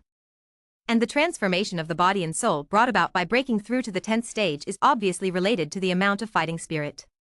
The larger the amount of fighting spirit, the more thorough the transformation brought about by the promotion. I didn't expect to have such unexpected gains.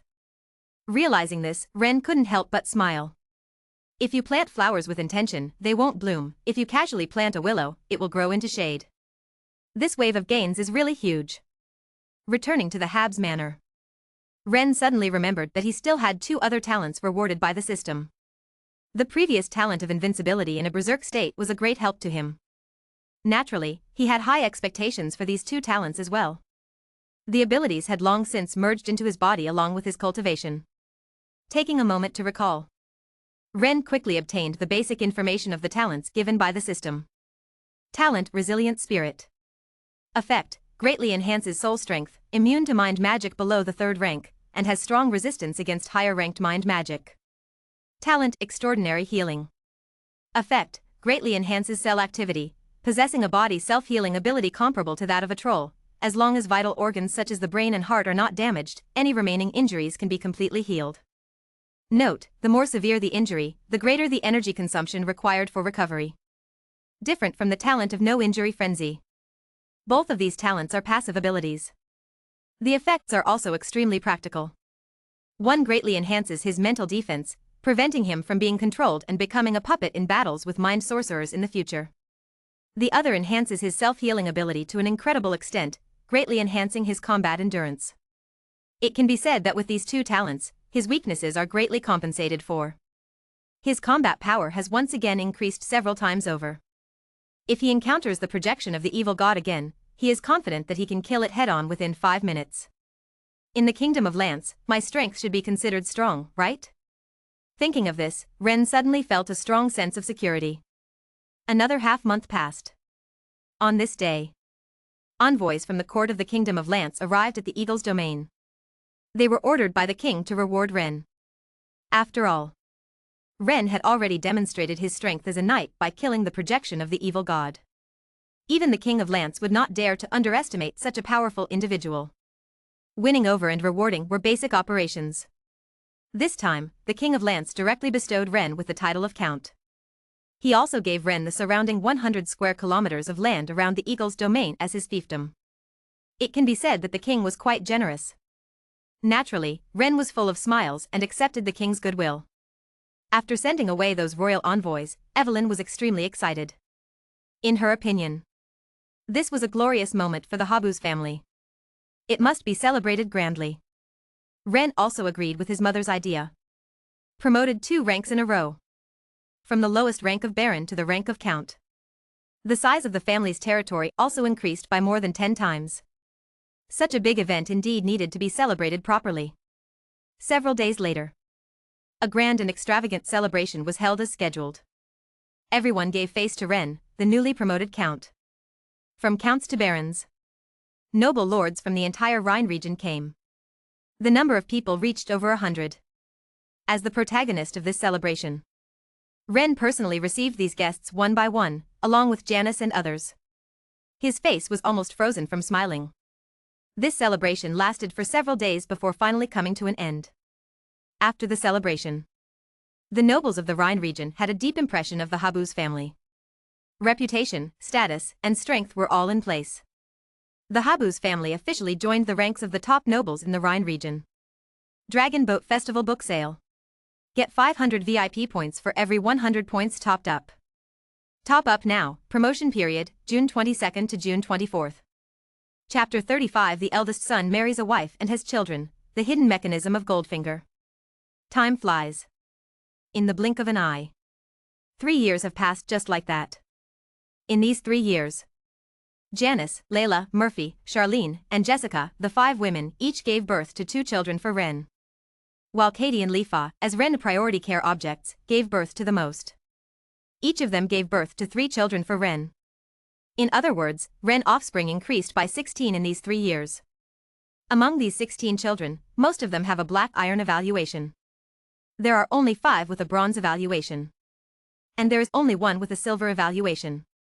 Overall, the quality is not very high. However, due to the sufficient quantity, Ren also received many system rewards. His cultivation increased by 119 years, and he received 2 bottles of low-grade aptitude improvement potions, more than 10 attribute points for physique and strength, as well as a 6-star combat technique Void Charge. After use, it allows oneself to enter a state of virtualization, immune to physical and elemental damage, and rapidly charge forward, also known as pseudo-invincible charge. After digesting all these rewards, Ren's strength increased significantly. His cultivation also broke through from the 10th stage to the 11th stage. In addition to the improvement in personal strength, the family's industry has also developed quite well during this time. Not only has the beer sales gradually recovered, even the white sugar made from sugar beet roots in the sugar factory, once launched, was warmly welcomed by people. The huge profits brought by the 2 major industries of white sugar and beer have quickly enriched the Habsburg family's treasury. However, with a large family business, there are also many expenses. The Habsburg family's current fiefdom covers an area of over 100 square kilometers. Ding! This offspring has no magical aptitude and has a low aptitude for fighting spirit. The overall evaluation is black iron level. You have obtained 1 year of fighting spirit cultivation. However, except for the town of Xiangying, the rest of the land is uninhabited wilderness. Ren plans to recruit free citizens to build 6 more towns on this land of over 100 square kilometers.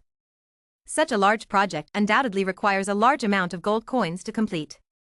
In addition, Ren Family Intelligence Organization, Shadow, also requires a large amount of gold coins for expansion.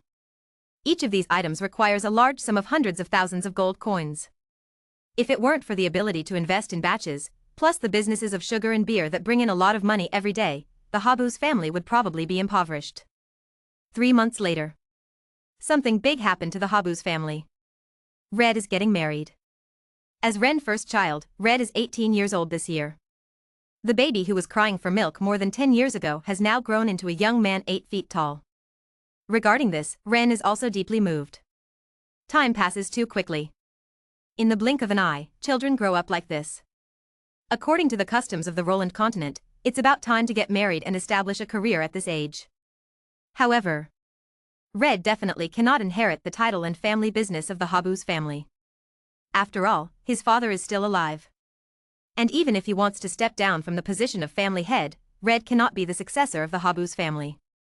In terms of aptitude, strength, and intelligence, other highly evaluated offspring are much stronger than Red, who only has a black iron evaluation. Therefore, after Red grows up, it is inevitable for him to establish a separate branch. After consulting with Red himself for his thoughts and opinions, Ren put in a lot of effort to find a good marriage for his eldest son. The prospective bride is the eldest daughter of the Karlach Baron family, Shilia. This girl is a gentle and beautiful young lady who can tolerate Red's impulsive temperament. The most crucial point is that the current generation of the Karlach family consists entirely of daughters. And the head of the Karlach family is now in his 50s and no longer capable of having children. If Red is willing to marry Shilia, he will inherit the title of Baron and the estate of the Karlach family. It's a win-win situation. Such a great opportunity is rare. Of course, the head of the Karlach family is also aware of Ren's intentions. But he also welcomes this matter. After all, the Karlach family is just an emerging small family. If Red marries Shilia and becomes the head of the Karlach family, with the support of the Habs family, the Karlach family will undoubtedly prosper and develop rapidly. This is a win-win situation. The parents of Ren and Janice reached an agreement. This marriage was quickly settled. They found a good day. As parents, Ren and Janice held a grand wedding for Red at the Habs family estate. Jessica's 6 daughters also attended in their finest attire. After all, in terms of status, they are Red's stepmothers. Attending this wedding is only natural. Apart from that, this wedding also invited many nobles. Even the Earl's family sent their legitimate son as a representative to witness the ceremony. With so many people coming together, the scene was extremely lively.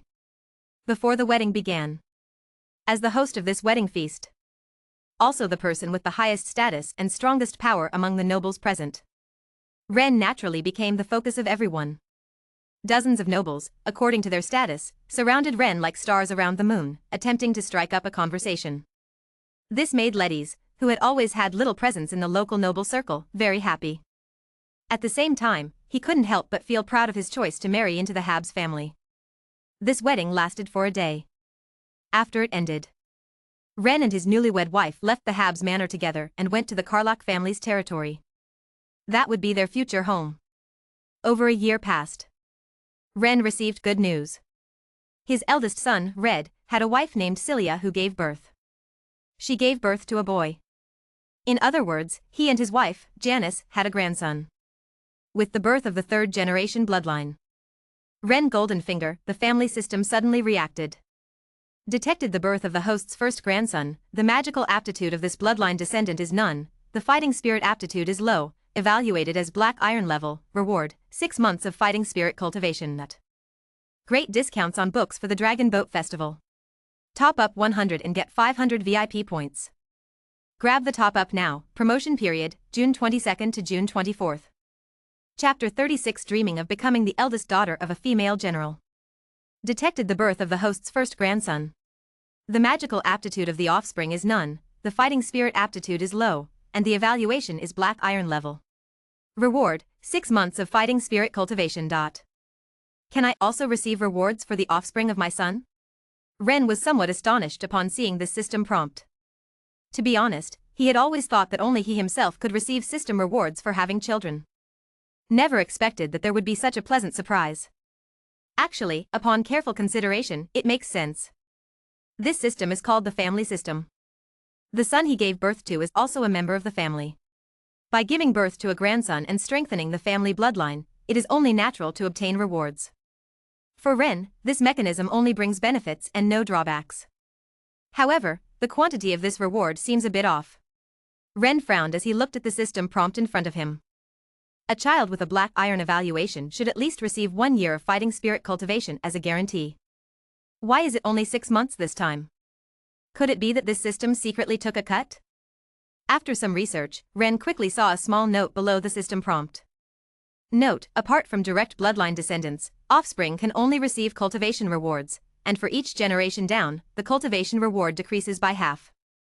It seems that there's no hope of encouraging my son and grandson to strive for greatness in life through having children. Ren sighed helplessly. It's fine if the offspring cannot receive rewards for items or martial arts techniques.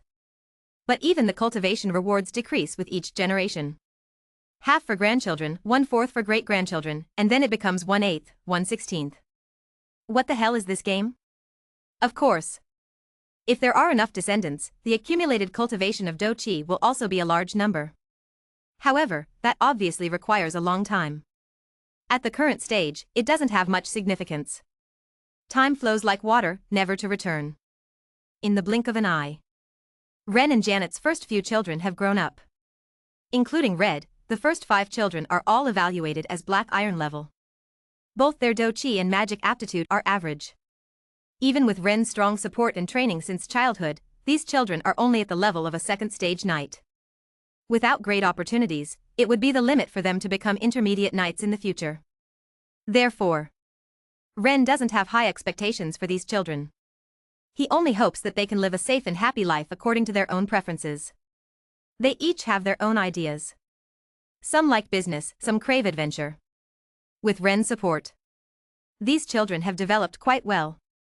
Both their family and careers are thriving. They are living a very good life. But the 6th child, Hilda, is different. Although she is a girl, she is the first bronze-level offspring born to Ren and Janet, possessing a nearly advanced level of intermediate Do Qi aptitude. Combined with the resources and support that Ren has received since childhood, without regard for cost, Hilda had reached the 4th stage of strength by the age of 18. According to this cultivation speed, it is completely possible for her to break through to the 7th stage in the future and become an advanced knight. Originally, Ren wanted to send her to the Knight Academy in the capital of the Lance Kingdom for further education. But Hilda didn't think so. Just like the name Ren gave her, Hilda wanted to join the army and become a female general who gallops on the battlefield. Regarding her daughter's idea, naturally, Ren was not very happy. After all, the battlefield is unpredictable and extremely dangerous. He didn't want to receive news of his daughter's death in the future. But Hilda's attitude was very firm. There was no way around it. Unable to resist his daughter, Ren had no choice but to agree. In order for his daughter to have a better future and also for her safety, Ren decided to let her join the army he served in his youth, the Lionheart Legion. Although the Lionheart Legion is one of the 3 extraordinary knight orders in the Lance Kingdom, he believed that with Hilda's aptitude, she would definitely stand out from the rest. 3 days later, he found out that the Lionheart Legion would be recruiting soldiers this week. Ren immediately prepared to take Hilda to the capital of the Lance Kingdom, Debit. Habs Manor. Hilda, you must pay attention to safety after joining the army, and don't act impulsively in everything. Remember to write back if anything happens. Jenny incessantly admonished. She was also very dissatisfied with her daughter joining the military. But her daughter insisted on going. She could only choose to support her daughter's dream. Understood. Listening to her mother's words, Hilda, dressed in magical armor, nodded obediently. She knew that her mother's words were all for her own good. Mom, I'm leaving. Take care of yourselves. After listening to her mother's admonition, Hilda turned to Jessica and the others and said, You also need to take care of yourself. If someone bullies you, remember to write back. The family will always be your support. Upon hearing this, Jessica and the others were also filled with reluctance. Although Hilda was not their biological daughter, but they had watched her grow up. After so many years of being together, their feelings were naturally very deep. Not much different from their own biological children. Get ready to leave. After bidding farewell to their wives and Hilda, Ren mounted his horse with his daughter. Then, with more than 10 guards, they left Eagle Town. Jenny and the others watched tearfully as Ren took Hilda far away. They didn't disperse until their figures completely disappeared. Great discounts on books for the Dragon Boat Festival. Top up 100 and get 500 VIP points. Grab the top up now. Promotion period, June 22nd to June 24th. Chapter 37, a PY transaction with the head of the Legion, a letter from the eldest son.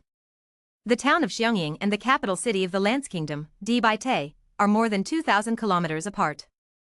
Even if Ren and the others are riding the Wind Steed, which possesses the bloodline of a warcraft and can travel hundreds of miles a day, it still takes about 5 days to arrive. During this long journey, Ren did not waste any time. In order for his daughter to quickly establish herself and stand out in the Legion, Ren imparted a lot of knowledge to Hilda. This included war concepts from his previous life and ways of dealing with people. As long as she fully assimilates this knowledge, coupled with her excellent talent for combat aura, Hilda will definitely become a female general who can dominate the battlefield in the future. Knowing that her father's teachings are extremely valuable, Hilda studied very seriously. The 5 days passed in the blink of an eye. After these days of rushing, Ren successfully arrived in Debye City with his daughter. As the capital city of the entire Lance Kingdom, Debye City can be described as extremely prosperous. The streets are wide enough for 4 carriages to travel side by side. People come and go everywhere. From time to time, you can also see warriors wearing armor and mages wearing mage robes.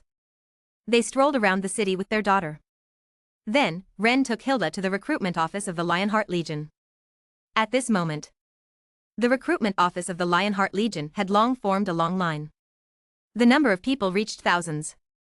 All of these people came to enlist.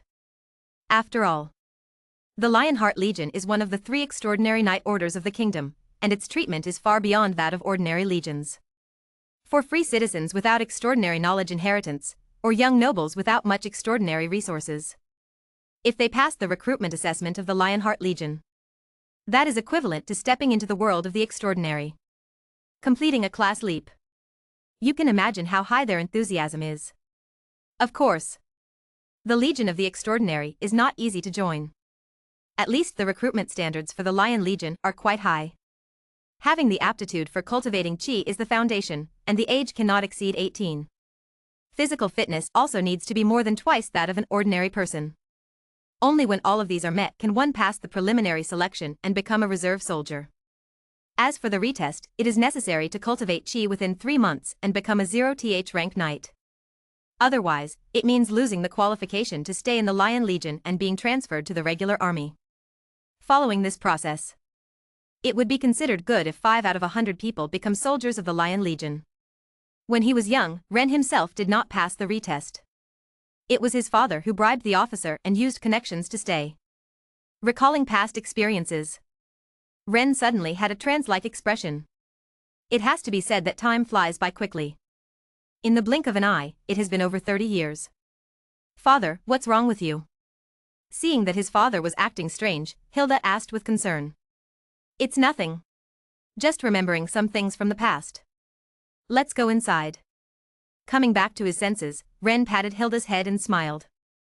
As a count and nobleman, he naturally doesn't need to line up with these people. After stating his identity, the soldiers at the recruitment office immediately saluted Ren. Then he quickly ran to inform his superior. 1 minute later, a legion commander named Dilius walked out of the camp. He personally welcomed Ren and the others inside. "Lord Count Ren, may I ask what brings you to the Lionheart Legion?" Commander Dilius asked politely. "My daughter wants to join the Lionheart Legion." Ren didn't beat around the bush and stated his purpose directly. Upon hearing this, Commander Dilius frowned slightly. He had seen noble daughters joining the military several times before. Most of these noble girls only joined the army after reading some biographies of female generals. In reality, they couldn't adapt to the military life at all. They would leave within 2 months. In his opinion, the daughter of the count in front of him should be the same. Moreover, the Lionheart Legion was entirely composed of men, without a single woman. The addition of a young and beautiful woman would definitely cause a lot of trouble. He didn't want to take on such a troublesome matter. By then, there would be no benefits, and he might even get into trouble. Sensing the resistance from the Legion commander, Ren spoke again. "Hilda has been strictly trained by me since she was young. She now has the strength of a 4th-tier knight and will definitely not hold back the Legion." As he spoke, Ren took out a gold ticket worth 5,000 gold coins from his pocket and handed it to Dilius. This gold ticket was a deposit certificate issued by the largest official bank in the Kingdom of Lance. Anyone could exchange the ticket for the corresponding value of gold coins from the bank. Seeing Ren being so generous, Dilius immediately swallowed the words of refusal. Instead, he smiled and said, "No problem. From today on, your daughter will be the captain of my knights. Your daughter is so young and already has the potential to become a powerful female general in the future." Upon hearing this, Ren couldn't help but marvel at the power and influence of authority and money. In the past, he was just an ordinary knight from serving to retiring. But because of his help, his daughter started off as the captain of 10 knights. The difference is indeed quite significant. Of course, Hilda has the strength of a 4th rank and is definitely capable of holding the position of captain. There is no need to worry about her being unfit for the role. In the future, I hope you, the commander, will take good care of my daughter. After completing the transaction, Ren exchanged a few words with Delius and left with his subordinates. After all, the purpose of this trip has already been achieved. There is no point in staying any longer. Leaving Dibbit City. 5 days later, Ren and his group returned to the Habs family's territory. Just as they arrived, Ren received a handwritten letter from his eldest son, Reed. The letter stated that he should make time to visit the Carlock family. As for why, the letter did not specify. What does this brat want? He's being all secretive and teasing. After reading the letter, Ren couldn't help but laugh and curse. However, since it's an invitation from his son, he must go no matter what he says. Special offer for reading books during the Dragon Boat Festival. Top up 100 and get 500 VIP points. Grab the offer now. Promotion period, June 22nd to June 24th. Chapter 38 Magic Spar Veins, Precious Elemental Crystals. The next day. Early morning. Ren, accompanied by more than 10 bodyguards, rushed towards the territory of the Carlock family at high speed. The Carlock family's territory is located east of the Rhine region. It is about 400 kilometers away from the town of Xiangying. After driving for most of the day, Ren and the others arrived at the Carlock family's estate. After announcing their identities, the butler of the Carlock family led Ren into the guest room. 1 minute later, a tall muscular man hurriedly ran in. He bears a resemblance to Ren. It's obvious that they are related by blood. Father, you finally came. Seeing Ren, Red couldn't help but get excited. You're already a father yourself. Yet you're so reckless, not at all mature. Seeing this, Ren, as the old father, couldn't help but give Red a slap on the head, admonishing him. This sudden slap instantly wiped the excitement off Red's face. His gaze towards Ren was filled with resentment. Speak up. What's the matter that made you write a letter asking me to come? Ignoring his son's gaze, Ren asked while drinking tea. To be honest, he was quite curious about what his eldest son wanted to talk to him about. Father, I have made an astonishing discovery. Upon hearing this, Red finally remembered the main issue and spoke with a serious expression. What discovery? Seeing the expression on his son's face, Ren became even more curious. A while ago, I took people to search for minerals in the territory. We found a small vein of magic crystals under a small mountain valley. Without further ado, Red directly revealed his discovery. A vein of magic crystals. Ren was shocked. This thing is quite valuable. Magic crystals are a special type of crystal that naturally accumulates a large amount of magic power. Mages can absorb and draw magic power from magic crystals to accelerate their own cultivation speed. At the same time, magic crystals can also be used to make magic equipment, set up magic arrays, and so on. It can be said to be a quite advanced and precious mineral. A standard magic crystal measuring 3 cm*3 cm can be sold for 500 gold coins in the market. And a vein of magic crystals can yield at least tens of thousands of such standard magic crystals. You can imagine how valuable this small vein of magic crystals that Red discovered is. You're really lucky, kid. After coming back to his senses, Ren couldn't help but sigh. This is a windfall of millions of gold coins. The accumulated wealth of a noble family that has been passed down for hundreds of years is probably only at this level. If Red wasn't his own son, he would have been unable to resist the urge to snatch it. Thinking of this, Ren also roughly understood the purpose of his eldest son calling him here. It's either to sell this small vein of magic crystals to him, or to partner with the Habsburg family to mine this vein. After all, the Carlock family's strength is too weak. It is simply impossible to keep this sudden windfall of a huge sum of money that fell from the sky. One mishandling and it could even turn from fortune to misfortune, causing the entire Carlock family to disappear from the Rhine region. But the Habsburg family is different. As the Count family who owns the Knight of Ren, it is definitely not a problem to keep a small magic crystal vein. As expected. Father, the Carlock family cannot keep this rare mineral vein. I want to sell this vein to you for 500,000 gold coins. Red spoke very directly. Between father and son, there is no need for any twists and turns. Okay. After considering for a moment, Ren agreed directly. 50,000 gold coins may seem like a lot. But for a small magic crystal vein, it is simply a bargain. Of course. In this world, strength comes first. The weak have no right to choose. If it were other high-ranking nobles, they could easily dismiss the Carlock family with just a few thousand gold coins. If they refused to cooperate, the entire Carlock family would probably encounter misfortune. And as a father, he certainly cannot treat his own child like that. After discussing the plan, the father and son did not delay and immediately left, riding their horses towards the small mountain valley where Red discovered the magic crystal vein. After a journey of more than 10 minutes, the two arrived at their destination. Under the guidance of their eldest son, Ren entered a recently excavated cave. He walked to the end. On the rock walls, pieces of differently shaped amethysts shimmered with a mysterious energy radiance. Each one appeared quite pure. Seeing this, Ren also felt quite excited. Indeed, these were magic crystals, no doubt about it. And the quality seemed to be very good. According to the assessments of the family's miners, this vein can probably produce 12 to 16 tons of magic crystals, along with associated ores. Ren explained the specific situation of this vein to his father. Meanwhile, Ren listened while using his Do Chi to strengthen his hands, digging several meters into the cave. The deeper he dug, the more magic crystals there were. And the better the quality of the magic crystals. Ren even saw more precious and rare elemental crystals among them. These elemental crystals were necessary materials for making high-level elemental magic wands.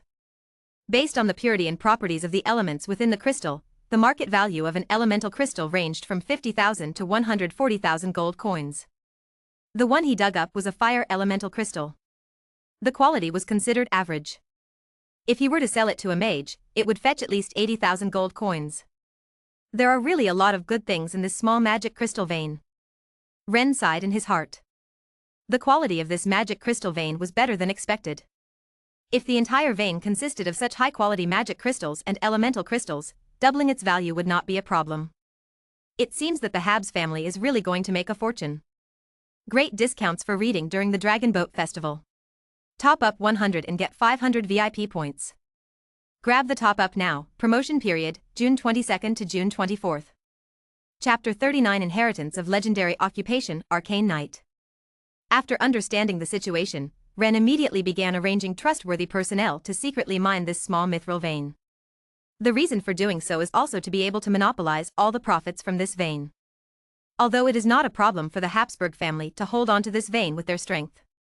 But if other nobles get wind of it, they will definitely unite and pressure the Habsburg family to get a share of the pie. This is not what he hopes to see. And secret mining is different. As long as all the rare minerals are moved back home before the news leaks. Other nobles cannot force the Habsburg family to give up what they have. Even a fool knows which option to choose.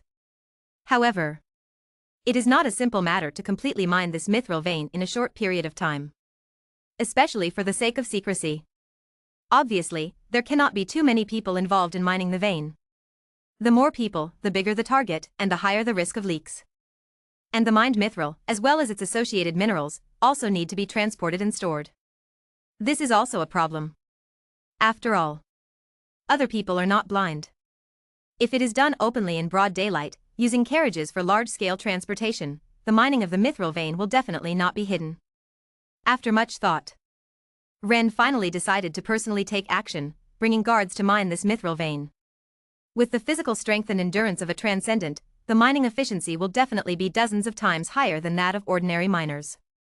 As for the mined minerals, they will be temporarily stored in this small mountain valley. After all the veins were fully mined, they would be personally escorted back to Xiangying town by him. Ren was very confident in his own strength. With a cultivation level of the 11th stage of Do Chi, coupled with several high-level star-rated combat skills.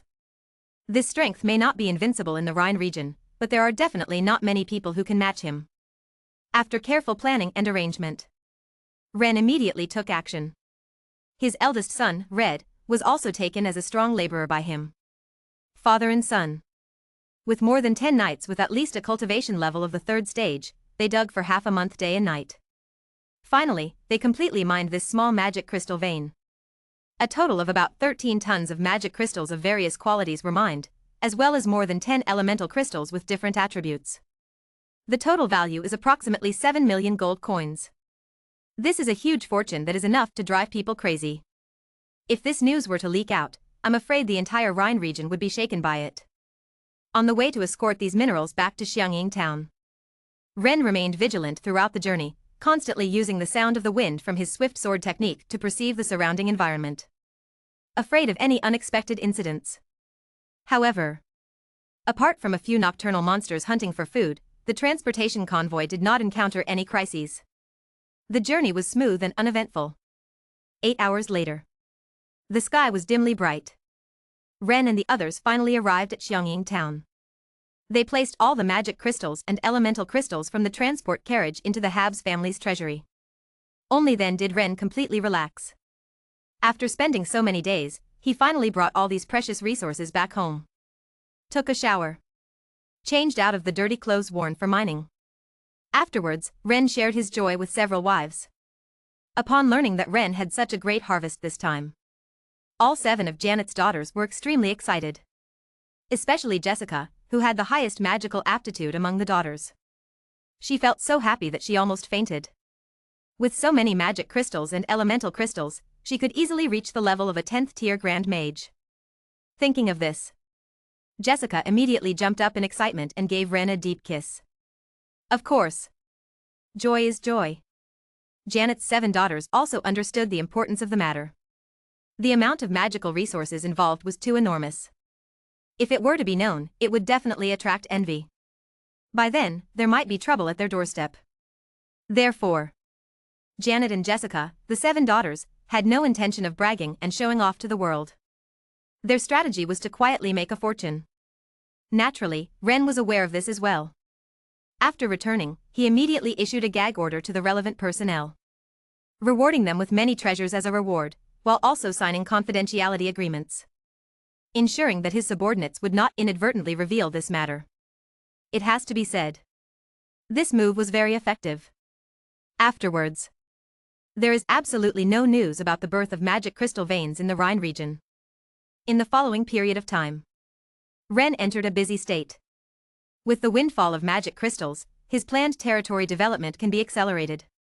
The design of 6 new towns, allocation of funds, and other important matters must be personally approved by him.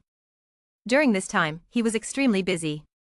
However, even if he was busy with affairs, Ren would not forget to have children with his several wives. After all, only by having children can he obtain system rewards and continue to grow stronger. Under his diligent cultivation, 7 wives became pregnant one after another. 10 months later, the first to enter the delivery room was Janice. With a loud cry, Janice gave birth to a girl. This is Ren's 43rd child. According to the system's detection, this child has a low magic aptitude, medium fighting spirit aptitude, and is evaluated as bronze level. The system rewards 10 years of fighting spirit cultivation, with no material rewards. 5 days later, Katie and Charlene, the sisters from the Black family, also gave birth. Both are boys. Detected the birth of the host's 44th child. This offspring has a medium magic aptitude, medium fighting spirit aptitude, evaluated as bronze level, reward, 10 years of fighting spirit cultivation, potion for medium magic aptitude.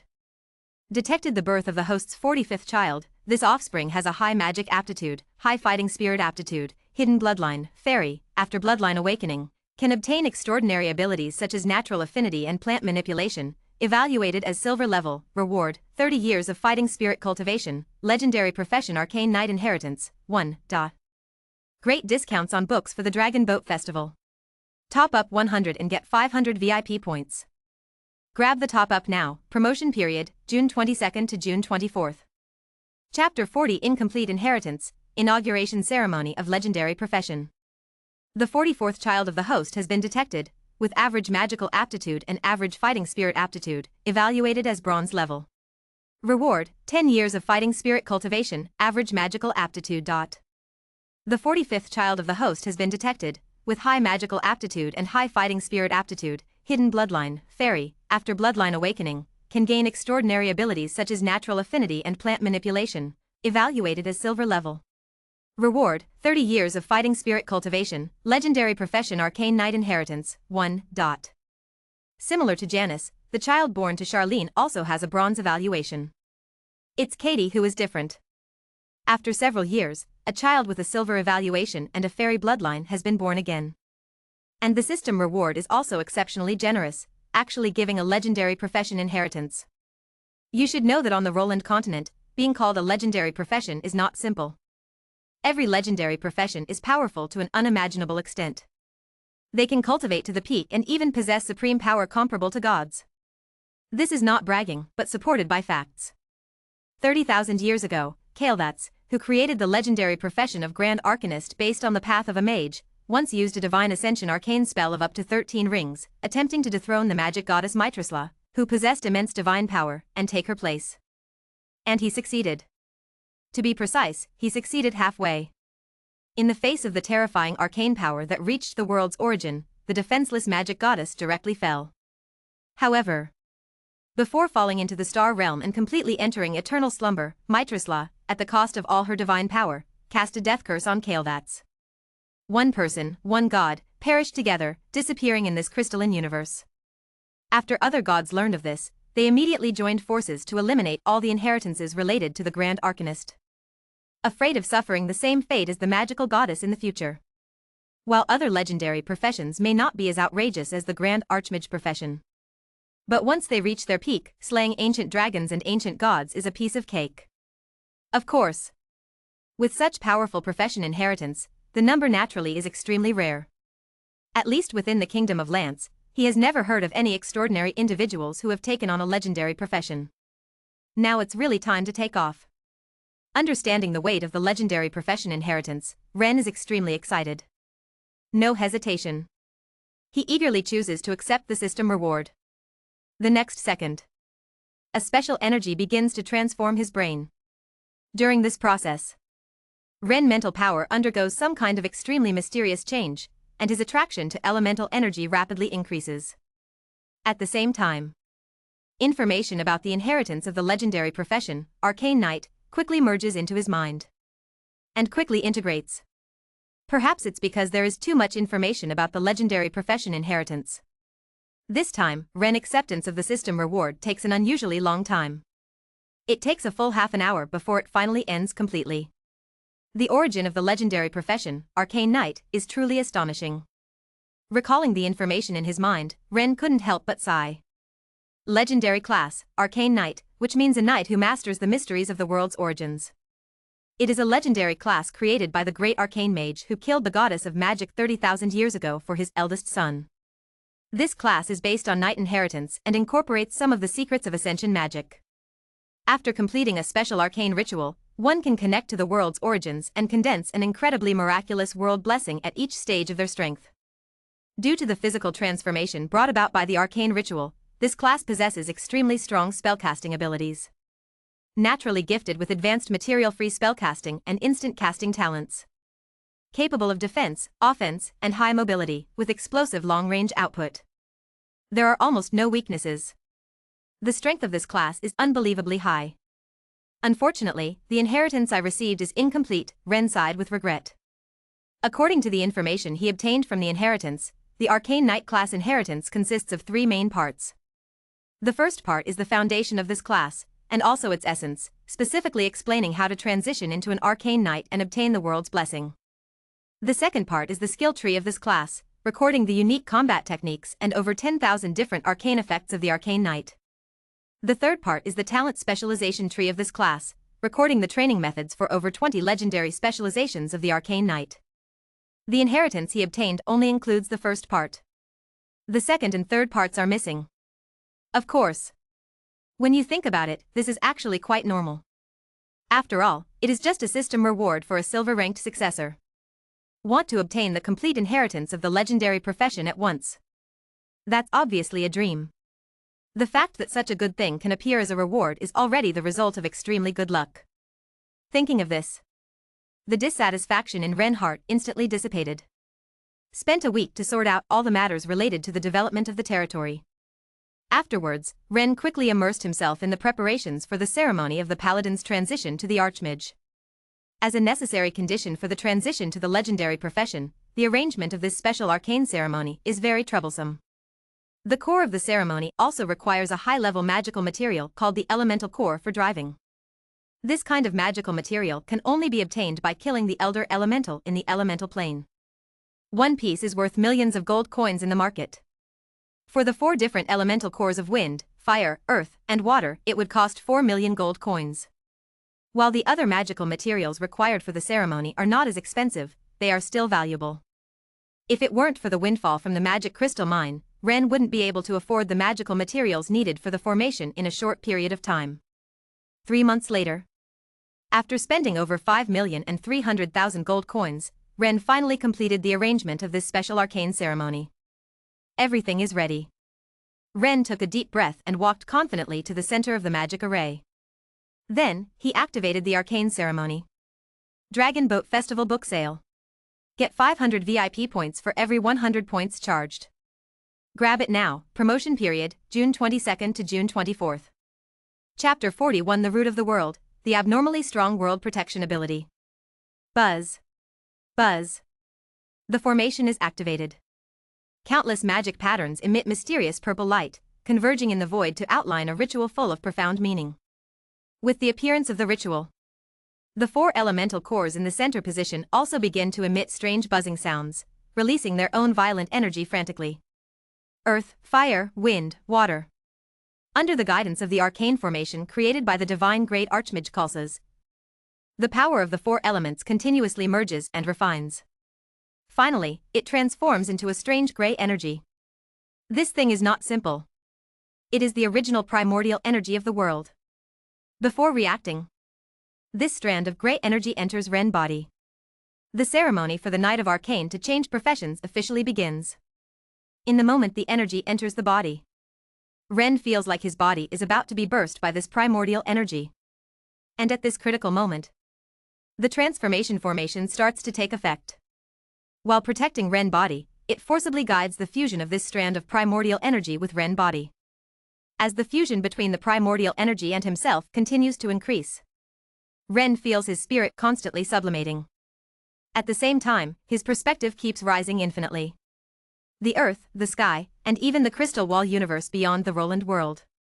Driven by an unknown force, Ren's soul and will cross the boundless starry sea, arriving at an unknown place filled with countless breaths of laws. The origin of the world. Being in this place, Ren inexplicably knows the name of this unknown place. He understands the current situation.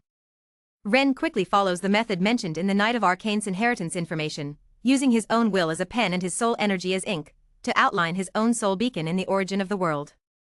This is the most crucial step in the ceremony of the Night of Arcane changing professions. If he fails to engrave his soul beacon into the origin of the world in time, this costly profession-changing ceremony will only end in failure.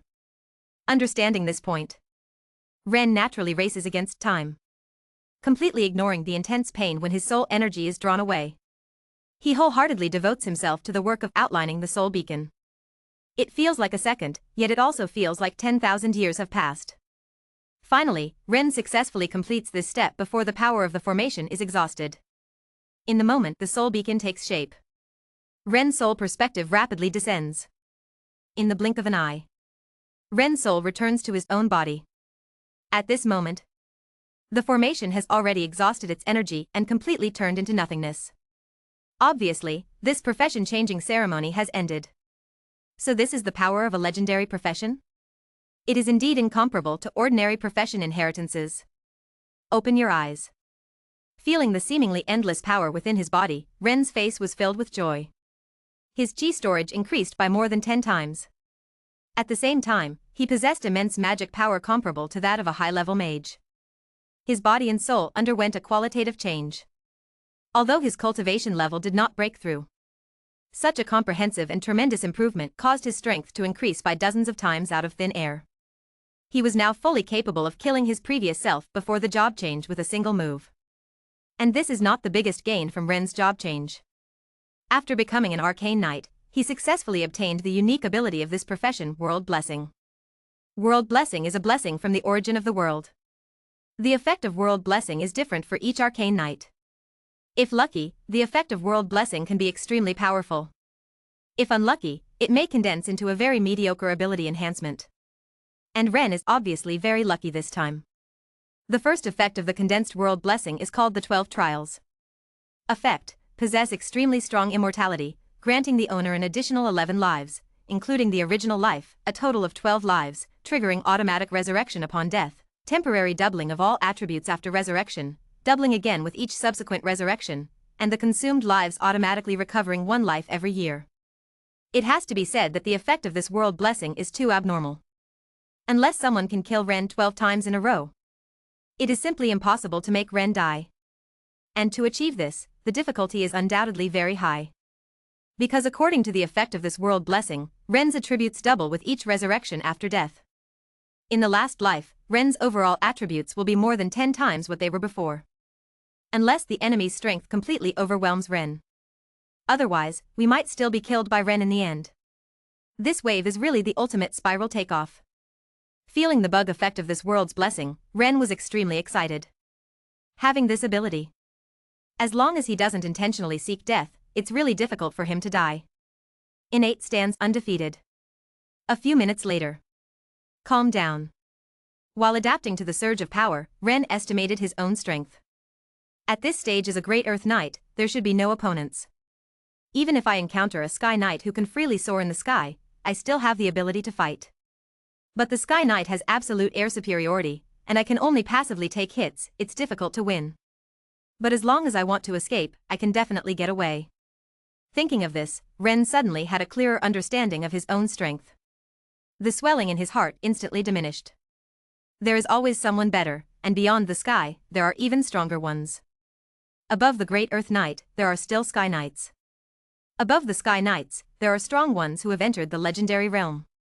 With his current strength, it is undoubtedly far from enough to roam the Roland continent, where strong individuals are abundant.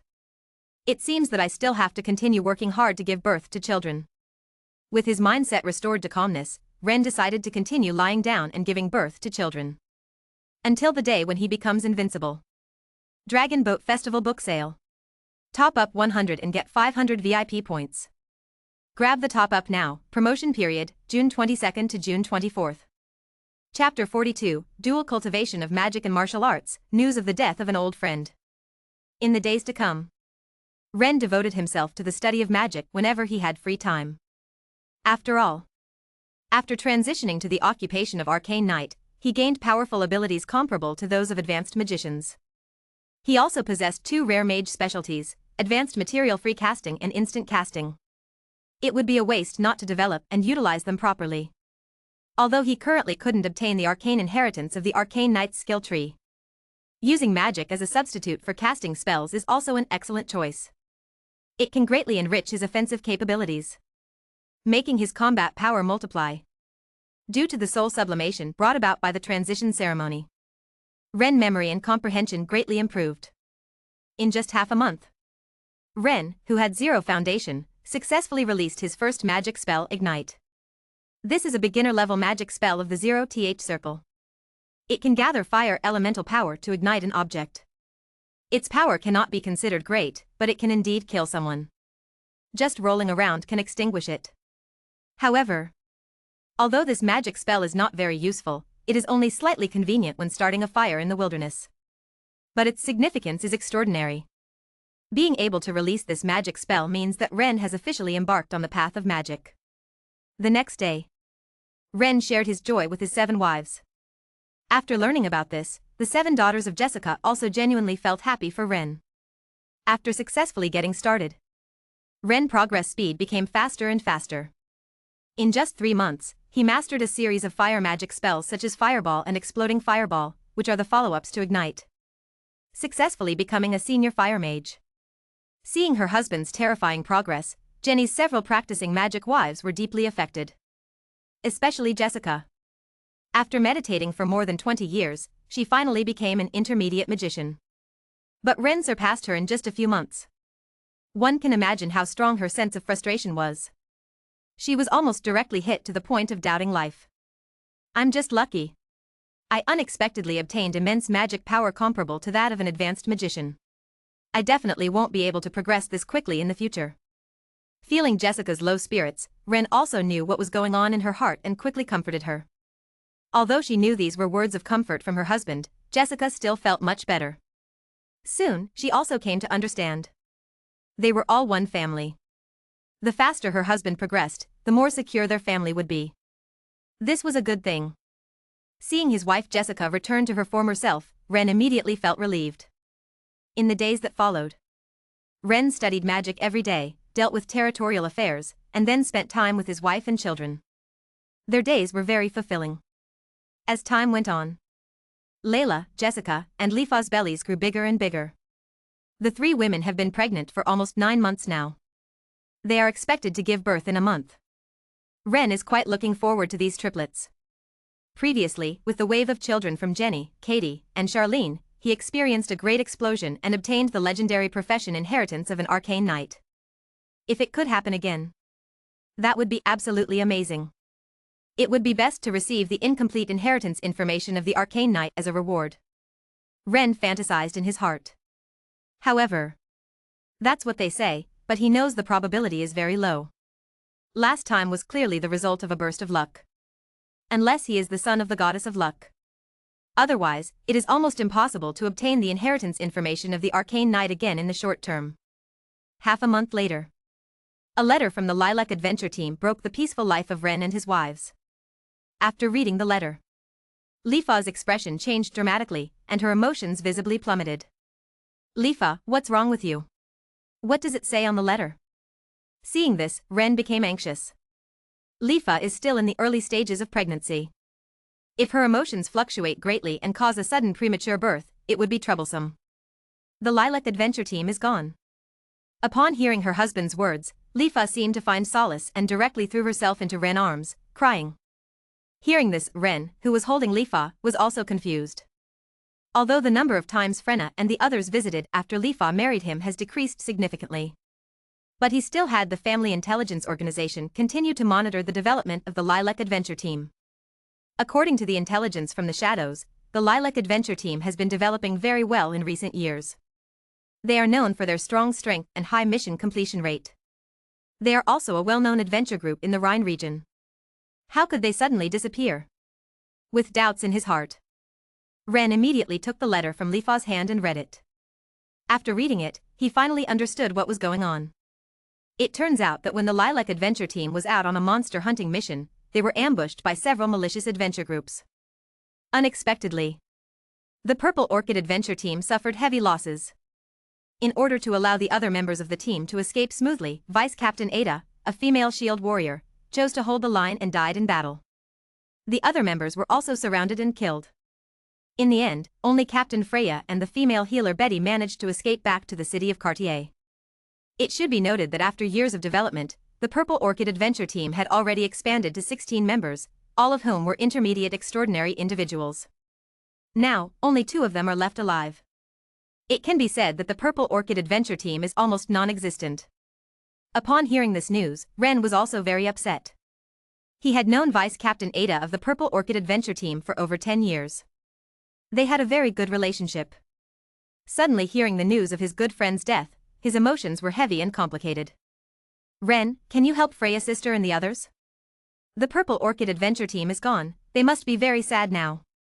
Lifa suddenly looked up, her swollen eyes filled with tears, pleading with Ren. When she was in the Purple Orchid Adventure Team, she had the closest relationship with Freya. They could be considered as best friends. If it weren't for her accidentally marrying Ren first, Freya wouldn't have intentionally distanced herself from Ren due to their sisterly bond. Now, she might have been Ren's wife. Considering Freya's feelings for Ren, she believed that as long as her husband Ren took action, he would definitely be able to help Freya, who had encountered a huge setback in life, to regain her composure. Okay. Upon hearing this, Ren did not refuse and readily agreed. Whether it was for his wife Lifa's request or for his own emotions that seemed to surpass the boundaries of friendship with Freya, it was necessary for him to make this trip. Great discounts on books for the Dragon Boat Festival. Get 500 VIP points for every 100 points topped up. Grab the offer now, promotion period, June 22nd to June 24th. Chapter 43 The Half-Elf Girl and # 039, S plea, Revenge. This letter is sent by Betty, the female therapist, one of the only two survivors of the Wisteria adventure team.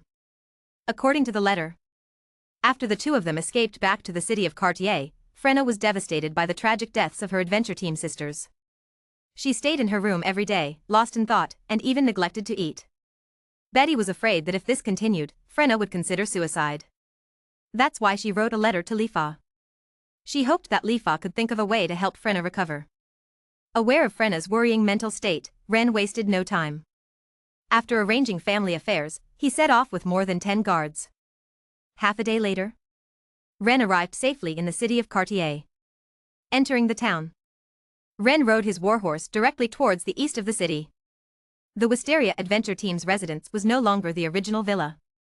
With the expansion of the adventure team, that villa could no longer accommodate so many people. According to the intelligence from the shadows, the current residence of the Wisteria adventure team is in the eastern area of Cartier City. After walking through more than 10 streets, Ren arrived in front of a group of somewhat dilapidated and desolate mansion buildings. After confirming that this was the residence of the Wisteria adventure team, he knocked on the door without hesitation. Creak.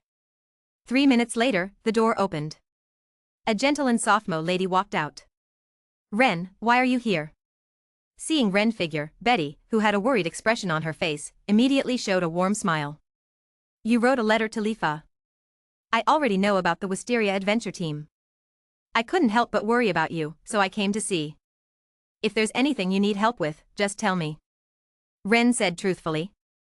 Upon hearing these words, Betty's heart warmed and tears welled up in her eyes. There's no way around it. So many terrible things have happened in the past few months. The sisters who had been together day and night died in battle. The once lively and adventurous Wisteria adventure team is now defunct. Florina, the leader of the adventure team, also appears to have lost all interest in life. All of these things are about to crush her. But Ren's arrival and concern have given her a sense of security to rely on. Unconsciously, she releases the pressure in her heart. Woo, woo, woo. Seeing the soft and cute mature sister suddenly burying her face in his arms and crying, Ren also looks a bit embarrassed. However, he doesn't push her away. Instead, he gently pats Betty's back, understanding her feelings. Letting her cry to her heart's content, releasing all the negative emotions. A few minutes later, with a flushed face, Betty comes out of Ren's embrace. Obviously, her loss of composure just now made her feel very embarrassed. The atmosphere suddenly becomes a bit awkward. Florina, how is she now? Sensing this, Ren immediately chooses to change the subject, easing Betty's embarrassment. The captain hasn't eaten anything since last night. I tried to feed her, but she refuses to eat. Bringing up this topic, Betty can't help but put aside her embarrassment and shows a worried expression on her face. Captain Florina's mental state is getting worse and worse. If this continues, I'm afraid. Upon hearing about Florina's hunger strike, a hint of concern flashes in Ren's eyes. Immediately, with a solemn expression, he says, take me to see her. N. Betty nodded and led Ren towards the base. They arrived at the innermost villa bedroom. Ren saw Florina. To be honest, at first glance, he almost didn't recognize her. Because the change was too drastic. The previous Florina was elegant, confident, and full of vitality. But now, her face was pale and sickly, and there was a sense of desolation. She seemed indifferent to her surroundings. Like a terminally ill patient at the end of her life. Seeing Florina in this state, Ren couldn't help but feel a pang of pain in his heart. Florina. Approaching Florina, Ren called out. However, Florina's eyes only flickered for a moment, without any response. In her eyes, everything was meaningless. She just wanted to die as soon as possible and reunite with her sisters from the Wisteria adventure group in the underworld. Although I don't know the exact thoughts in Florina's mind. But seeing Florina's lifeless appearance, Ren knew that the situation was much more serious than he had imagined. Florina was actively seeking death. If her will to survive couldn't be rekindled, Florina would most likely perish. Florina's illness should be related to the Wisteria adventure group being ambushed by other adventure groups. More specifically, the tragic deaths of the Wisteria adventure group members have crushed Florina's spirit. After pondering for a moment, an idea suddenly came to Ren's mind. A sick heart needs medicine for the heart. To stimulate Florina's will to survive, perhaps we can start from here. Thinking of this, Ren decided to give Florina a strong medicine. Florina, do you think your current state is worthy of Ada, who sacrificed herself for you, and worthy of the sisters who protected you during the breakout? If you die like this, the Wisteria adventure team will completely disappear, and there will be no one to avenge your sisters. Do you want to let your sisters die in vain like this? Hearing Ren angry scolding, Florina, who had a lifeless expression, suddenly reacted. As if waking up from a dream. Her unfocused eyes began to flicker, revealing a deep hatred. This hatred was not directed at Ren, but at those who ambushed the Wisteria adventure team before. I don't want them to die in vain. I want revenge. I want those bastards who ambushed and attacked the Wisteria adventure team to pay with their blood. Ren, you will help me, right? Florina looked at Ren with pleading eyes. Although filled with hatred in her heart, she was well aware that she couldn't accomplish revenge on her own. Those adventure teams were very powerful. Not only were there many members, but the leaders of the adventure teams were also advanced transcenders like her, facing such formidable opponents. If Ren didn't help, her chances of successfully avenging were very slim. Most likely, she would just be giving her life away.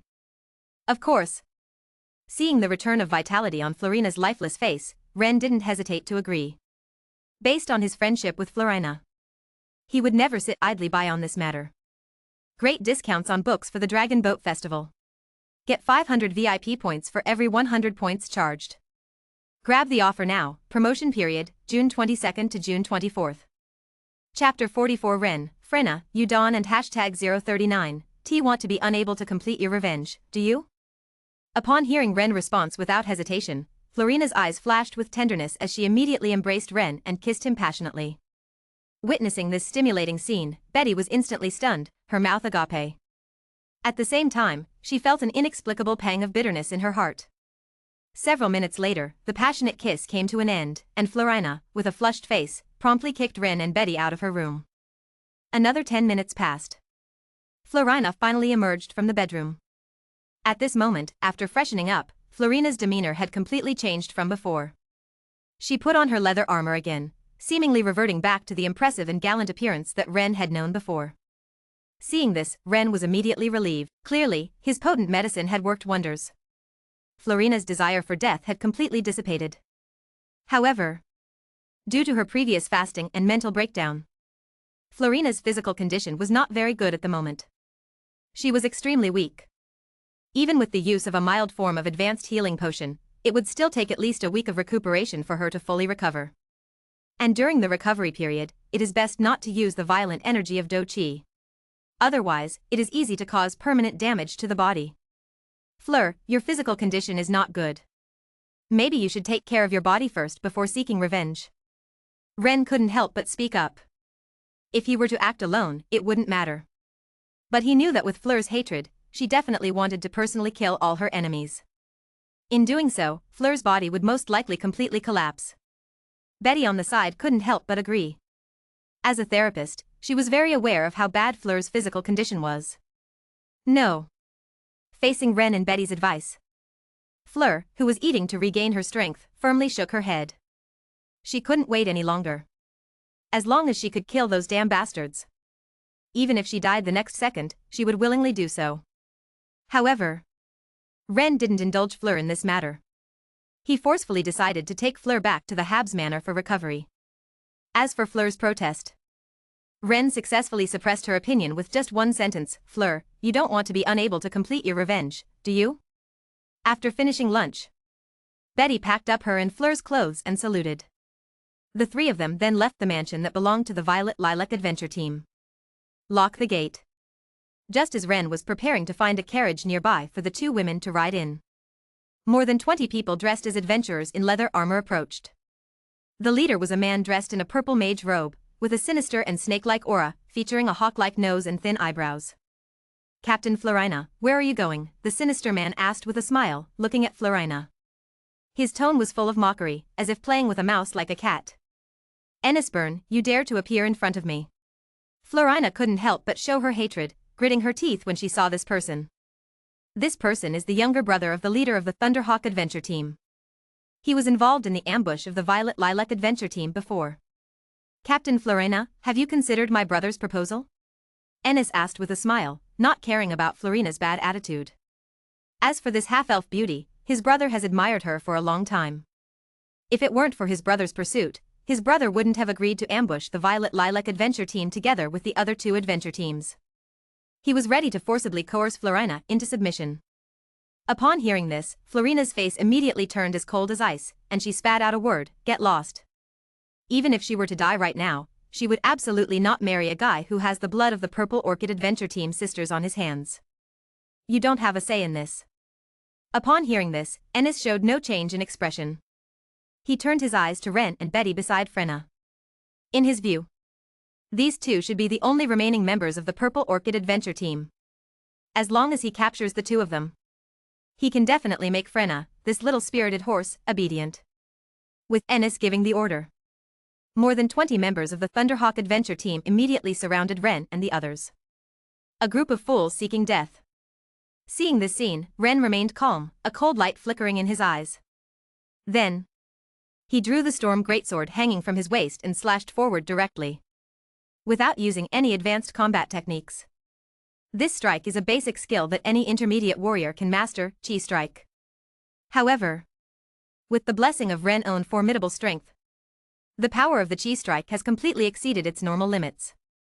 In the eyes of everyone in shock, a terrifying sword energy, spanning hundreds of meters, shot out from Ren's hand and sword. Dragon Boat Festival Book Sale. Top up 100 and get 500 VIP points. Grab the offer now, promotion period, June 22nd to June 24th. Chapter 45 Revenge Action, Slaughter Thunderhawk Adventure Group. Seeing such a terrifying scene, Ennis Tun, who had originally appeared calm, widened his eyes in shock. Shocked to the point of being speechless. With just a casual strike, he could unleash a 100-meter sword energy. Since when did the Purple Wisteria Adventure Group have members like this monster? If he had known earlier, he would never have come to their door. However, Ren doesn't care about what these people are thinking. In his eyes, the moment these guys made a move, they were already dead. He raised his sword and struck down. Swoosh. Swoosh. Swoosh. Like a hot knife through butter. The 100-meter sword energy swiftly and silently beheaded all the members of the Thunder Shadow Adventure Group in the vicinity. In an instant, countless blood splattered, completely dyeing the street red. Screams, cries for help, wails, one after another. Seeing the scene before them, which resembled a hellish battlefield, the onlookers on both sides of the street were dumbfounded. They didn't even dare to breathe. Next, it's up to you. Ren sheathed his sword and turned to Flena beside him. Judging from Flena's previous reaction, most of these people in front of them were likely members of the ambush on the Purple Wisteria Adventure Group. Flena definitely wanted to personally kill these enemies. Therefore, he deliberately held back, not taking these people's lives. Just disabling them, rendering them unable to fight. Understanding Ren's intentions, Flena felt moved. Under Ren's protection, Flena wielded a slender sword and finished off the Thunderhawk Adventure Group members lying on the ground, moaning in pain, one by one. Among them, Ennis Tun, who was their leader, was chopped dozens of times by Flena, directly turning into minced meat. After killing all these enemies, Flena's suppressed emotions seemed to have eased a lot. His spirit visibly improved. They didn't linger here for long.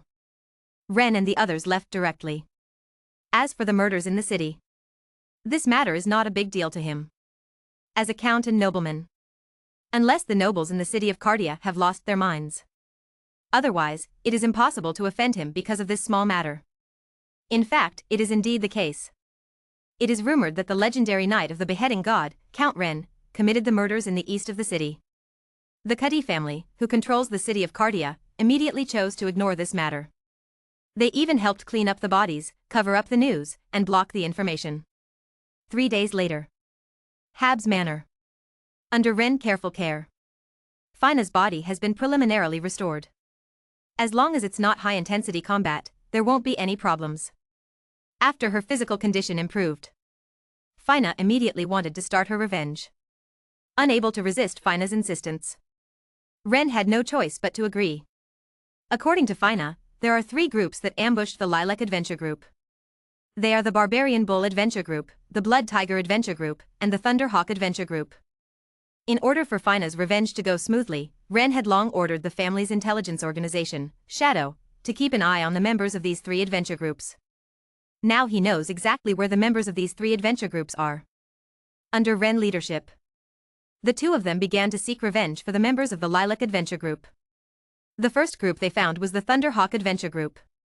Although the nobles in the city of Cardia helped clean up Ennis and the others' bodies and blocked the relevant news in order to please Ren, but the sudden disappearance of Ennis and the others still made the members of the Thunderhawk Adventure Group realize that something was wrong. After all, even a fool would understand that something was amiss when so many people suddenly disappeared.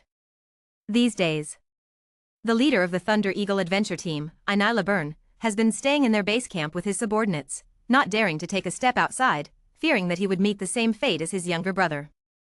However, this strategy of hiding clearly didn't work. For Ren, anyone below the rank of Earth Knight is considered insignificant. Whether there are many or few people, it doesn't matter. Even if there are many people, they cannot stop him with a single sword. If it weren't for Flora's desire to experience revenge, he could easily level the base of the Thunderhawk Adventure Team with a single storm slash. Who are you? Seeing Ren and Flora approaching, 2 members of the Thunderhawk Adventure Team responsible for guarding the gate immediately walked over, wanting to stop them. There was no intention to answer at all. Without Ren needing to take action, Flora effortlessly killed the 2 gatekeepers with a single sword. As a 7th level advanced magic archer, her strength far surpassed that of these low-level transcendent beings. After killing the gatekeepers, Ren and Flora swaggered in. And the people inside the base also noticed the commotion. Daring to kill someone in our Thunderhawk Adventurer Group's base, seeking death. Brothers, kill them. Seeing the 2 gatekeepers brutally killed, these people roared and rushed towards Ren and Fleur with knives and swords, seemingly wanting to tear the 2 into pieces. You beasts who killed my sisters, go to hell. Rapid-fire explosive arrows. Fleur's beautiful face filled with killing intent as she took out the large bow behind her. Activating her chi, she quickly pulled the bowstring.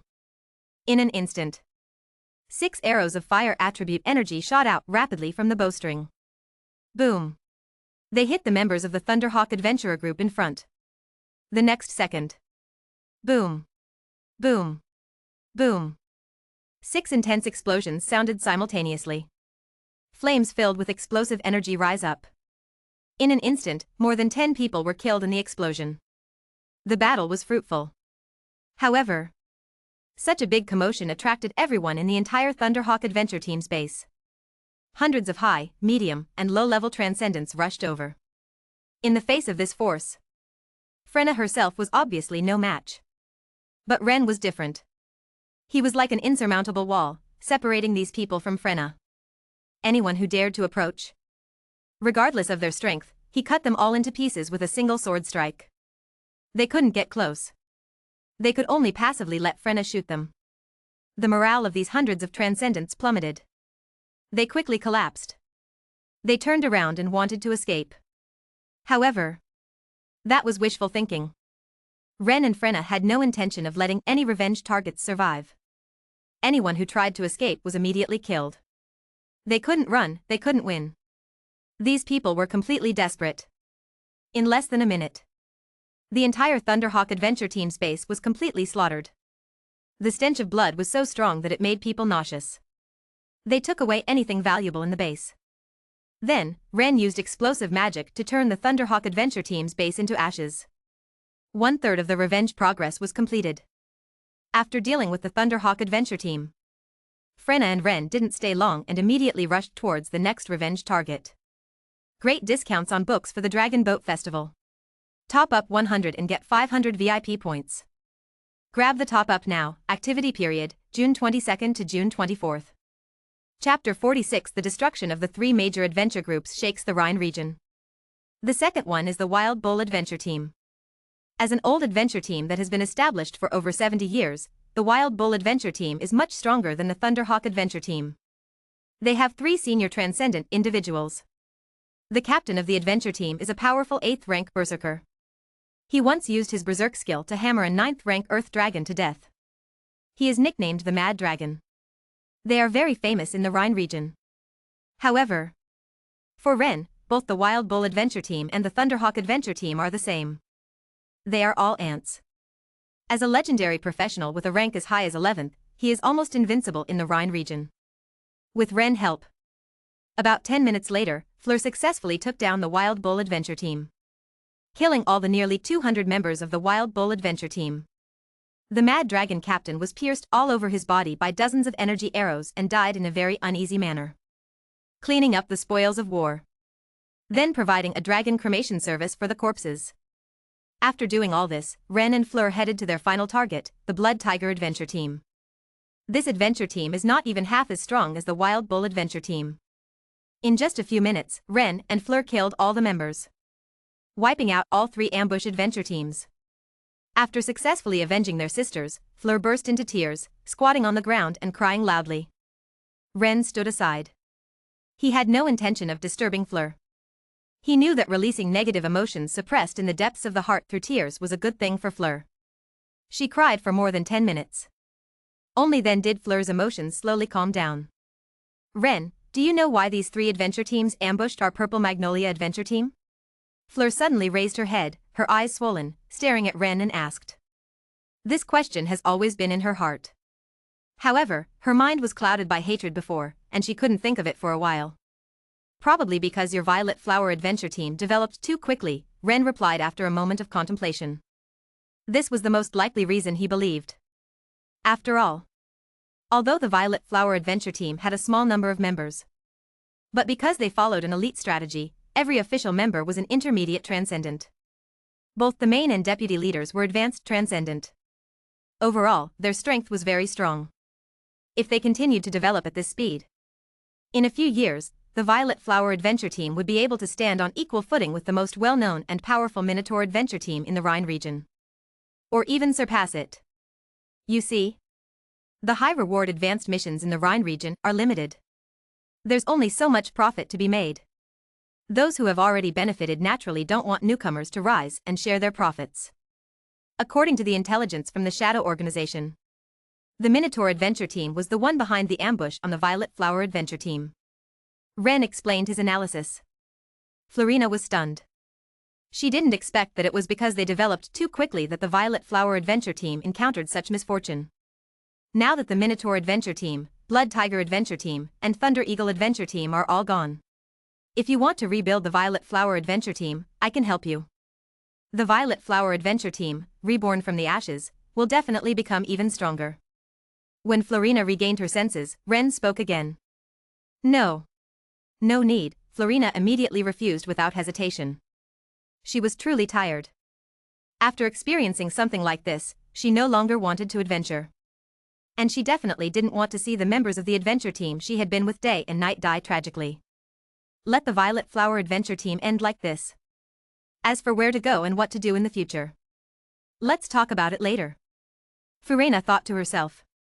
Then you should stay in my territory for a while. No matter what you're going to do, you need to take care of your body first. Understanding Florina's thoughts, Ren spoke frankly. Okay. After experiencing the revenge, Florina trusted and relied on Ren even more. Leaving the headquarters of the Blood Tiger Adventurer Group, the two of them mounted their warhorses and galloped towards the direction of the Eagle's Roost, while Ren and the others were on the road. On the other side, the news of the destruction of the 3 major adventurer groups spread like a whirlwind in the Rhine region. After all, the Barbarian Bull Adventurer Group, the Blood Tiger Adventurer Group, and the Thunder Eagle Adventurer Group were all well-known adventurer groups. Especially the Barbarian Bull Adventurer Group, known as the #1 adventurer group in the Rhine region. Their strength was extremely strong. Now they were suddenly gone. This shocked everyone. These 3 major adventurer groups must have offended someone they shouldn't have and were slaughtered by a powerful individual. Who knows? Maybe it was done by a necromancer. Those evil guys love using the bodies of extraordinary individuals to create their own skeleton army. That's impossible. According to the rumors, the remains of the members of the 3 major adventurer groups did not disappear. It definitely wasn't the work of a necromancer. This rare and extraordinary event instantly aroused everyone's curiosity. People had different opinions, but due to limited information, no one could guess the truth.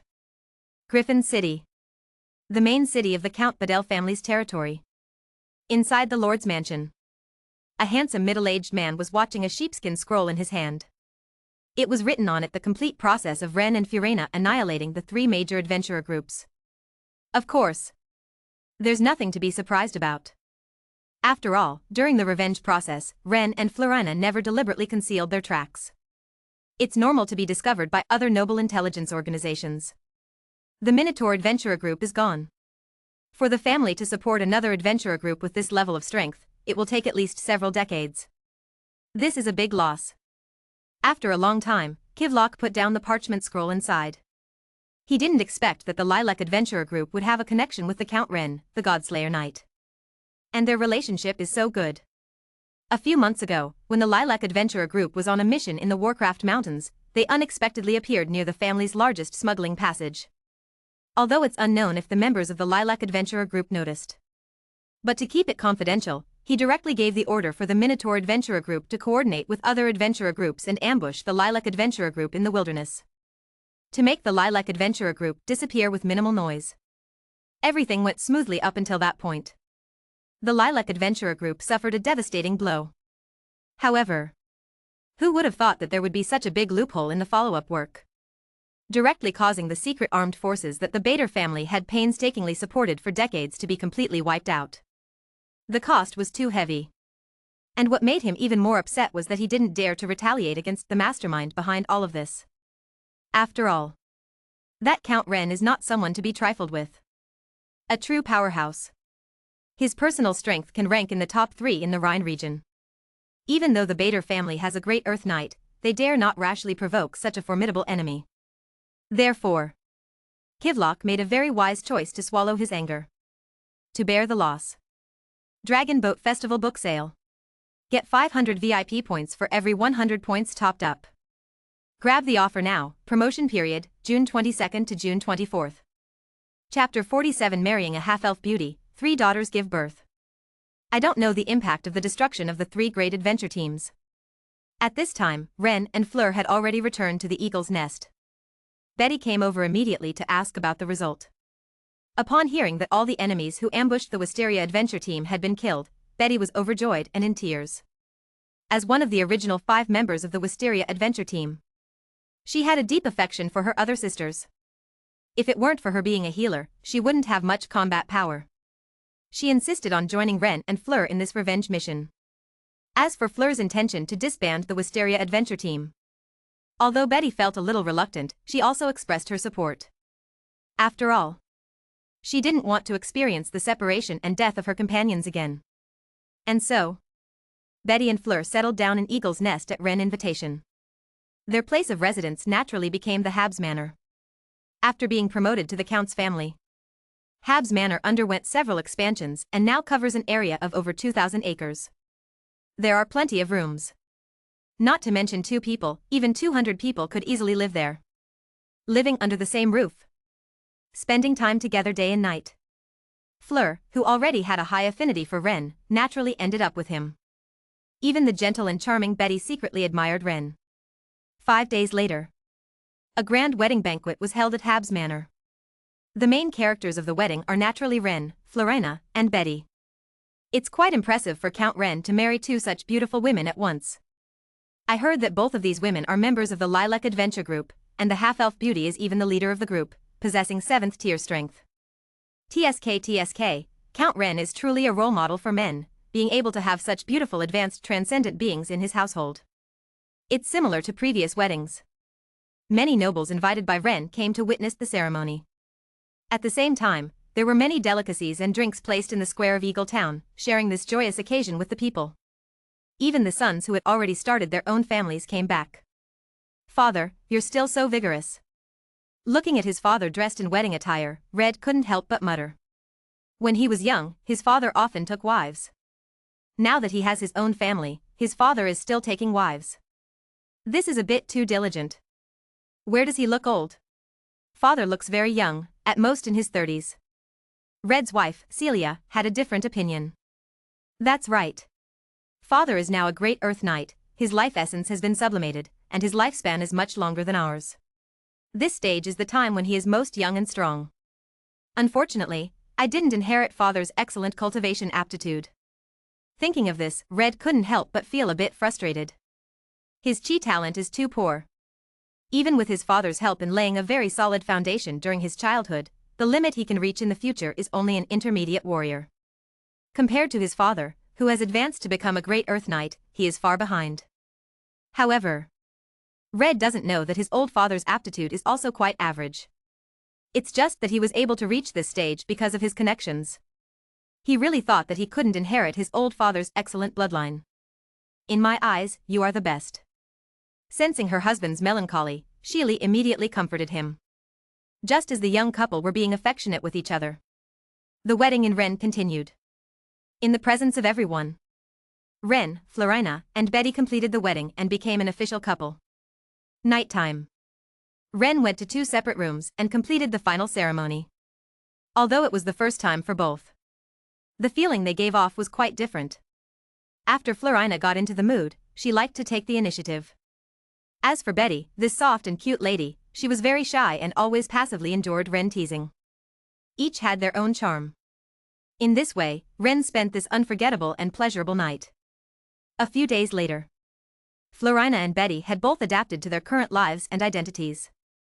It must be said, compared to before, when they often had to sleep rough and venture into dangerous places, their current life was simply too comfortable. No need to worry about gold coins anymore, no need to worry about cultivation resources anymore. Ren had prepared everything. Free to take. Even the 5-star level martial arts manuals and meditation techniques could be cultivated. Florina and Betty never dreamed that they could live such a luxurious life. With abundant resources. Originally having excellent aptitude, Florina and Betty's cultivation speed could be described as advancing by leaps and bounds. Especially Flora, who possesses elven bloodline, has faint signs of a breakthrough. Half a month later, Flora, who has been at the 7th rank for several years, successfully completed her breakthrough. Promoted to the 8th rank as a magic archer. Besides this good news, there is another piece of good news. After this period of hard work, both Flora and Betty are pregnant. Upon receiving this news, Janice and the other girls came over to congratulate and share their childbirth experiences with Flora and Betty. And of course, Ren. After learning about this matter, he came over immediately to show concern. After all, both women are giving birth for the first time, so they must be a bit nervous. As a husband, he naturally needs to care more to prevent any psychological problems for his wife. Like this. Days pass by. Layla, Jessica, and Lifa, who were already close to giving birth, have growing bellies. Half a month later, the 3 women entered the delivery room one after another. Layla was the first to give birth. Several days later, Jessica and Lifa, one after another, gave birth to Ren children. Detected the birth of the 46th child of the host. The magical aptitude of this offspring is low, the fighting spirit aptitude is medium, and the evaluation is bronze level. Reward, 10 years of cultivation in fighting spirit. Detected the birth of the 47th child of the host. The magical aptitude of this offspring is high, the fighting spirit aptitude is medium, and the evaluation is silver level. Reward, 30 years of cultivation in fighting spirit, blueprint for the magic weapon Wind Chaser crossbow. Detected the birth of the 48th child of the host. The magical aptitude of this offspring is low, the fighting spirit aptitude is high, and the evaluation is silver level. Reward, 30 years of cultivation in fighting spirit, comprehensive collection of low to mid-level magic. Great discounts on books for the Dragon Boat Festival. Get 500 VIP points for every 100 points recharged. Grab the recharge now. Activity period, June 22nd to June 24th. Chapter 48 Elf Bloodline, Gold-Ranked Heir's Birth. Detected the birth of the 46th child of the host. The magical aptitude of this offspring is low, the fighting spirit aptitude is medium, and the evaluation is bronze level. Reward, 10 years of fighting spirit cultivation. Detected the birth of the 47th child of the host. The magical aptitude of this offspring is high, the fighting spirit aptitude is medium, and the evaluation is silver level. Reward, 30 years of fighting spirit cultivation, blueprint for the magic weapon Wind Chaser crossbow. Detected the birth of the 48th child of the host. The magical aptitude of this offspring is low, the fighting spirit aptitude is high, and the evaluation is silver level. Reward, 30 years of fighting spirit cultivation, comprehensive collection of low to intermediate level magic. I have to say, this wave of babies is of quite good quality. 1 bronze evaluation, 2 silver evaluations. No need to mention the bronze evaluation. The system rewards given to the 2 silver evaluation offspring are quite good. According to the information given by the system, the Wind Chaser crossbow is a common level magic weapon that can launch wind attribute energy arrows. It has advantages such as fast firing speed and strong penetrating power. Whether it is for personal use, enhancing the defense of the territory, or selling it as military equipment to other nobles or adventurers, it can create great value.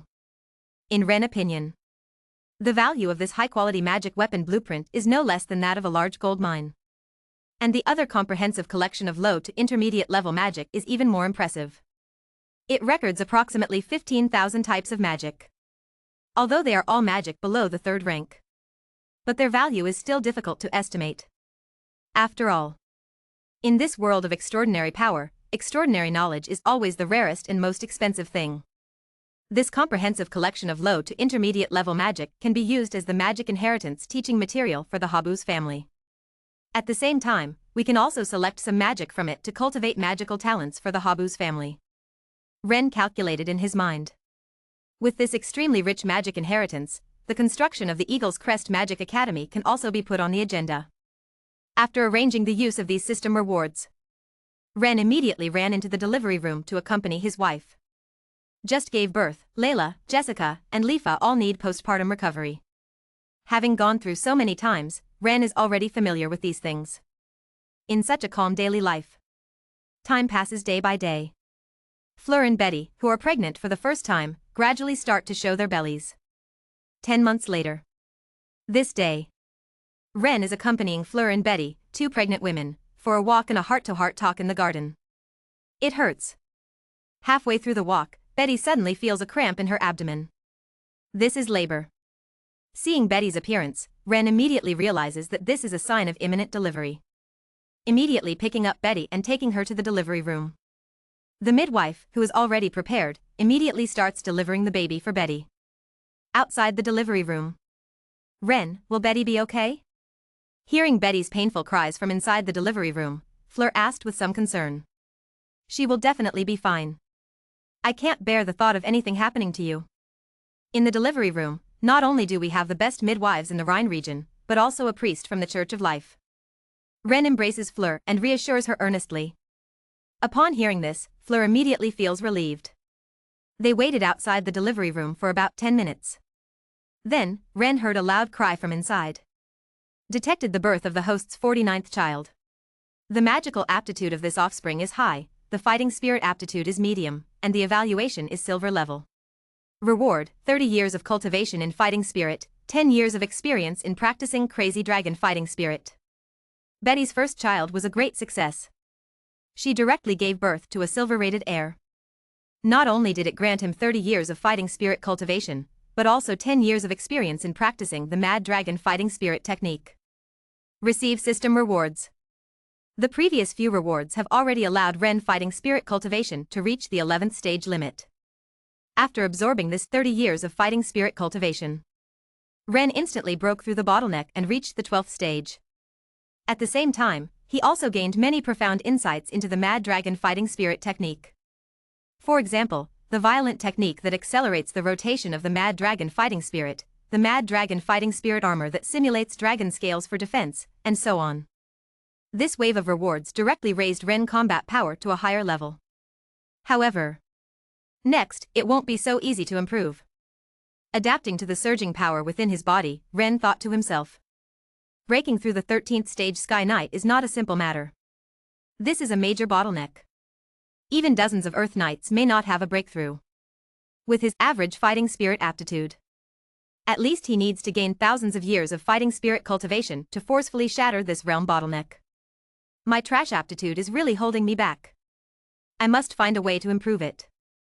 However, this is obviously not easy. In the Roland continent, treasures that can improve aptitude are very precious and rare. It is almost impossible for Ren to obtain them now. And as for system rewards, a little bit of luck is also needed. After all, based on the previous system rewards, the probability of receiving a qualification reward is not high. Moreover, the high-level martial spirit qualification he needs cannot be obtained by a silver-level offspring. I hope this pregnancy from Fuliina can give me a surprise. Ren thought to himself. Fuliina has elf bloodline and her martial spirit qualification is also superlative.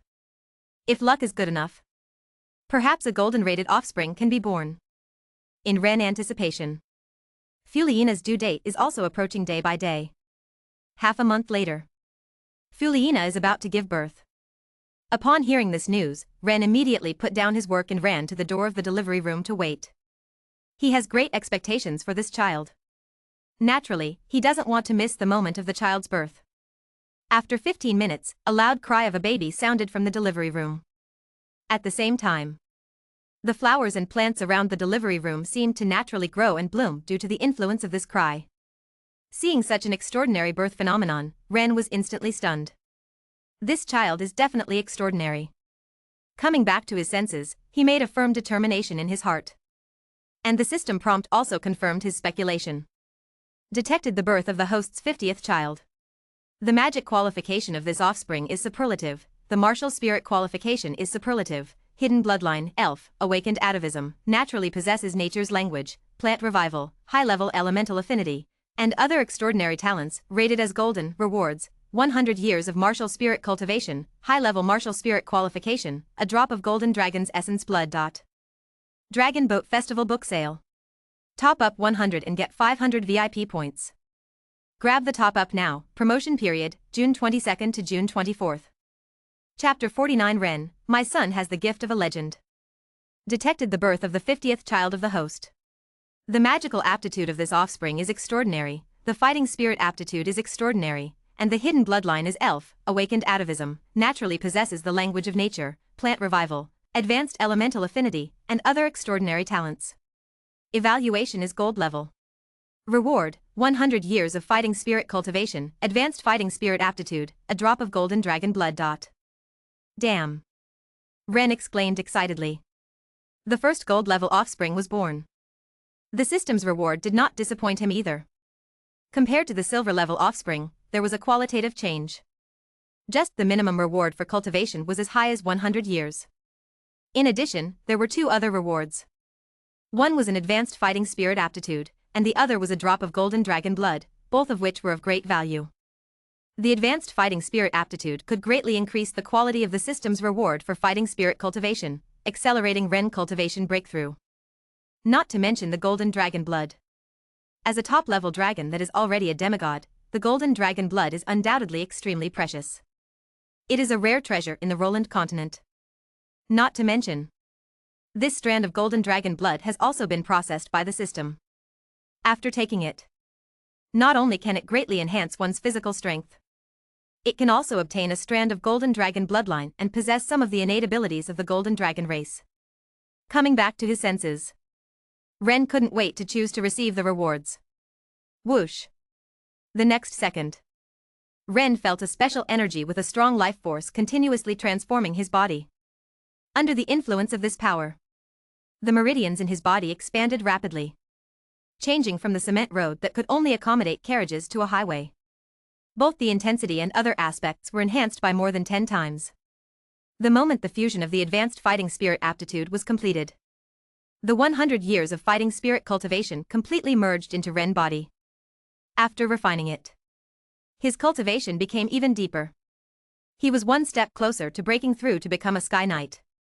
Cultivation of Qi, the fusion of Qi aptitude is complete. Next is the golden dragon's essence. A drop of golden blood the size of a soybean suddenly appeared before his eyes. In Ren's spiritual perception, this drop of golden blood contains an extremely high essence of divine power, emitting an unparalleled dragon's might that surpasses all things. Just by looking at it, Ren's body involuntarily stiffened. This is the suppression of life level. Obviously, the life essence of the golden dragon is far superior to Ren. A drop of blood is so terrifying. It's hard to imagine how powerful a real golden dragon would be. Taking a deep breath, Ren sighed in his heart. At this moment, the crying of the newborn baby still hasn't stopped. Putting away the essence of the golden dragon, Ren walked into the delivery room with big strides. At first glance, he saw Freya holding the baby and breastfeeding, her face filled with the radiance of motherhood. Ren, look, this is our child, a boy. Seeing her husband walk in, Freya reported the good news immediately. This little guy is so cute. Freya, you've really worked hard this time. Ren said gently. The two of them talked for a while. When Freya finished feeding the child, Ren personally held the child in his arms. As soon as he held him, Ren felt a very comfortable natural aura from the child. He checked the child's body slightly. Ren was even more amazed to find that this newborn baby's meridians were just as wide and strong as his own. One can imagine. When he grows up, to what extent will this child's meridians expand and strengthen? At least it will be more than 20 times what he has now. In other words, cultivating with a super-grade Qi aptitude for 1 year is equivalent to more than 10 years of cultivation with a high-grade Qi aptitude. Not to mention the lower-grade Qi aptitude. There's simply no comparison. It has to be said. People are always comparing themselves to others, it's really infuriating. A true genius can surpass 99% of ordinary people in just 1 year of cultivation. And his son. There is no doubt that he is such a genius. As long as he is properly nurtured, breaking through to the 10th stage is a sure thing. Breaking through to the 15th stage and becoming a legendary powerhouse is not impossible either. My son has the potential to become a legend. These words suddenly popped into Ren's mind. 1 month later. After taking care of the bodies of Fleur and Betty, who were depleted from childbirth, Ren immediately decided to go into seclusion and refine the blood essence of the golden dragon. Of course. On the surface, Ren's reason for seclusion was to prepare for cultivating Qi and attempt to advance to become a Sky Knight. After all, the blood essence of the golden dragon is an extremely precious treasure. Even legendary powerhouses would be tempted by it. It's best not to let it leak out. Otherwise, big trouble will come knocking soon. After arranging the affairs of the territory and the family, Ren didn't delay and went straight into the specially built underground seclusion chamber. Closing the stone door. Activating the warlock's lock and the warlock's mist to conceal his location. After taking all the necessary isolation and protection measures, Ren finally took out the blood essence of the golden dragon and swallowed it. Absorbing the blood essence of a demigod-level dragon is not an easy task. Even with the system's processing, it is still difficult. It entered his stomach. This drop of highly pure golden dragon blood released an extremely powerful holy light. These holy lights gathered together, transforming into a purifying white holy fire that ran rampant inside Ren's body. If his Qi cultivation was not deep enough and his body had not undergone the strengthening transformation of the Mage Knight's job change ceremony, I'm afraid I will be burned into nothingness by this sacred fire in an instant. We must quickly remove these holy fires. Otherwise, over time, my meridians will also be damaged. Thinking of this, Ren immediately mobilized the dragon Qi within his body to surround and intercept these white holy fires. However, after trying for a moment, Ren found that the effect was not very good. The quality of these white holy fires was too high. Like a high-strength alloy. And his Qi was only ordinary pig iron. Even though he had an absolute advantage in quantity, he could only slowly wear them down bit by bit. According to his estimation, to completely extinguish all these holy fires, it would take at least 10 days or more. During such a long time, his meridians would definitely not be able to withstand the burning of the holy fires. Realizing this, Ren immediately changed his approach. Perhaps I can use the Qi attribute conversion technique of the holy light/technique. This move was very effective. After temporarily converting the dragon Qi within his body into the power of the holy light, those sacred fires that were running rampant in his body seemed to have found a home and all merged into his Qi on their own, successfully resolving these holy fires. The next step was simple. Activate the Qi.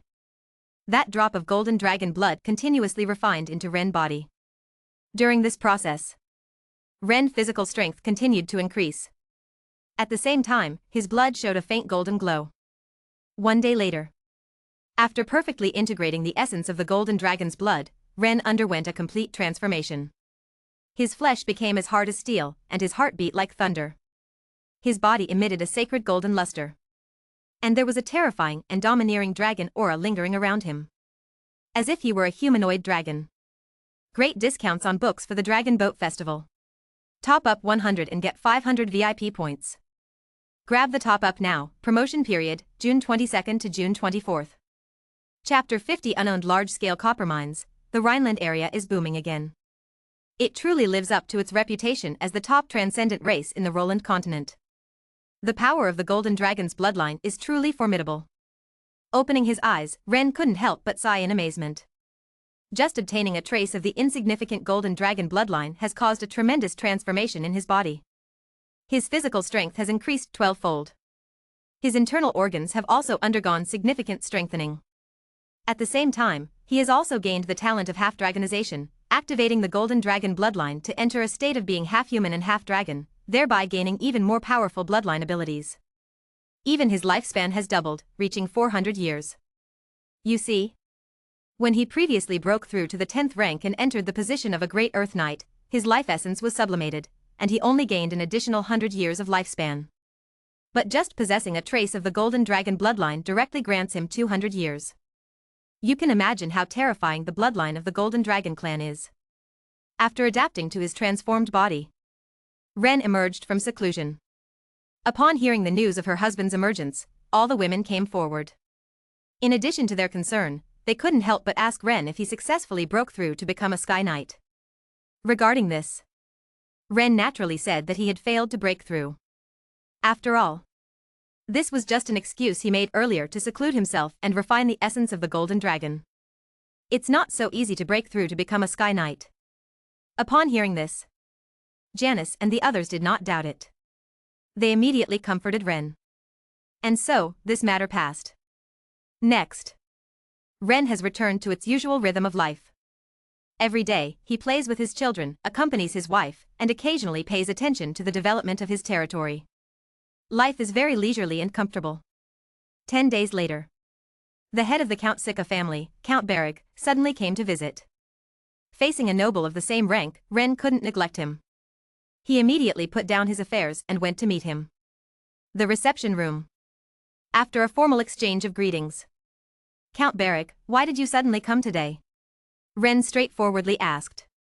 Count Ren, I have good news to share with you, Bereg said with a smile. Good news?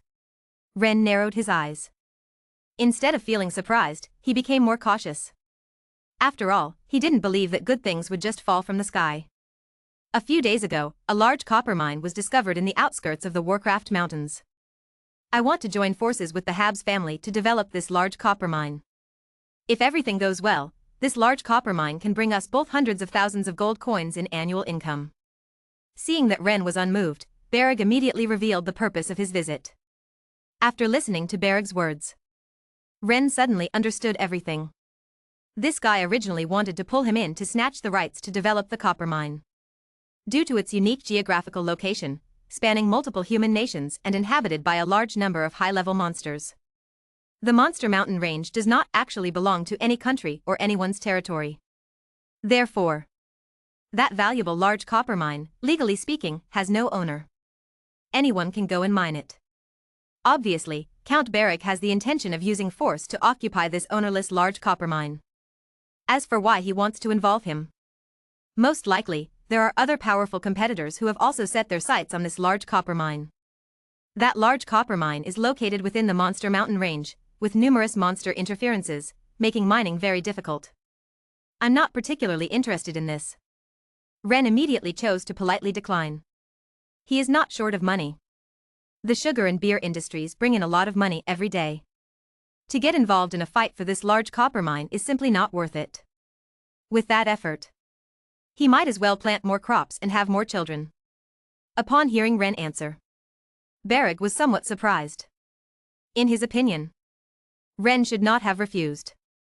After all, this is a win-win situation. With the strength of the Sika family and the Habs family, as long as they join forces, there is at least an 80% chance of taking down this large copper mine. Such a huge benefit, Ren did not hesitate to refuse. This made him very puzzled. Baron Ren, won't you reconsider? Bereg couldn't help but speak again. No need. Ren shook his head. Seeing Ren's resolute refusal, Bereg could only choose to give up. Exchanging a few words with Ren, Bereg left with his guards. Unable to cooperate with Ren, then he could only turn to other more powerful counts to try.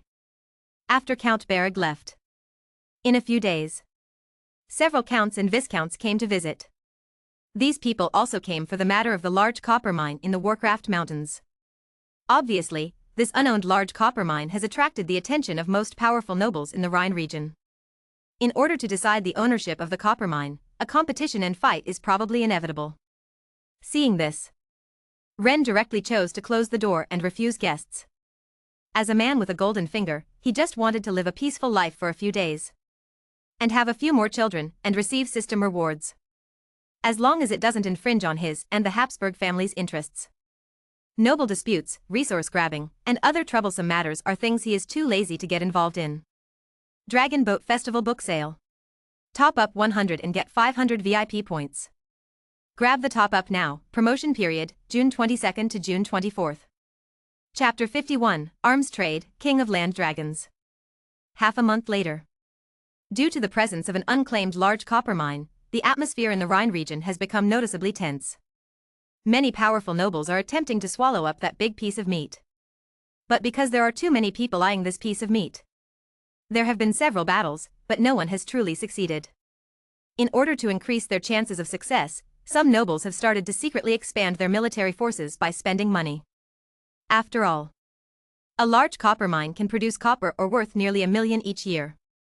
Continuous mining for 20 or 30 years is completely feasible. With such huge benefits. As long as they can snatch it, the money spent now is nothing. These nobles have set a precedent. Other nobles who aspire to seize the large copper mine naturally have to follow suit. Everyone has started a competition, engaging in an arms race. Affected by this, the prices of weapons in the Rhine region are rising. This is a good opportunity. Realizing the huge business opportunity in this, Ren immediately decided to temporarily act as an arms dealer. Coincidentally, he had previously obtained a blueprint for a magical weapon called the Windchaser crossbow from Jessica's child.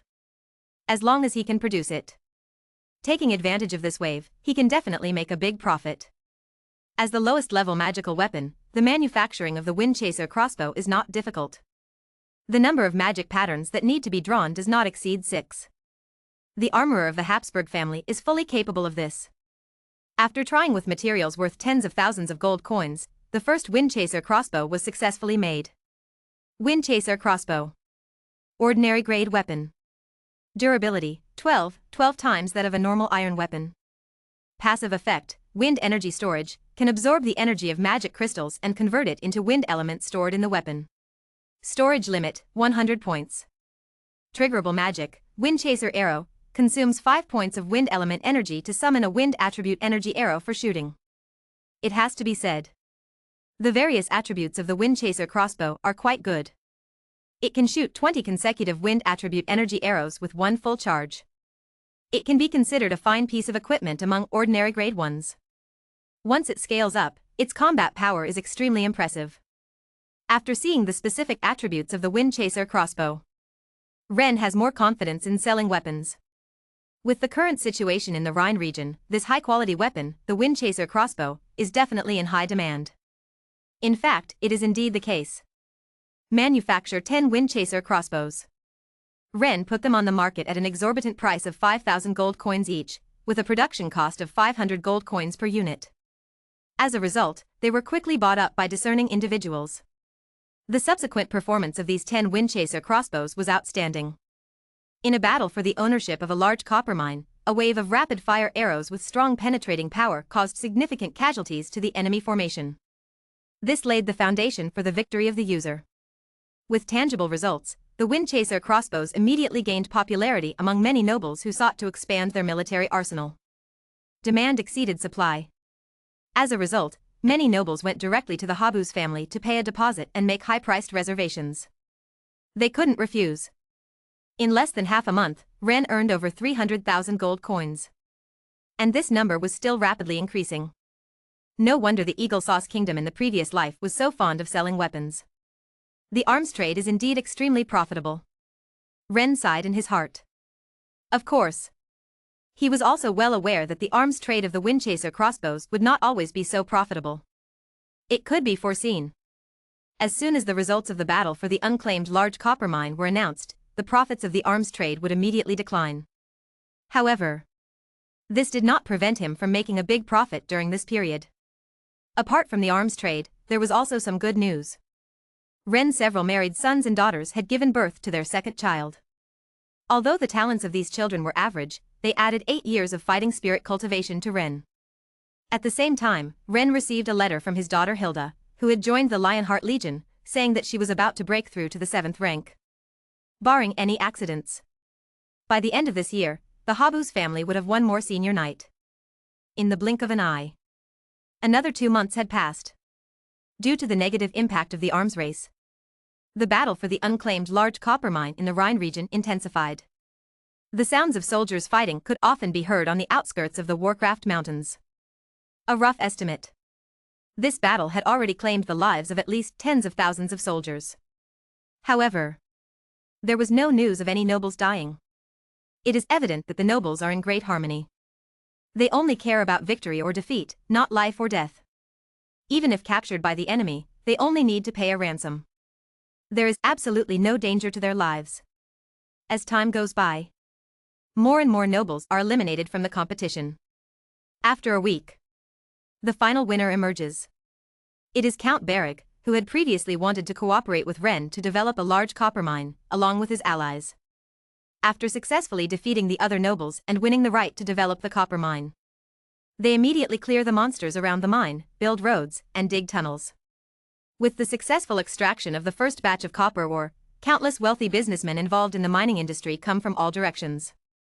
It can be foreseen that Count Bereg and his allies will make a huge profit from this. However, Ren reaps greater short-term benefits. The arms trade that lasted for over 2 months allowed him to effortlessly earn nearly 2 million gold coins in huge profits. It's simply amazing. Days pass by. In the blink of an eye, it is 3 months later. At this time, the Roland continent has entered winter. The temperature gradually drops. Snowflakes fall from the sky. On this day, Ren is enjoying the snow scenery in the garden with his wives. Suddenly, someone comes to visit. It is Count Bereg. Count Bereg, haven't you been busy developing the large copper mine recently? Why do you have time to visit me? Welcoming the person into the living room, Ren takes a sip of hot tea and smiles. I am here to seek help from Count Ren this time. Upon hearing this, a bitter smile appears on Count Bereg's face. Oh. What's the matter? Ren asks curiously. A few days ago, dozens of earth dragons suddenly invaded the large copper mine inside the monster mountain. My people suffered heavy losses. I hope Count Ren can lend a hand and exterminate this group of earth dragons. Count Bereg briefly explains the situation. Dozens of earth-walking dragons? Ren frowned. Earth-walking dragons are not ordinary magical creatures. They are advanced earth attribute creatures with a trace of brass dragon bloodline. Once they reach adulthood, their strength can reach 7th rank or higher. If the dragon bloodline in their bodies is strong enough and they live long enough, they may even break through to the 10th rank and become the king of earth-walking dragons. And there are so many of these earth-walking dragons. There is a high probability that there is a king of earth-walking dragons with a strength of 10th rank or higher leading them. After inquiring, Ren received a positive answer from Boliag. Indeed, this group of earth-walking dragons does have a king of earth-walking dragons as their leader. And their strength is as high as the 12th rank.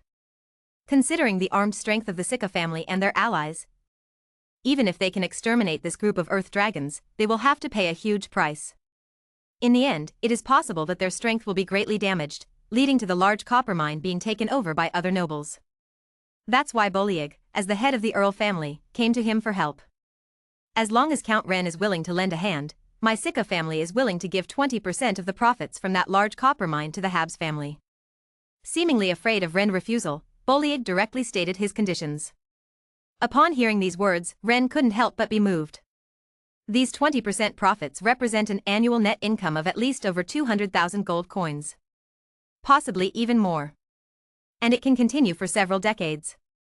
It must be said that Count Bereg's offer is very generous. Count Bereg, you are so sincere, I can't refuse. I agree to this matter. After a moment of contemplation, Ren spoke up. Although he is not in desperate need of money, who would reject having more money? There is no need to fight and compete with other nobles. Just by eliminating a group of monsters, he can obtain such a generous reward.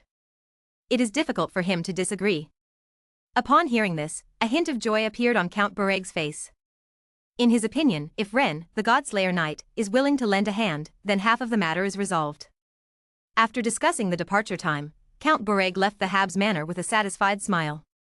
Great discounts on books for the Dragon Boat Festival. Top up 100 and get 500 VIP points. Grab the top up now. Promotion period, June 22nd to June 24th. Chapter 52 Biochemical Weapons, Smoky Dragons. The next day. After arranging family matters, Ren set off with 20 guards. The group rode on swift horses towards the city of Locke controlled by the Sika family. According to the plan they discussed yesterday, Ren is responsible for dealing with the Earth Dragon King. The other Earth Dragons are handled by the Sika family with assistance from the Habs family. Therefore, before heading to the Warcraft Mountains, Ren still needs to meet up with Boleg. After several hours of travel, Ren and his companions arrived safely at the Sika family's estate. Count Boleg had been waiting for a long time. After a brief exchange of greetings, Boleg wasted no time.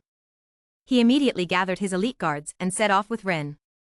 After all, the sooner the Earth Dragon tribe is eradicated, the sooner the copper mine can be reopened. If the copper mine stops for a day, it will result in a loss of tens of thousands of gold coins. In order to facilitate the transportation of the large amount of ore extracted from the copper mine, the Sika family specifically built a road leading to the Warcraft Mountains. The group followed this road towards the Warcraft Mountains. The nearby monsters along the road have been cleared by the Sika family. Their numbers are not many. Coupled with the large number of Ren and his companions, those monsters dare not provoke them rashly. And so, after marching for about an hour, Ren and his companions arrived near the large copper mine. They did not attack recklessly. Ren sent 3 guards who practiced Shadow Chi to investigate the situation. The reconnaissance results show. At this moment, dozens of Earth Dragons were scattered inside the interconnected mine tunnels, gnawing on copper ore. Count Ren, let's take action quickly. Upon hearing that those damn Earth Dragons were eating the copper ore he had worked so hard to obtain, Beregton couldn't help but feel heartbroken. He wished he could immediately take action and slay all these Earth Dragons. Let's not act just yet. Upon hearing this, Ren stopped Beregton. Now is not the best time to take action. The terrain of the mine is too advantageous for Earth Dragons with Earth attributes. In this narrow environment with little room for evasion, a group of Earth Dragons can easily turn them into kebabs with just their Earth Spike magic. Although Ren is not worried about this. But due to the fragile structure of the mine, he dare not attack freely. Otherwise, if the technique's power is too great, it could cause the entire mine to collapse and bury everyone. Based on these 2 points, the best way is undoubtedly to lure these Earth Dragons out of the mine before attacking. Ren is right. Beregton is not stubborn and directly accepts Ren's proposal. The plan to lure the dragons out of the cave is freshly baked. Under the orders of the 2, dozens of guards immediately took action. They ran to the outside of the mine and provoked the Earth Dragons inside. However, as advanced magical beasts, the intelligence of these Earth Dragons is not low. Seemingly seeing through the trick of the humans in front of them, these Earth Dragons simply ignored their provocation. Leisurely, they continued to eat, swallowing the copper ore inside the mine, completely ignoring Ren and his group's provocation. Now what should we do? Seeing that these Earth Dragons were completely unaffected, Beregton also became anxious. In his opinion, this group of Earth Dragons is eating his flesh and drinking his blood. Every bite they take means losing a lot of gold coins. Dozens of large-sized Earth Dragons are feasting and drinking in the mine. The losses are so severe that just thinking about it makes him heartbroken. If his brain wasn't still rational, he would have ordered his subordinates to launch a direct attack. Use smoke. After thinking for a moment, Ren spoke again. The air circulation inside the mine is not strong. Using smoke is just right. It's best to add some ingredients to the smoke. In this way, unless one can completely stop breathing. Otherwise, there is no need to worry about those Earth Dragons hiding in the mine and refusing to come out. This is a good idea. Upon hearing this, Boleg's eyes also lit up. The smoke generated from burning wet wood is dense. Next, Ren and his team immediately took action. They started gathering materials on the spot, cutting down trees around them as fuel. However, they have the fuel. But there is still one problem to solve. That is the material for enchanting the smoke. Otherwise, pure smoke is not strong enough and it is difficult to quickly affect the group of Earth Dragons. Knowing this, Ren immediately led his men to search for suitable enchanting materials in the surrounding area. Efforts pay off for those who are determined. Soon, Ren made a discovery.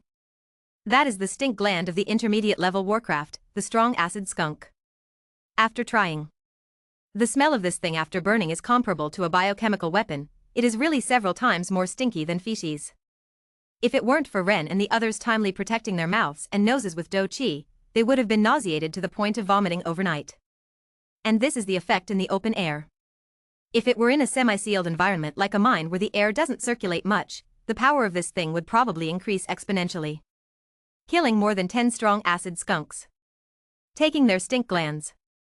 After all the preparations were ready, Ren and his group built a bonfire outside the mine and started a fire. Hiss, hiss, accompanied by the burning flames. A smoke emitting an astonishingly foul smell rose up. Seeing this, Ren immediately used wind magic to control the surrounding airflow. Under the gusts of wind, these smoke quickly rushed into the mine. 1 minute. 2 minutes. 3 minutes.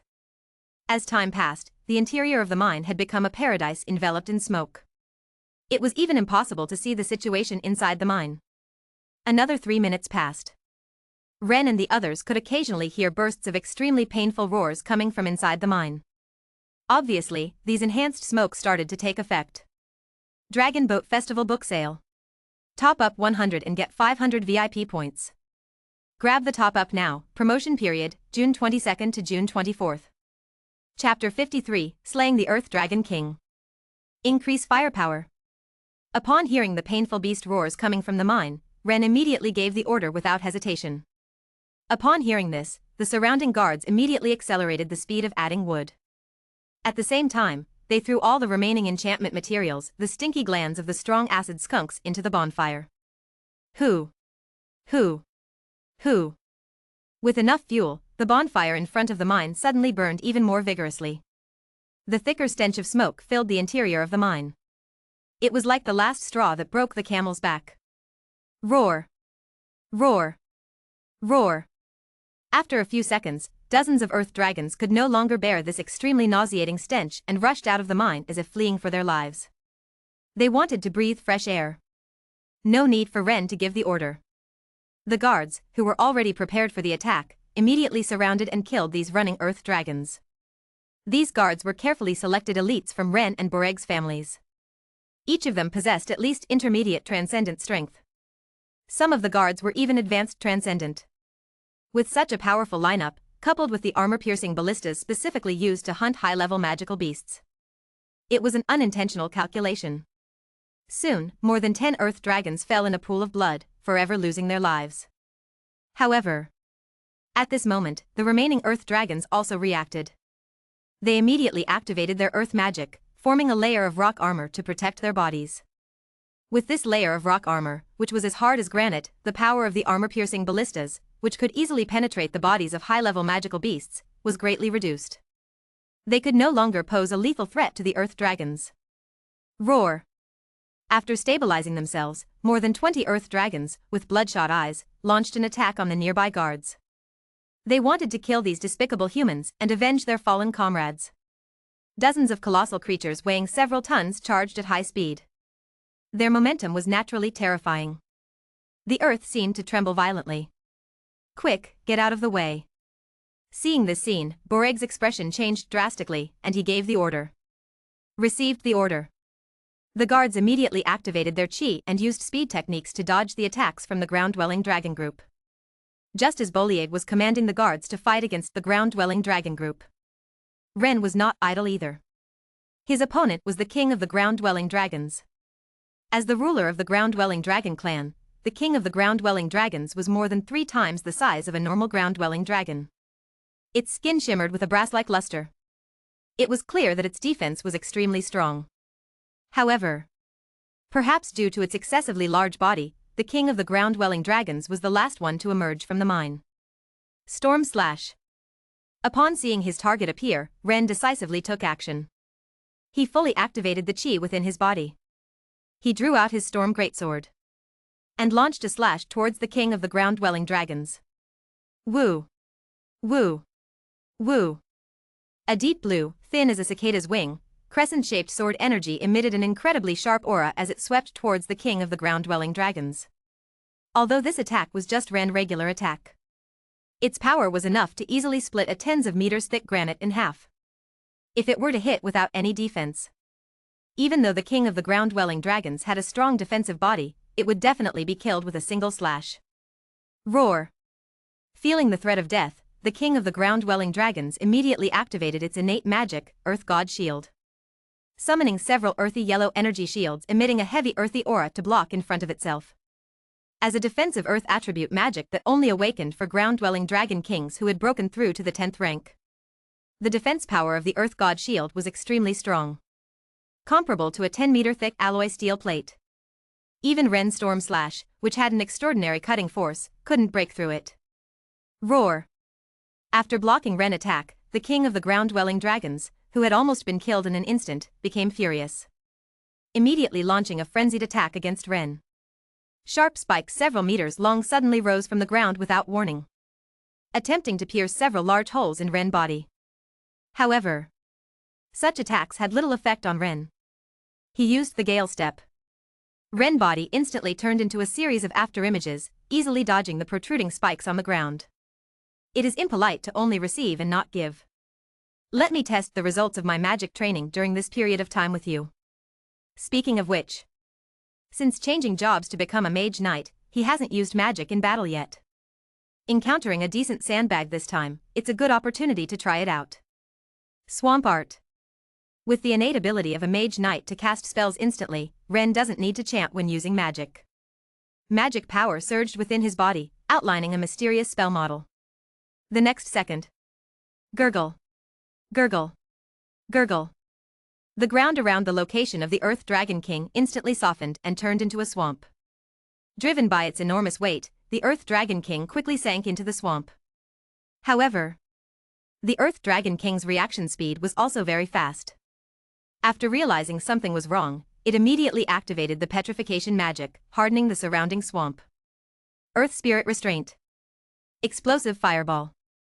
Seeing that Swamp Art didn't work, Ren didn't mind and launched 2 more spells. Under the magical power's miraculous strength, the earth instantly came alive. Chains made of mud, like agile serpents, instantly bound the Earth Dragon King, restricting its movements. The next second, more than 10 blue fireballs containing explosive energy bombarded the Earth Dragon King like a volley of cannons. Boom! Boom! Boom! Loud explosions rang out. In an instant, fierce flames splattered. The Earth Dragon King, located at the center of the explosion, let out a painful cry as it emerged from the sea of fire. However, although its body was covered in deep burn marks, it was still full of life and vitality. Obviously, the combination attack of these 2 spells did not pose a significant threat to the Earth Dragon King with its astonishing defense. My magic proficiency is still too weak. Using magic alone to fight the enemy is difficult to pose a significant threat to opponents of the same level. At most, it can only play a supporting role. Seeing this scene, Ren also had a clear understanding of his own magical abilities. The magic combat test is complete. He also can't be bothered to waste any more time. Using a bewitching monster magic, he briefly controls the movements of the Earth Dragon King. Then, he uses the 6-star battle technique Void Charge, quickly charging forward. Finally, he follows up with a whirlwind fierce slash. Woo-woo! The strong wind swirls around as the greatsword sweeps through. Just as the Earth Dragon King breaks free from the bewitching monster's magic, its head is severed. This process may sound long. In reality, it took less than a second. In front of Ren, who is firing at full power. This Earth Dragon King, which is at the 12th rank, has no ability to fight back at all. The most powerful Earth Dragon King is dead. The rest is simple. 5 minutes later. With Ren's help, Barrag and the others successfully complete the encirclement of the other Earth Dragons. The Earth Dragon group is completely wiped out. Count Ren, I really troubled you this time. After killing these Earth Dragons that occupied the copper mine, Barrag thanks Ren with a smile. No need to be polite. Ren waves his hand casually. Doing business for money is only natural. However, Barrag doesn't think so.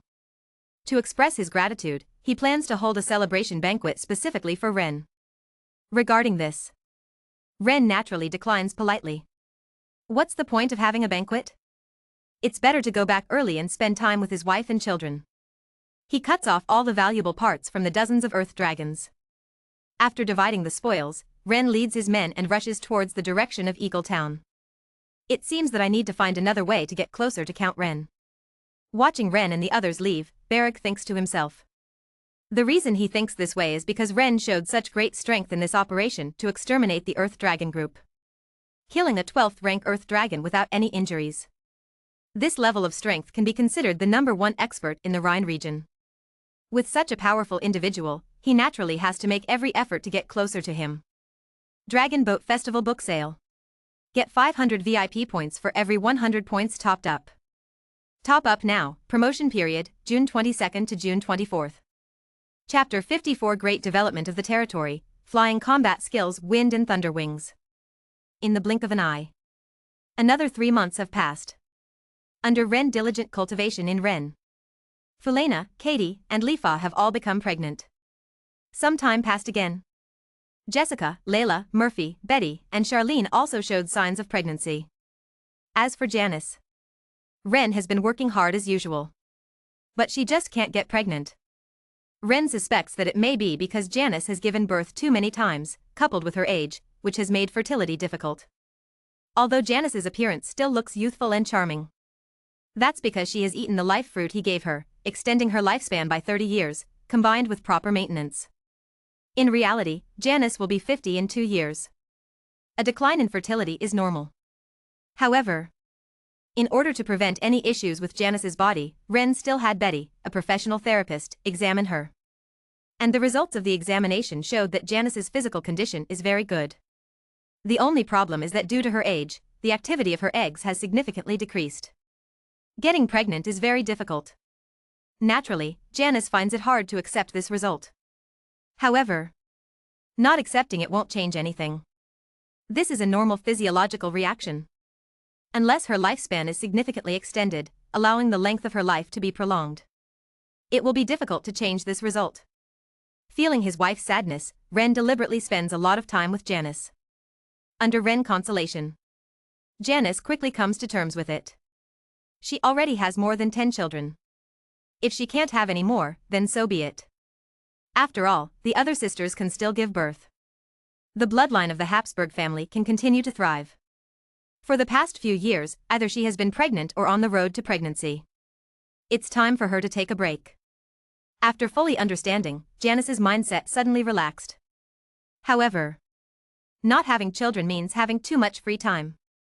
For a while, she was also somewhat unaccustomed. In order to help her husband in other ways, Janice decided to increase her meditation time, striving to become a powerful magician. I don't know what Janice is thinking. After seeing Janice return to her previous appearance, Ren threw himself back into work. With sufficient financial support, his territory development plan is already more than half completed.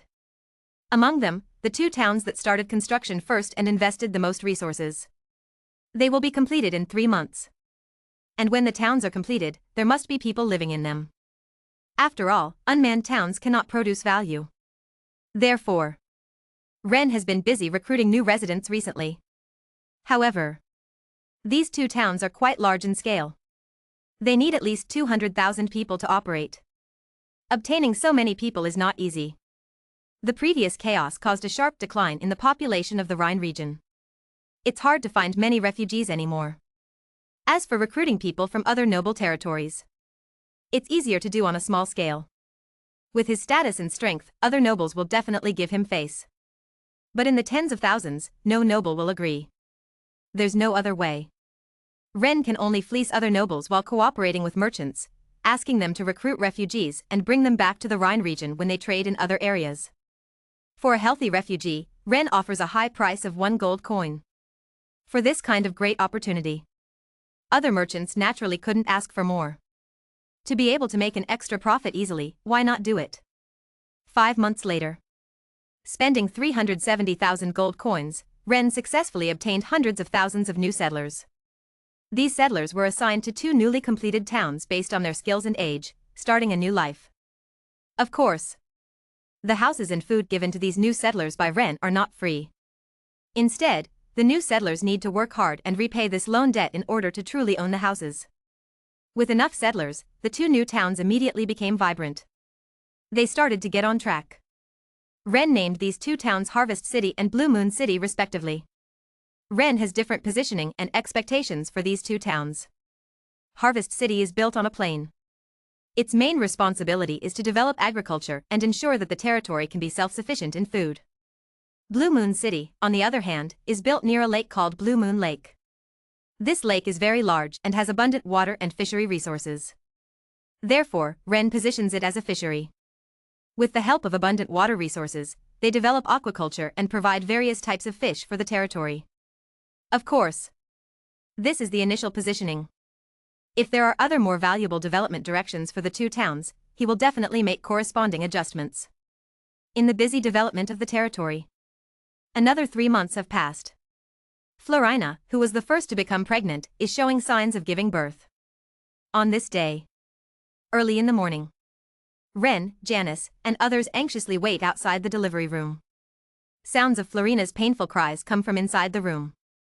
About 10 minutes later, a loud cry of a baby is heard from inside the delivery room. Detected the birth of the 51st child of the host. The magical aptitude of this offspring is high, the fighting spirit aptitude is medium, and the evaluation is silver level. Reward, 30 years of cultivation in fighting spirit.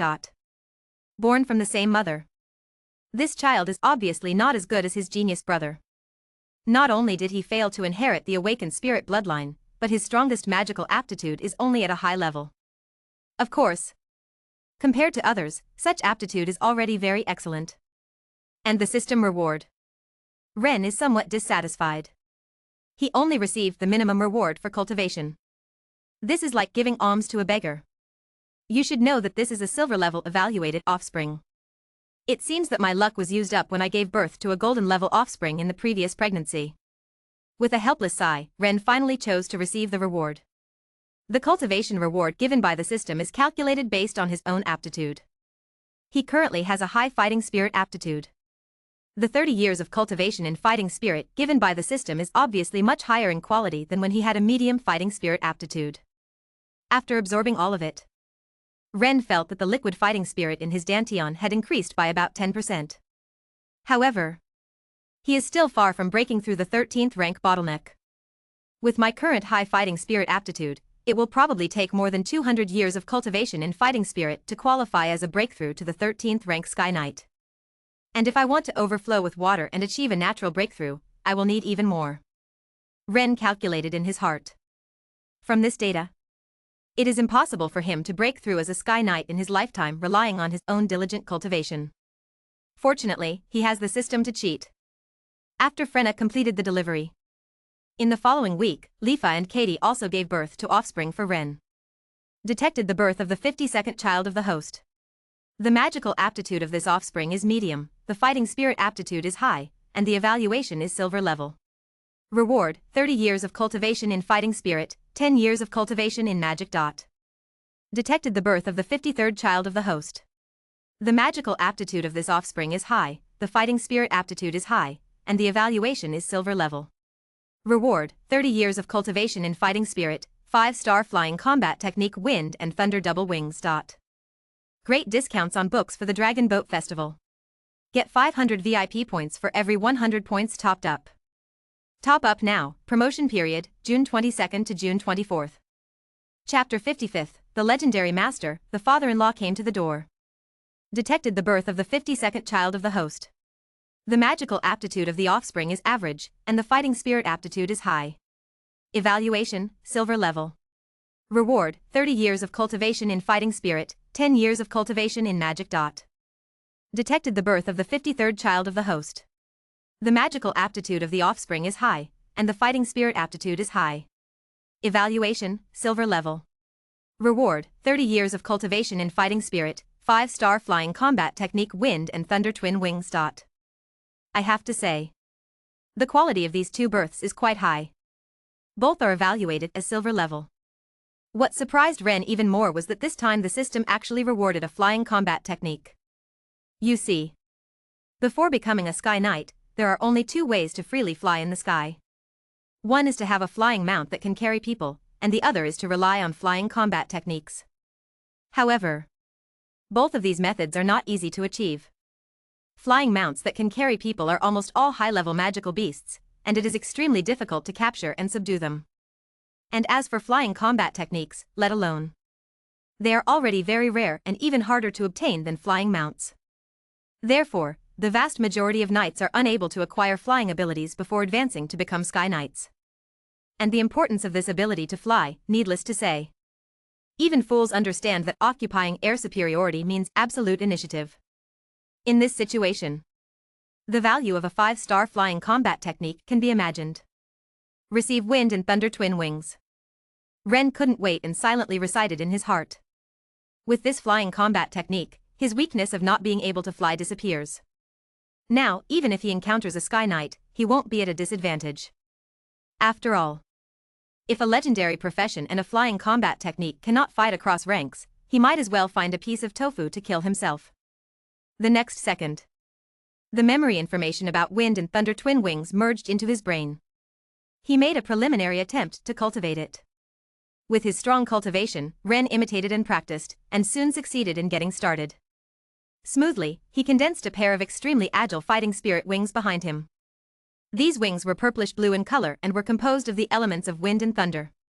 They looked extremely cool. With a gentle flap, Ren felt his body become much lighter. There was a sensation of floating and soaring. Let's test the flying effect. Confirming that the wind and thunder wings he condensed matched the information in the system, Ren couldn't wait to try flying. These wings were essentially formed by his fighting spirit and were very easy to control. He walked into the garden. Ren controlled the fighting spirit wings behind him to flap rapidly. Woo! Woo! Woo! In an instant, a strong wind swept through. Ren body instantly turned into a blur and soared into the sky. 50 meters. 100 meters. 150 meters. In less than a minute, Ren easily flew over a kilometer high. And this was because Ren was still unfamiliar with flying and hadn't fully activated the wind and thunder wings. In order to test the maximum speed of the wind and thunder wings. With a thought, Ren activated the wind and thunder wings to their maximum state. Woo! In an instant, Ren figure turned into a purple-blue lightning and disappeared from the spot. After more than 10 minutes, Ren figure appeared in the sky 10 kilometers away. The current maximum speed of my wind and thunder wings is about 50 meters per second. Estimating his flight speed just now, Ren was very satisfied. This speed was already very fast. It was almost comparable to the high-speed trains of his previous life. When his cultivation level advanced, this speed could continue to increase. After satisfying his desire to fly, Ren flew back to the Habs Manor. Conveniently, he also claimed the other rewards. In addition to this flying martial technique, the 2 silver-rated heirs provided him with a total of 60 years of cultivation and 10 years of magic cultivation. He absorbed all of it. Ren's fighting spirit has increased by about 20%, and his magical power has also increased by 30%. One step closer to breaking through cultivation. Especially in terms of magical cultivation. It is not far from breaking through to the 8th rank. The rapid progress in strength has greatly excited Ren. At this rate, in a few more years, I might be able to directly break through to the legendary rank and become the first legendary master in the Kingdom of Lance. Ren thought happily in his heart. Half a month later. On this day. Afternoon. Ren sat in the garden with his wives, enjoying a lovely afternoon tea. Suddenly, the butler, Ivan, hurriedly approached. Lord Ren, Lord Igor, the head of the Yark Baron family, has come to visit and wishes to see you. Father is here. Before Ren could speak, Jessica couldn't help but speak up. Her face was full of surprise. Speaking of which, she hadn't seen her father in many years. She really missed him a bit. Come with me. Seeing Jessica's reaction, Ren smiled and said. Never mind. After thinking for a moment, Jessica chose to refuse. After all, she didn't know if her father's visit this time was for an important matter to discuss with her husband. It was inappropriate for her, a woman, to be present. As for meeting her father, they could meet after the two of them finished their discussion. Understanding Jessica's thoughts, Ren didn't say anything. Instead, he followed the butler and walked towards the mansion. Entering the reception room, Ren saw an elderly man dressed in purple noble attire sitting in a chair. It was his father-in-law, Igor. However, due to his status and power far surpassing Igor, and also because Jessica was not his legal wife, according to the rules of the nobility, he didn't have to call him father, but could address him by his name and title. Viscount Igor, what brings you here today? Ren actually admired his father-in-law. Over 10 years ago, in order to further his own title, he actively participated in a massive border war. And he actually managed to survive the bloodshed. He earned great merits in the border war and became a viscount noble. Although his rise in title couldn't compare to Ren, who was born into nobility. But compared to others, it was considered fast. Such achievements and courage were truly remarkable. Well, it's like this. When our Yake family was developing a new territory, we discovered a medium-sized black rock mine, but there is a medium-sized tribe of rock goblins living around it. With our Yake family's strength, it's difficult to take them down. Therefore, I want to ask Count Ren to purchase some Windchaser crossbows. Igor explained his purpose. Goblins were the lowest-level monsters, very weak in strength. Even a first-tier warrior could easily kill more than 10 of them. But rock goblins were different. As a mutated subspecies, rock goblins were born with 3 innate magic talents: stone skin, giant strength, and stone spear. They could reach the 3rd tier when they reached adulthood. Among them, the exceptional ones could even reach the level of a mid-tier transcendent. And a medium-sized tribe of rock goblins would have at least 100 adult goblins. As an emerging Viscount family, the Yake family had shallow foundations. If they were to confront them head-on, even if they could take down this tribe of rock goblins, the losses would be devastating. That's why he came specifically to the Habuz family, hoping to purchase a batch of Windchaser crossbows to enhance the family's strength and reduce the losses caused by exterminating the tribe of rock goblins. Great discounts on books for the Dragon Boat Festival. Get 500 VIP points for every 100 points topped up. Top up now, promotion period, June 22nd to June 24th. Chapter 56 Genius Knight, Silver Heir gets married. No problem. How many do you want? Understanding the intention of his father-in-law, Ren readily agreed. 50. I am willing to pay 4,000 gold coins for each. To be honest, this price is not low. Previously, the Windchaser crossbow could be sold for a high price of over 10,000 gold coins per piece. It was entirely because that period was relatively special. The demand for weapons, especially high-quality ones, was very high. There were quite a few suckers. But now it is a normal period. The price of the Windchaser crossbow naturally cannot be maintained at such a high level. Therefore, Ren had no objections to this price. Then, Igor added, the payment will be made after the Black Rock mine is mined. There is no way. In order to build the new territory, the Yark family has invested all their previous savings. They are very poor now. Listening to Igor's explanation, Ren also felt somewhat helpless. Buying weapons on credit. If it were someone else, he would have kicked them out long ago. But this person in front of him is his father-in-law. The two families are in a marriage alliance, so he can't deny him this face. After thinking about it, Ren finally agreed. Okay. But the payment must be settled within 6 months. No problem. Upon hearing this, Igor chose to agree without hesitation. After discussing the matter, Jessica also came over and met Igor. The father and daughter sat down and chatted, getting to know each other's recent situation. They also had lunch together. In the afternoon, Ren had already prepared the 50 Windchaser crossbows that Igor needed. Normal production naturally wouldn't be this fast. But these were all inventory items he took out from the armory. With this batch of Windchaser crossbows worth 200,000 gold coins, Igor left the Habs Manor with a satisfied smile. 1 month later, something joyous happened at the Habs Manor. Ren's 7th child, and also the first silver-level heir, Alec Habs, was getting married. As the oldest silver-level heir at the moment, Alec is 25 years old this year. Under Ren careful cultivation, Alec has been practicing the dragon fighting chi since he was young, and his strength is very powerful. He is now a 6th rank knight. It is a sure thing for him to break through to the 7th rank and become an advanced knight in the future. There is even a good chance for him to be promoted to a great Earth Knight. It can be said that Alec's reputation as a talented knight is very prominent in the Rhine region. The outside world believes that Alec has perfectly inherited his father Ren's talent for fighting chi. As a young and promising count's son, he is naturally a sought-after marriage prospect for many nobles. Since Alec turned 18, Ren has often received marriage proposals from other nobles. There are even many beautiful noble girls who admire Alec and come to visit. However, Alec has always been focused on practicing his fighting chi and is relatively late in matters of romance. Until now, I have finally found a girl I like and am ready to marry and start a family. Speaking of which, the marriage partner for this child, Alex, is not an ordinary person. She is Kaylin, the second daughter of the Harley Count's family. They met at a noble banquet. Love at first sight. Soon, they started talking about marriage. On this day, the guards and maids of the Habs Manor were busy preparing the wedding venue. Where did Alex go? Janice was a little anxious.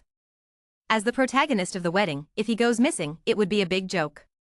Sister, don't worry. Alex didn't disappear. He left in a hurry just now, saying he wanted to personally pick up the bride from the Harley family.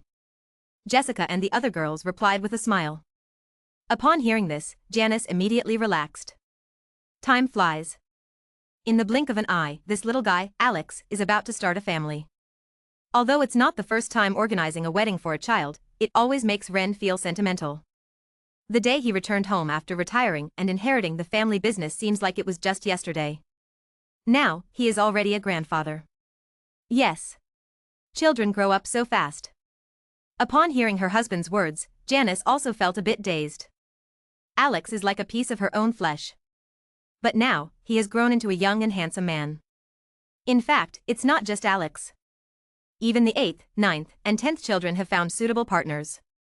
It's estimated that they will all start families this year. As for the eldest, Red, who had already started his own family before, he is now the father of several children. Among them, Red has the most children. He has 8 in total. 6 boys and 2 girls. Most of them have poor aptitude, only one boy has a bronze-level aptitude with average fighting spirit talent. These 8 children have provided Ren with 8.5 years of fighting spirit cultivation. In addition to the children born from other partners. In total, Ren has gained 15 years of fighting spirit cultivation in these years. From the current perspective, with more and more children starting families, these extra income rewards will continue to grow rapidly in the future. The Habs family is becoming more prosperous. Thinking of this, Ren felt a sense of accomplishment on his face. After all, this is the kingdom he built with his own hands. In the past, there was only one direct descendant left in the Habs family. Under his hard work and dedication.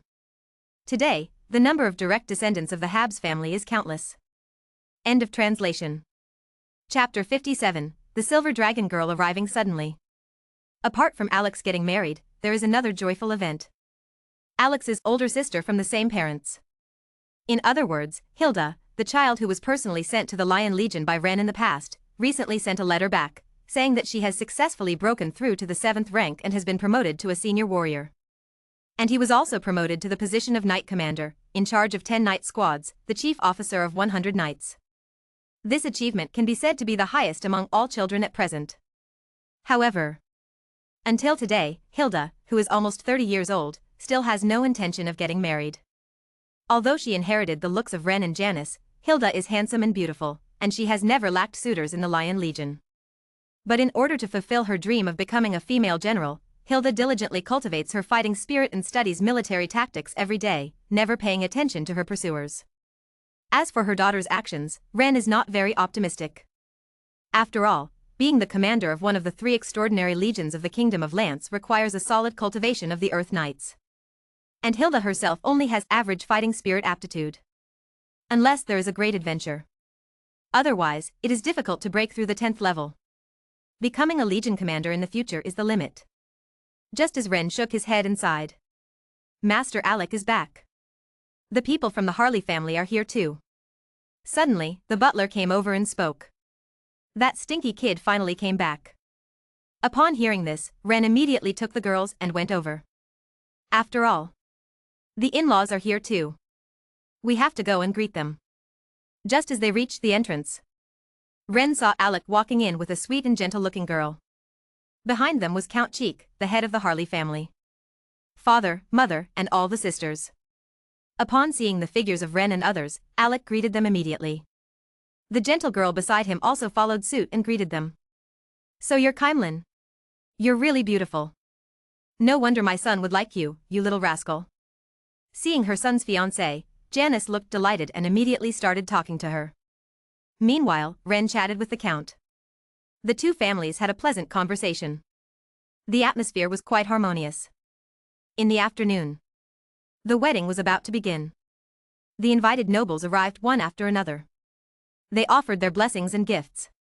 However, at this moment, while entertaining the guests, Ren suddenly received feedback from the magic lock, War Mist. An unknown entity of level 10 or above had quietly infiltrated the mansion. Who is this person?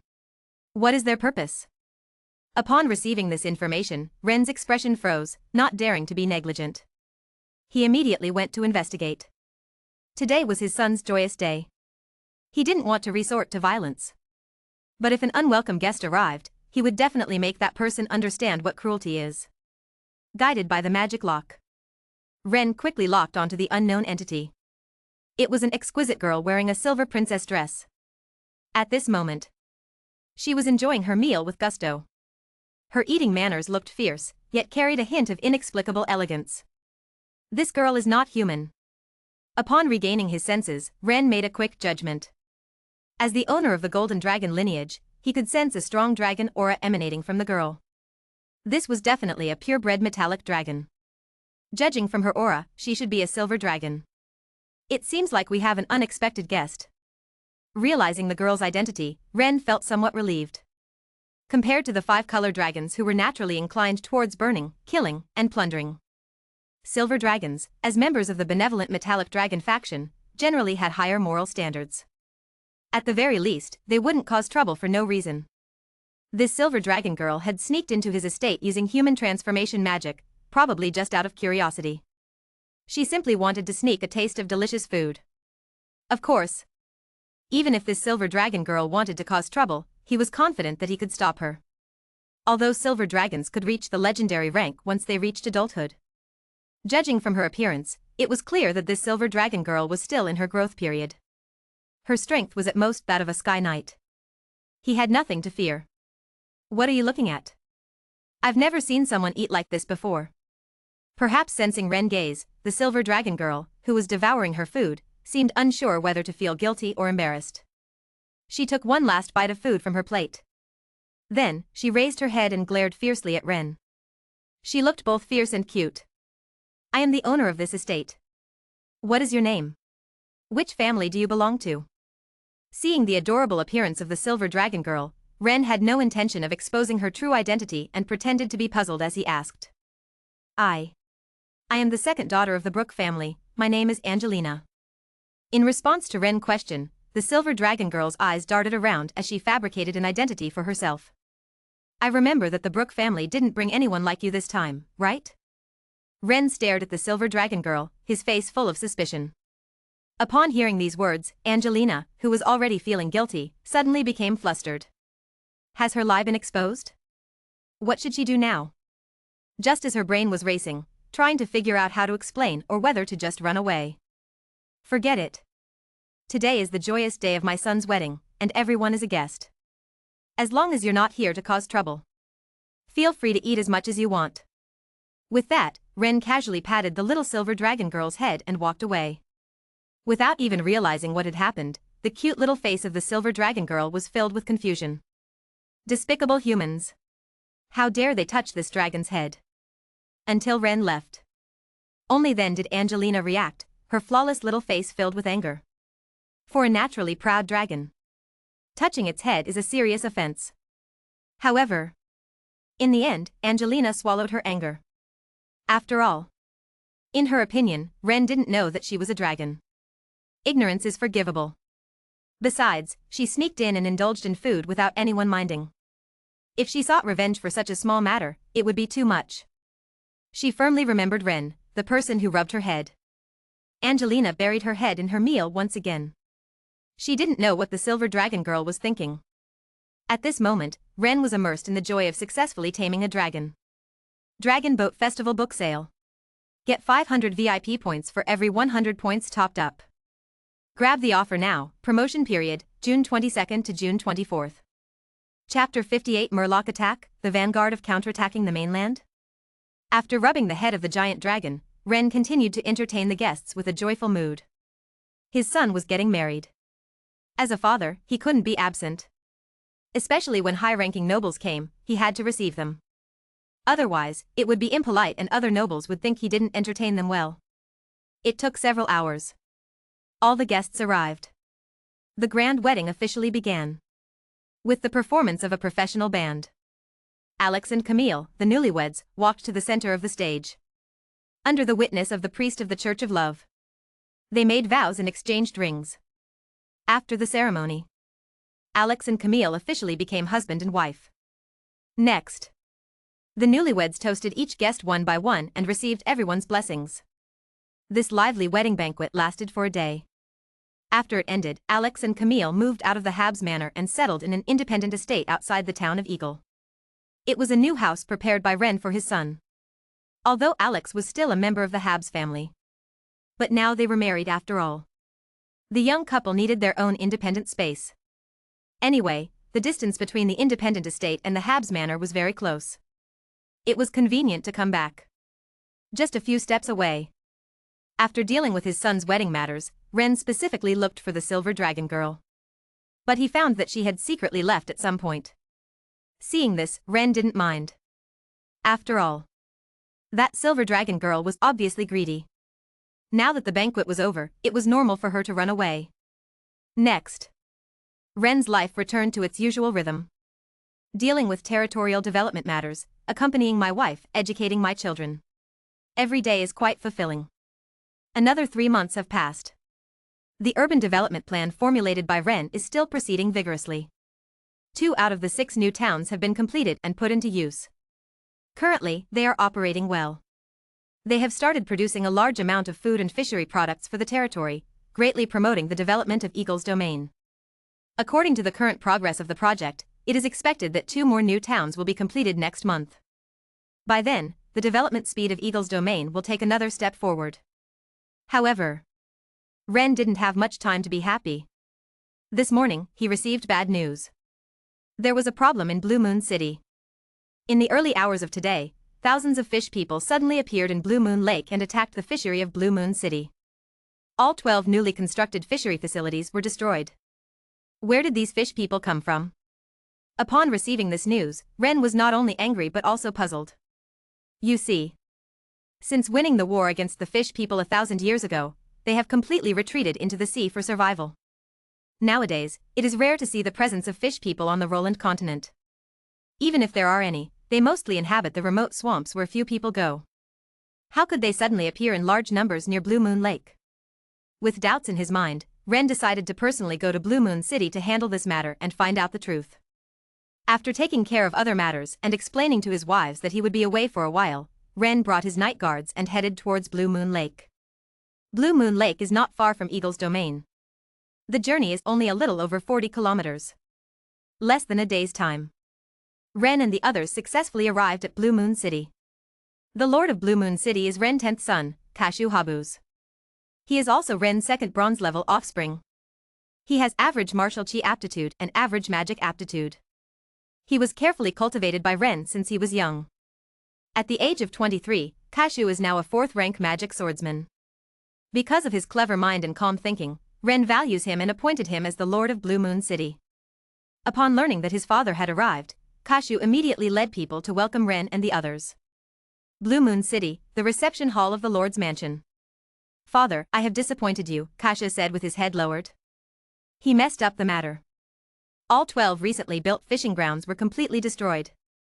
This undoubtedly greatly delayed the original development plan of Blue Moon City. At the same time, a considerable amount of gold coins are needed for the reconstruction. This is just an accident, it has nothing to do with you. You don't need to blame yourself. Hearing his son's words, Ren waved his hand and said indifferently. In his opinion, Kashu has done a very good job as the Lord. In the past 2 years, Blue Moon City has been well managed and developed smoothly under his management. As for the sudden appearance of the fishmen, it is completely unexpected. Who could have predicted this? Comforting his son's emotions, Ren then began to inquire about the specific situation of these fishmen. According to the current investigation results, The attack on Blue Moon Lake was carried out by an unknown tribe of fishmen, with a number of about 5,000. Excluding the elderly and weak, there are about 1,000 fishmen warriors, most of whom only have the strength of low-level transcendent beings. But there are also over 100 elite fishmen warriors with intermediate-level transcendent being strength. And there are 2 fishmen leaders with high-level transcendent being strength. Facing his father's questions, Kashu didn't dare to be negligent and immediately disclosed everything he knew. Upon learning about the attack on Blue Moon Lake fishing grounds, he immediately dispatched the garrison of Blue Moon City to support. As a result, they were defeated by this group of fishmen. These pieces of intelligence were obtained at that time. If it weren't for the fact that the group of fish people had no intention of leaving Blue Moon Lake, I'm afraid Blue Moon City would have fallen. This fish tribe is not simple. Ren squinted his eyes, lightly tapping the tabletop with his fingers, his face showing a pensive expression. Nearly 1,000 low-level transcendent beings. Hundreds of intermediate-level transcendent beings. 2 high-level transcendent beings. This group of fish people is quite powerful. Without taking into account his own super-standard combat power. Even if all the military forces of the Habsburg family were combined, they might not be able to defeat this group of fish people. Such a powerful fish tribe. Definitely not like those fish people on the Roland continent whose racial transcendent legacies are incomplete. Most likely from the ocean. Could it be that the fish people are preparing to counterattack the continent? Ren speculated. No way. With such a fish tribe from the ocean suddenly appearing in his territory. It's easy to associate this with the vanguard of the fish people's counterattack on the continent. However, upon careful consideration, it doesn't seem like it. After all, if it really was the vanguard of the fish people, how could they bring over 4,000 weak and elderly fish people with little combat power? Is this just a burden? Can't figure it out. Ren didn't dwell on it either. Regardless of whether it is or not, this group of fish people occupying Blue Moon Lake must be dealt with. Otherwise, the aquaculture industry in Blue Moon City cannot be developed. It may even pose a threat to his territory. He asked his son, Kaxiu, to find a guide for him. Afterwards, Ren left the Lord's mansion with the night guard. Heading towards Blue Moon Lake. Great discounts on books for the Dragon Boat Festival. Top up 100 and get 500 VIP points. Grab the top up now, promotion period, June 22nd to June 24th. Chapter 59, The Cavalry Guard Charges, Surprised by the Mermaid. Blue Moon City itself is located near Blue Moon Lake. The distance is less than 10 kilometers in total. Riding on the swift wind horses. After 10 minutes, Ren and the others successfully arrived at Blue Moon Lake. A huge lake, stretching as far as the eye can see, appeared before Ren. A gentle breeze blew, causing ripples on the lake's surface. Under the sunlight, it reflected a soft blue and white light. It looked very beautiful. And on the shore of Blue Moon Lake, fish-headed creatures with standing feet, continuously building houses with mud and stones. At the same time, there were a large number of fishermen warriors holding stone spears and bone spears, guarding the surroundings. A rough estimate. The number of these fishmen is approximately around 2,000.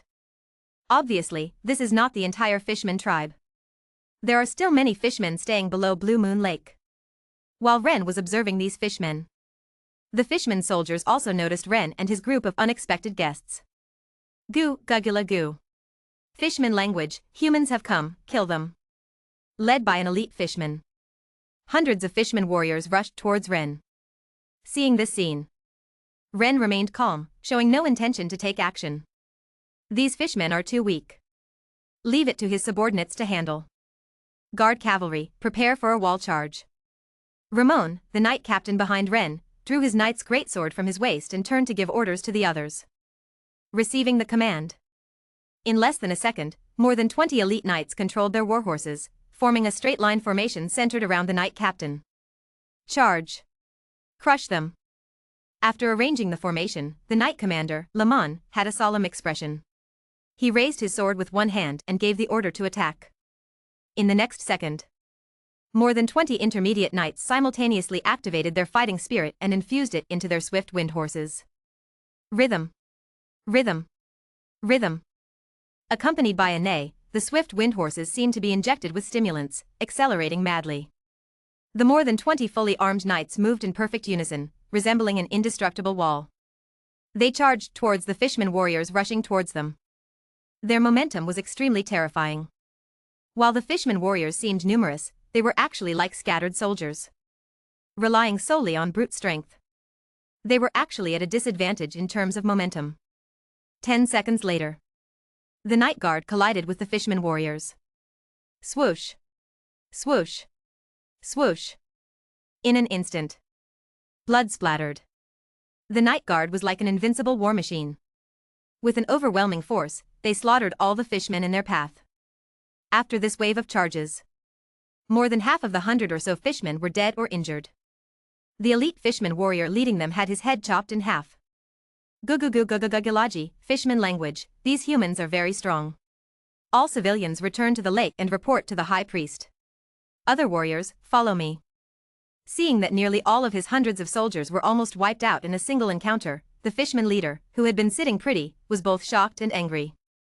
Immediately, he led the remaining 300 fishermen warriors and charged directly towards Ren and the others.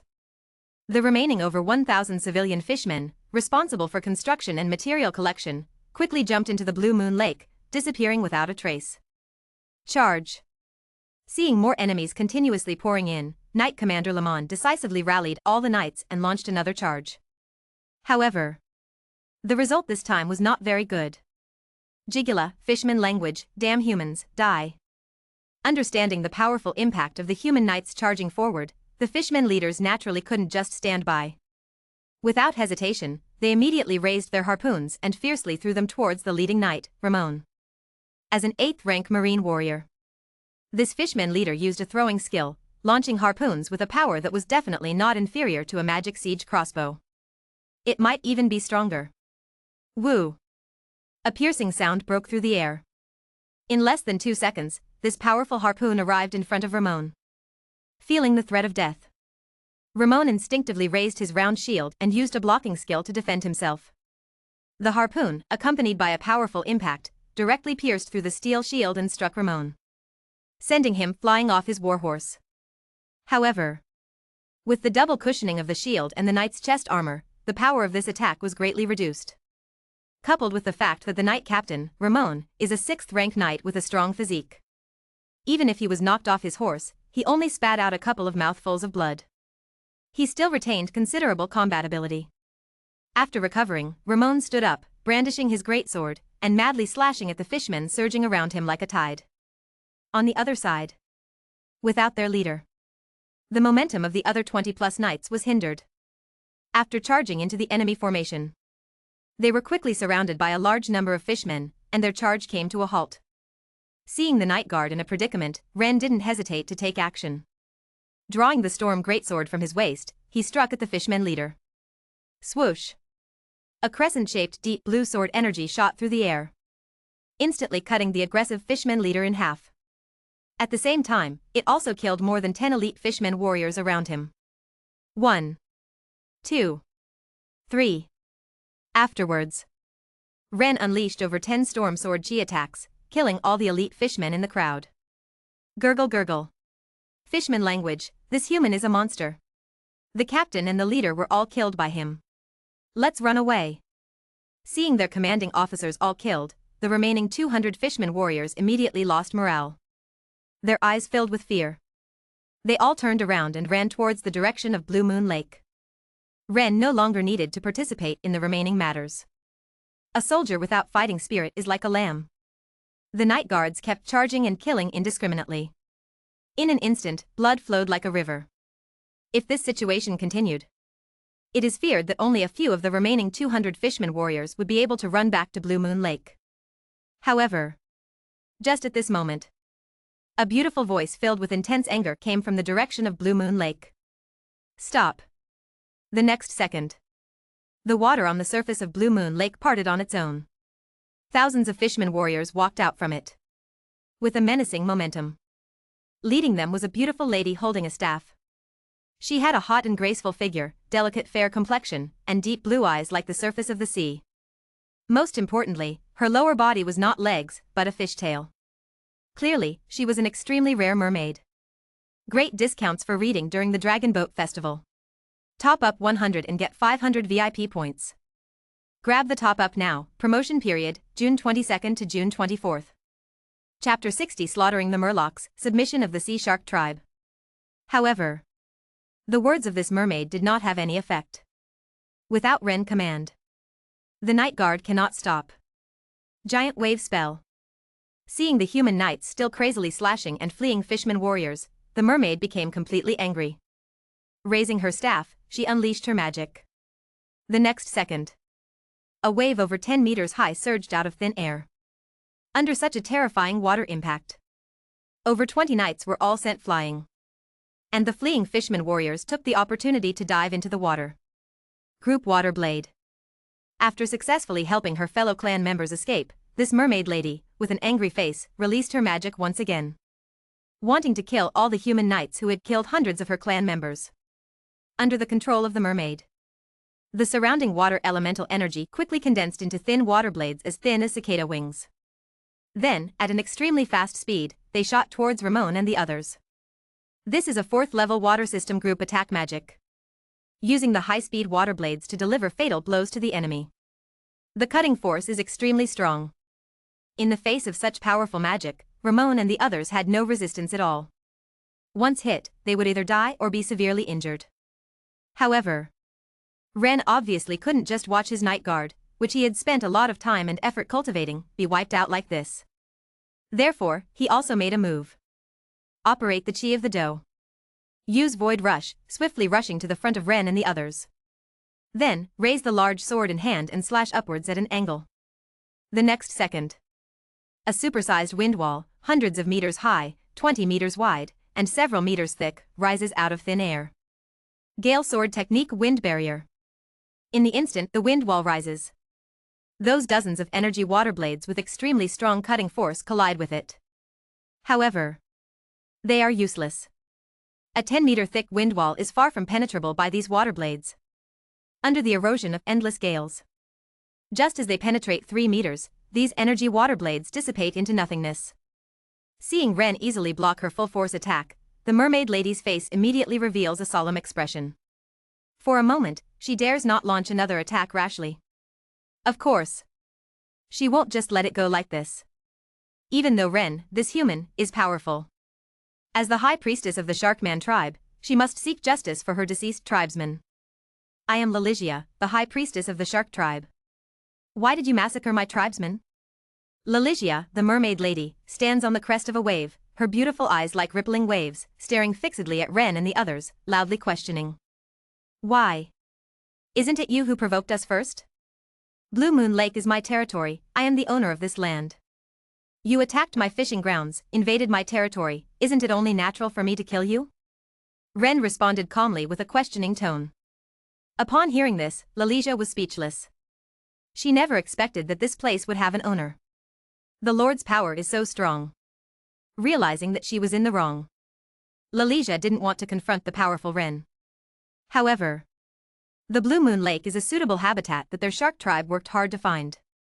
She couldn't give it up. Therefore, Laligia decided to make a deal with the human lord in front of her. Since that's the case, let's settle it. Our shark tribe is willing to permanently buy the rights to use this lake with 10 boxes of magic pearls. Upon hearing this, Ren couldn't help but marvel at the wealth of this fish tribe. You see, in the Kingdom of Lance, magic pearls are bought by the piece. One piece costs at least 100 gold coins. If the quality is good, it's normal to sell for several hundred gold coins.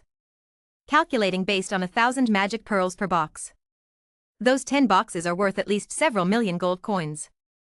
However, even though this fish tribe showed such sincerity, Ren still had no intention of agreeing. Different hearts beat in different chests. He couldn't sell his own territory to a different race, let alone. For his territory, Blue Moon Lake is also a very important component. It is the future aquaculture center of the territory. Sell it. Half of the Blue Moon City that he had previously spent a lot of resources building would be wasted. He couldn't possibly do such a foolish thing. Of course, the most important thing is, as long as he exterminates or subdues this tribe of fish people, won't these things still belong to him? This is the most perfect win-win solution. He wins twice. No need to say more. You invaded my territory and caused me great losses. Today, your shark tribe has only 2 choices, death or submission. You decide. Ren calmly expressed his thoughts. The next second, the group of fish people exploded. Angry and hateful expressions appeared on their ugly fish faces. It seemed like they wanted to tear Ren into pieces immediately. Guala Ji Li. Fish language, this human is too arrogant, actually wanting to make our shark tribe submit. Ji Li La, fish language, the great shark tribe will never be slaves. Ji Li Gulu. Fish language, kill this despicable human lord, kill him. Not only the fish warriors. Even Laligia, the mermaid, couldn't help but show a hint of anger on her beautiful face. In her opinion, this demand was too outrageous. She simply couldn't accept it. However, as the high priestess, she was much calmer than the other merfolk. She was not blinded by anger. After all, from the brief exchange just now, the person on the other side is really strong. At least on the same level as her. Possibly even much stronger than her. If a fight were to break out, the shark tribe would definitely suffer heavy losses. To avoid this, Laligia decided to make one last attempt. Respected human lord, our sea scavenger tribe does not submit to anyone. If you are dissatisfied with the price offered by our shark tribe, you can speak up and negotiate with me. Suppressing the anger in her heart, Laligia spoke solemnly. However, before she could finish speaking, Ren interrupted her. No need for nonsense. If you don't submit, then die. Upon hearing Ren's words, the over 1,000 fish warriors behind Laligia could no longer hold back. Gurgle gurgle. Merfolk language, kill this arrogant human. Gurgle, Jila. Merfolk language, insult our shark tribe, we must tear him to pieces. In an instant, thousands of fish warriors, with red eyes and weapons in hand, rushed towards Ren like a tide. The momentum was quite grand. Ocean's blessing. Seeing her tribesmen charge, Laligia immediately waved her staff and cast a status-enhancing magic on her people. The sound of surging waves from the depths of the ocean echoed above all the fish warriors. Under the blessing of the ocean's blessing magic, all the fishmen warriors have greatly increased in strength and speed. Their combat power has skyrocketed out of thin air, overestimating their abilities. Ren remained calm. He didn't even regard these fishmen, who came with such momentum, as a threat. After all, no matter how many ants there are, they cannot bite a dragon to death. As a 12th tier legendary professional, these fishmen, who haven't even reached the 10th tier, are nothing more than ants in his eyes. When these fishmen approached within 10 meters of him, Ren made his move. He raised his storm greatsword high in his right hand and gently swung it down.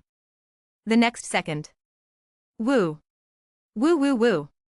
A giant tornado with a diameter of 1 kilometer and a height of over 200 meters condensed and formed. It swept towards the oncoming fishmen.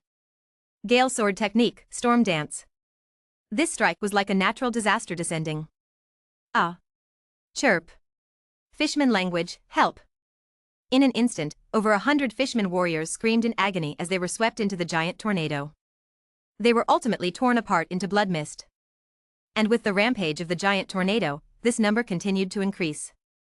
If this continues, it is feared that it won't be long before these thousands of fishman warriors are wiped out. Shield of water. Seeing her fellow tribesmen suffering heavy casualties, Laligia immediately became anxious. She danced her staff and chanted a spell. Summon a huge water flow shield to block the path of the giant tornado. However, this is basically useless. In the face of this destructive hurricane, Lalicia's release of the water shield only lasted less than a second before completely dissipating. Seeing this, Lalicia immediately gritted her teeth and squeezed out the magic power in her body, continuously casting the water shield more than 10 times in a very short time. Only then did she manage to make this giant tornado disappear. However, as soon as she caught her breath, Ren moved again. You're quite capable. But can you withstand the next attack? Seeing that his attack did not annihilate all the fishmen in one strike, Ren didn't mind. Once again, he activated the Dragon Fury and infused it into the Storm Greatsword, drawing the sword horizontally and vertically. Swoosh! The next second, 2 deep blue sword energies, each several hundred meters long and emitting endless sharpness, burst through the air. They intersected and folded together, forming a cross. Gale sword technique, cross spiral storm. This cross-shaped sword energy spun at an ultra-high speed like a turbine, slashing towards the remaining fishman warriors. Although the range of damage from this strike seemed much smaller than the previous storm dance. But due to the concentrated power, both penetrating force and destructive power increased by dozens of times. Wherever it passed, the earth was torn apart. The rocks were ground into powder. Not to mention the fishmen, who are flesh and blood. Those fishmen warriors didn't even have time to feel pain before their bodies were cut and ground into a mist of blood. Even the fishmen leader with advanced transcendent strength was no exception. After this strike, the originally dense Fishman warrior legion instantly became somewhat scattered. Gulalawaji. Fishman language, dead. Everyone is dead. Gulalaguji. Fishman language, we can't win, this human is a devil. The more than 300 surviving Fishman warriors went from anger to extreme fear in their eyes, trembling uncontrollably. Even their weapons were held unsteadily and unknowingly dropped to the ground. In their eyes, Ren image had already become an unbeatable demon, a devil. They no longer had the courage to charge at Ren. It can be said that Ren attack just now completely destroyed their will to resist. How can he be so strong? Seeing that most of her tribe's warriors were wiped out by Ren in one strike, Lalesia felt an extreme coldness all over her body. As if falling into an icy cave. She realized that her tribe seemed to have provoked a desperate enemy. Today might be the day of the destruction of the shark tribe. Under the gaze of all the fishmen, Ren slowly raised the sword of destruction in his hand, preparing for the final blow to kill all the fishman warriors in front of him. Seeing this scene, the mermaid high priest Lalesia's eyes were filled with horror, and she instinctively shouted. Respected human strong one, stop. Our shark tribe is willing to submit. Chapter 61 Voluntary Devotion to Mary the Mermaid. Respected human strongman, our shark tribe is willing to submit to you.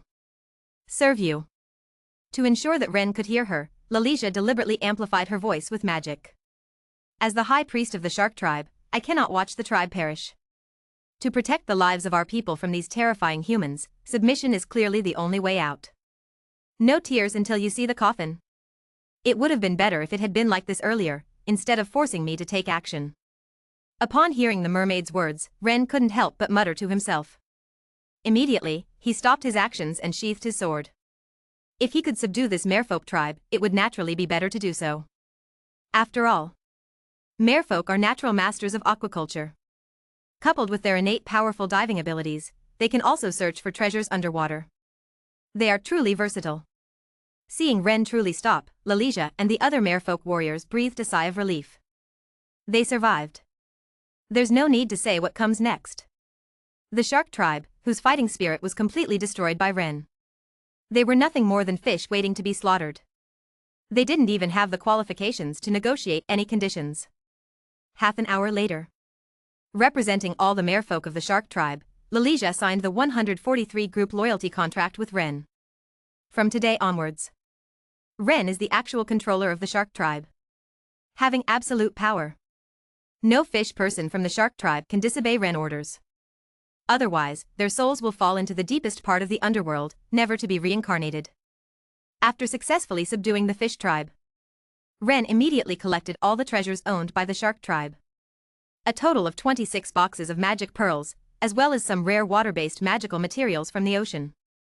Preliminary estimation. Worth at least 15 million gold coins or more. With a joyful mood, Ren packed up this extremely rich loot. Immediately, as if thinking of something, Ren turned to the mermaid priestess and asked why the shark tribe suddenly appeared in the Blue Moon Lake. This is because, facing Ren's question about the life and death of the dominant tribe, Lalesia did not dare to neglect and immediately explained the reason. Just as Ren had previously guessed, the shark tribe came from the sea. However, they were not the vanguard of the fish people's counterattack on the mainland. They were refugees from a defeated battle. Because in this generation of the shark tribe, there appeared Lalesia, a genius priestess with pure mermaid bloodline. In order to prevent Lalesia from growing up, causing the shark tribe to grow stronger and affect their own interests, several surrounding fish tribes joined forces to attack the shark tribe.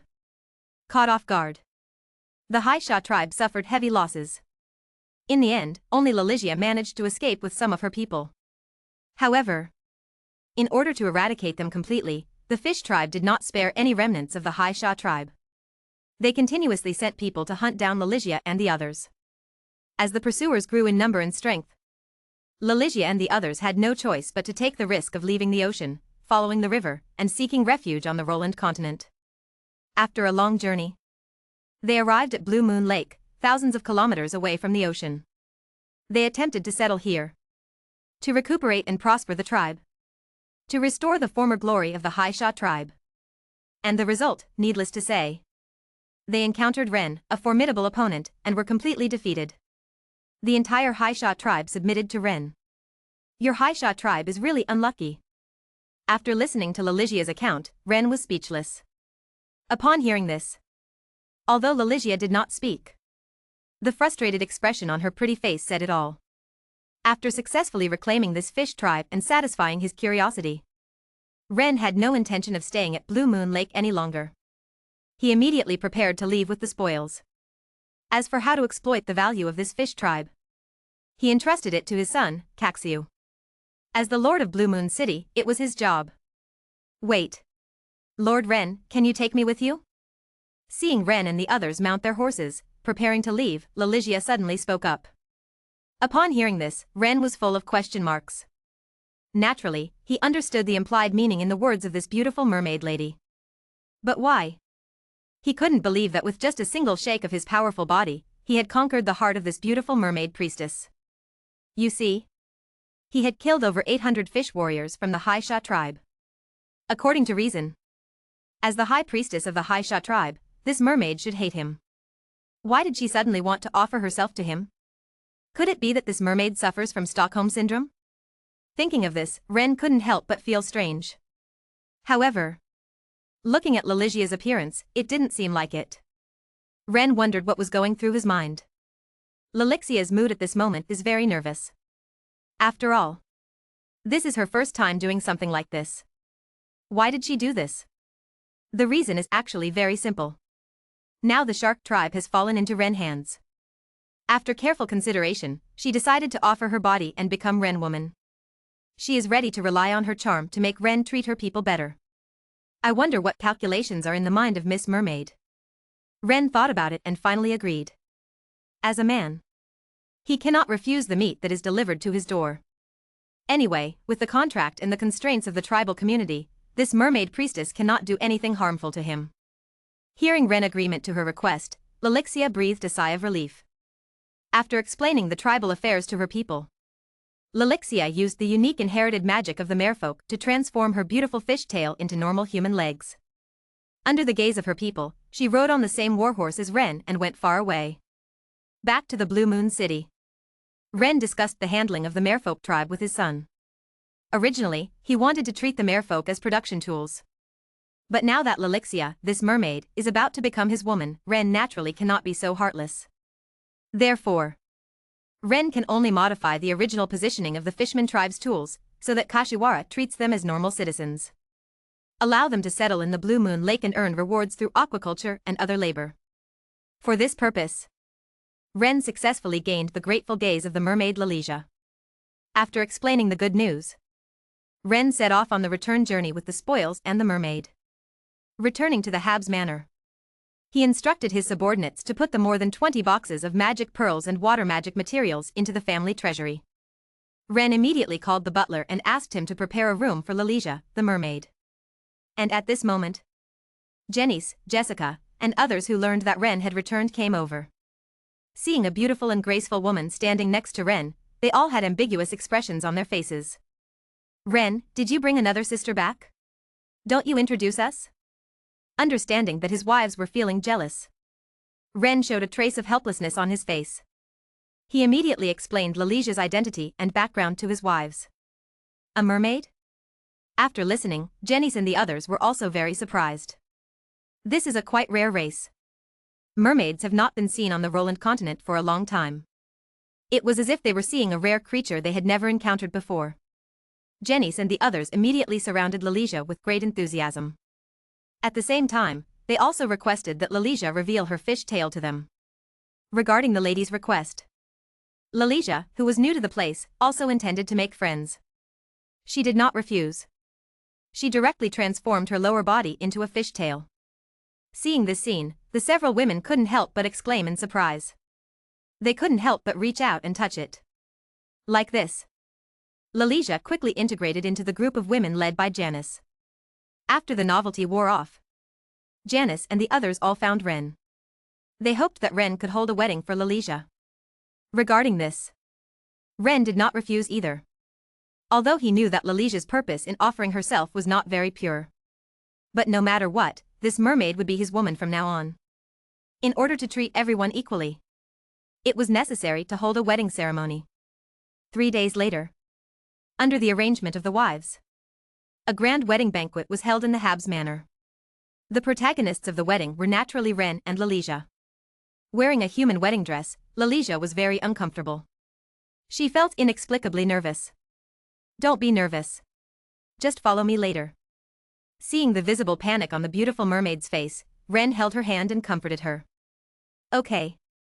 Feeling the warmth transmitted from Ren's palm, Lalicia suddenly felt very at ease. Although they had been enemies before, and Ren had killed many of her people, but after becoming his own, the feeling he gave her was very reliable and secure. Not only did he not treat her, who had offered herself willingly, as a casual plaything, but he also made her a legitimate wife. Thinking of this, the hatred in Lalicia's heart towards Ren suddenly dissipated. Instead, an indescribable sense of dependence arose. She didn't know about the change in the thoughts of this beautiful mermaid lady beside her.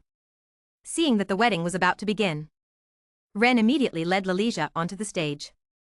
Under the blessings of everyone, the two completed the wedding and became a formal couple. The wedding lasted for a day. After seeing off the last guest, Ren, with an expectant mood, entered Lalicia's room.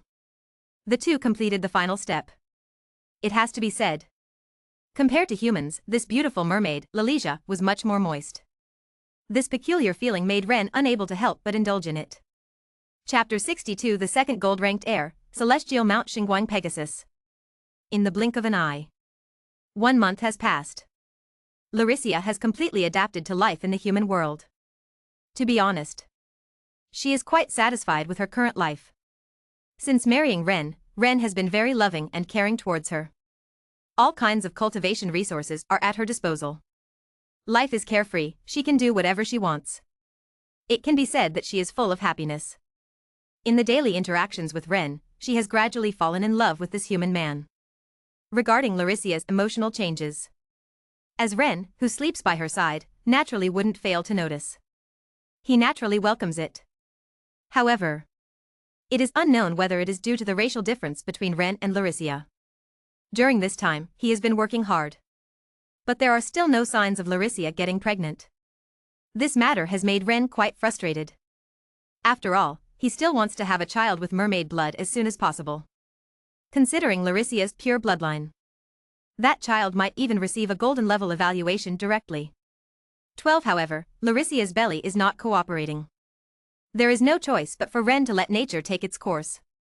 Apart from this frustrating matter, everything else is developing in a positive direction. The 2 new cities have been completed on time. Following the previous process, Ren used gold coins to commission merchants to help recruit refugees. After spending hundreds of thousands of gold coins, 2 new towns successfully gained nearly 300,000 new residents. In addition to Eagle City, Blue Moon City, and Harvest City, the number of subjects under Ren has reached 1 million. Similar to Blue Moon City and Harvest City before, Ren personally named the 2 new towns. One is called Cedar City, and the other is called Iron Furnace City. As the names imply, Ren has positioned the 2 new towns. Cedar City is built near a vast cedar forest and focuses on the development of the timber industry. By utilizing the abundant cedar resources in the area, a furniture manufacturing factory has been established to provide high-quality furniture products for the territory. An iron forge is built around a large basin. This basin has relatively abundant iron ore resources. Ren positions itself as the steel industry. Relying on abundant iron ore resources, constructing blast furnaces, smelting steel, and providing the territory with various high-quality steel materials that can be used to manufacture weapons and tools. To compensate for the deficiency in the territory's steel production, several towns are steadily developing and complementing each other. Under the guidance and planning of Ren, the territory of the Habsburg family is becoming more prosperous. Time flows like water.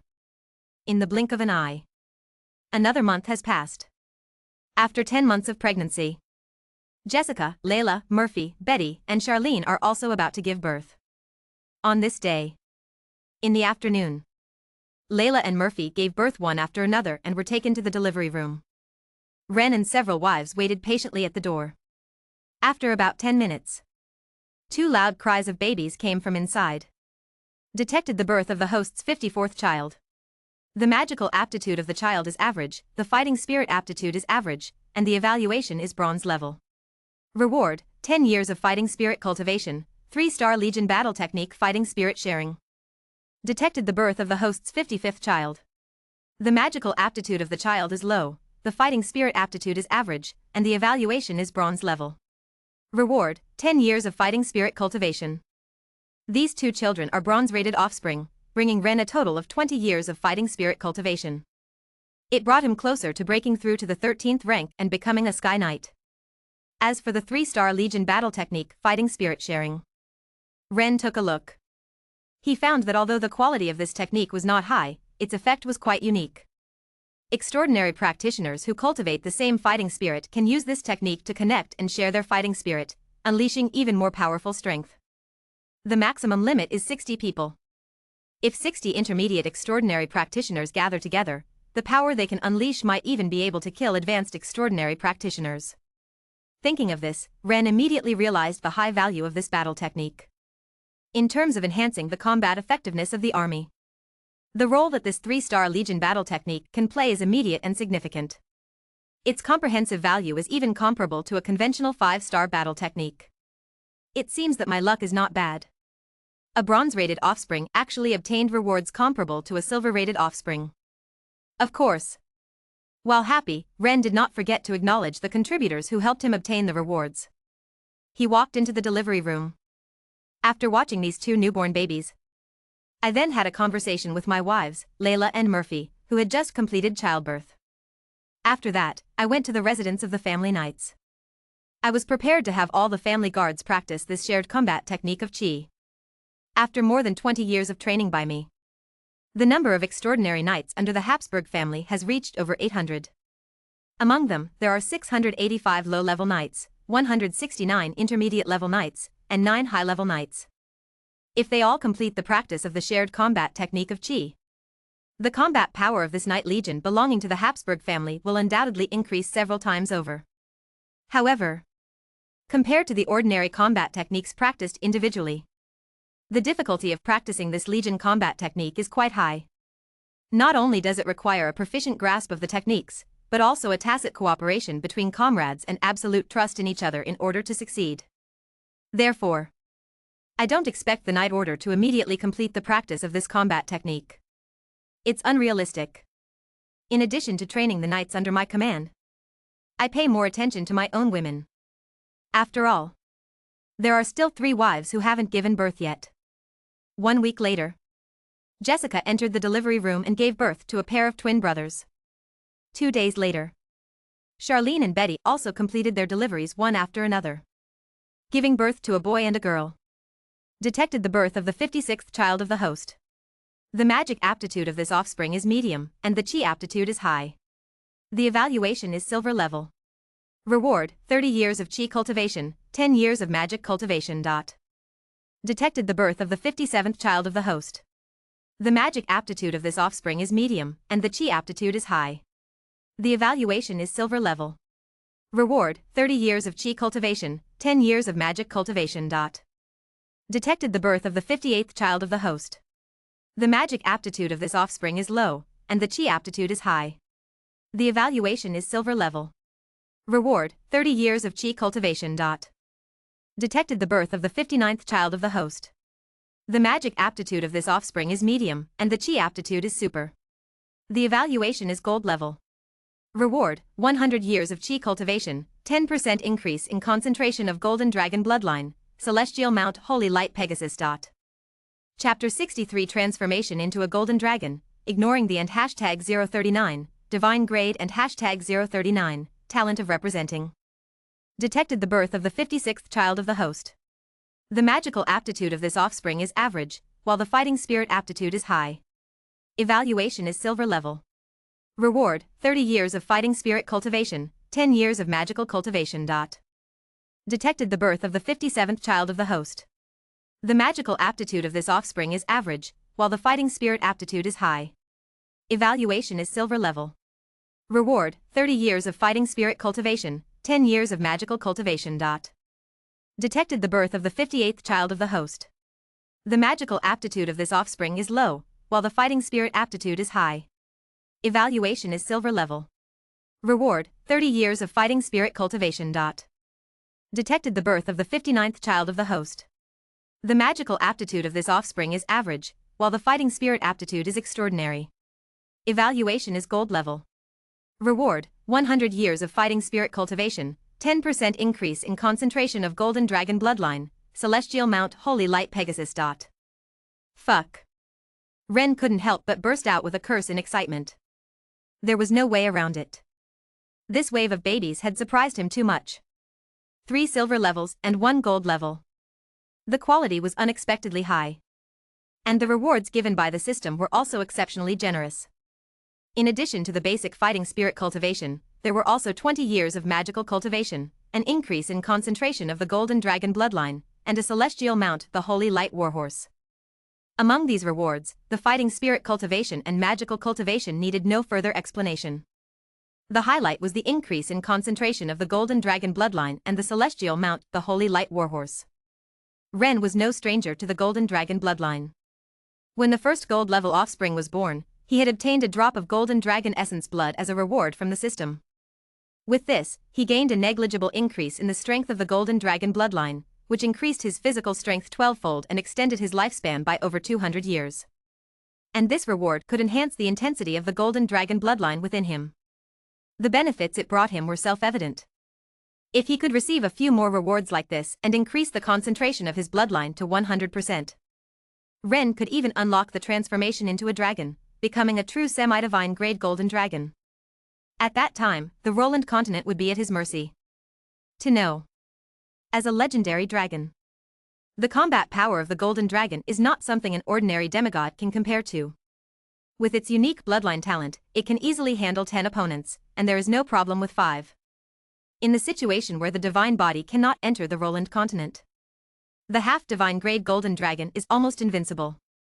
As for the heavenly mount, the holy light warhorse, although it cannot compare to the reward of increasing the concentration of the golden dragon's bloodline, but its own value is also quite high. Naturally possessing the power of the holy light, it can reach the 12th rank when it reaches adulthood, and it can also fly. Compared to that, the swift horse that Ren is currently riding is completely rubbish. Completely overwhelmed. Coming back to his senses, Ren couldn't wait to choose to receive the reward. Whoosh. In the next second, a force emerged from within his body and merged with him. 10 minutes later, the fusion of 190 years of fighting spirit cultivation was complete. Another 2 minutes passed. The fusion of 20 years of magic cultivation was also complete. After refining the fighting spirit and magic cultivation, next is the increase in the concentration of the golden dragon's bloodline. A special energy filled with the breath of life suddenly drilled into the marrow of the body. Nourished by this energy of life essence, the golden blood in Ren marrow, emitting a powerful dragon aura, grew visibly at a rapid speed. In less than 20 minutes, 1/10 of the blood in Ren body turned into golden dragon blood. This golden dragon blood flowed through the body along the blood vessels. Ren life essence continued to elevate. Even his body began to reveal the characteristics of a golden dragon. One by one, golden dragon scales emitting a sacred aura slowly emerged from Ren's skin. After several tens of minutes, those golden dragon scales finally disappeared. This signifies the completion of the transformation of Ren body by the golden dragon blood. Who? Opening his eyes, Ren exhaled a breath. His eyes were filled with joy. There's no way around it. The harvest this time was truly enormous. His chi cultivation reached the peak of the 12th stage, and with about 20 more years, it would naturally break through to the 13th stage. His magic cultivation, which was originally limited to the 7th stage, made a leap and reached the 9th stage. If he were to break through once more, he would reach the realm of a 10th stage Grand Magus. And this is only the change in cultivation. The surge in the concentration of the golden dragon bloodline transformed his life essence into that of a giant dragon. Not only did it increase his physical qualities several times over, but it also extended his lifespan from the original limit of 400 years to 1500 years. In addition to this, Ren also gained several innate talents of the Golden Dragon bloodline. Golden Scale Armor, Super Reproduction, Golden Dragon Eye. Golden Scale Armor. Effect: by using this ability, one can condense the powerful sacred power of the Golden Dragon Scales to protect oneself. The Golden Dragon Scales can reduce physical and magical damage by 50%, immune to curses, weakness, and other negative effects, while continuously healing oneself from injuries. Super Reproduction. Effect: by using this ability, your reproductive ability is greatly enhanced, while ignoring the restrictions of reproductive isolation. Golden Dragon Eye. Effect: after using this ability, insight is increased 100-fold. It can see through invisibility and stealth, ignore the effects of blindness and other negative states, and when directly looking at the enemy, it can cause a mental shock effect. I have to say, these three innate abilities, each one is extremely powerful. But the one that Ren values the most. It is neither the Golden Scale Armor that greatly enhances his tankiness, nor the Golden Dragon Eye that has a strong auxiliary effect. It is the Super Reproduction that enhances reproductive ability and ignores reproductive isolation. After all, his golden finger is the family system. By strengthening the family bloodline and producing high-quality offspring, one can receive a large number of rewards. For him, the Super Reproduction innate ability is simply a divine grade ability. I've been trying so hard before, but Lilish's belly hasn't shown any movement. It's probably because of the reproductive isolation between humans and mermaids. And now, with this Super Reproduction innate ability, this obstacle no longer exists. Thinking of this, Ren's eyes lit up. Immediately, he walked quickly towards Lilish's room. He was ready to personally test it out. To see if this Super Reproduction innate ability is really useful. Chapter 64 Mermaid Royal Bloodline, the second inheritance of the Arcane Knights. 3 months later. After this period of personal experimentation, Ren confirmed that the Super Reproduction talent is indeed useful. Previously, he had been trying for several months to get Lilicia pregnant without success. But after acquiring this talent, in less than a month, Lilicia successfully became pregnant. Not only that, under his diligent cultivation. In addition to Jessica, Layla, Murphy, Betty, and Charlene, who have just completed childbirth, Fiona, Katie, and Lifa are also all pregnant. Even Janet, who had difficulty getting pregnant due to her age, is now expecting. In other words, if nothing unexpected happens, the Habsburg family will have 5 new members in a month. This made Ren extremely happy. In the blink of an eye, another 2 months have passed. Due to the overwhelming power of the Super Reproduction talent, all of Ren's wives who were previously infertile have become pregnant. Jessica, Layla, Murphy, Betty, and Charlene are still in the postpartum recovery period. Not suitable for pregnancy. Unable to conceive. Ren can only focus his energy on territorial affairs. At this stage, the first phase of the territorial development plan is nearing completion. 6 new towns have been completed, with 4 already finished. The last 2 new towns. It is expected that they will be completely finished in 2 months, with a total of 600 workers. In order to ensure the completion of the towns and their usability, the recruitment of refugees naturally needs to be started in advance. However, this recruitment is quite difficult. After all, this is a real world. Refugees are not NPCs that can be constantly refreshed.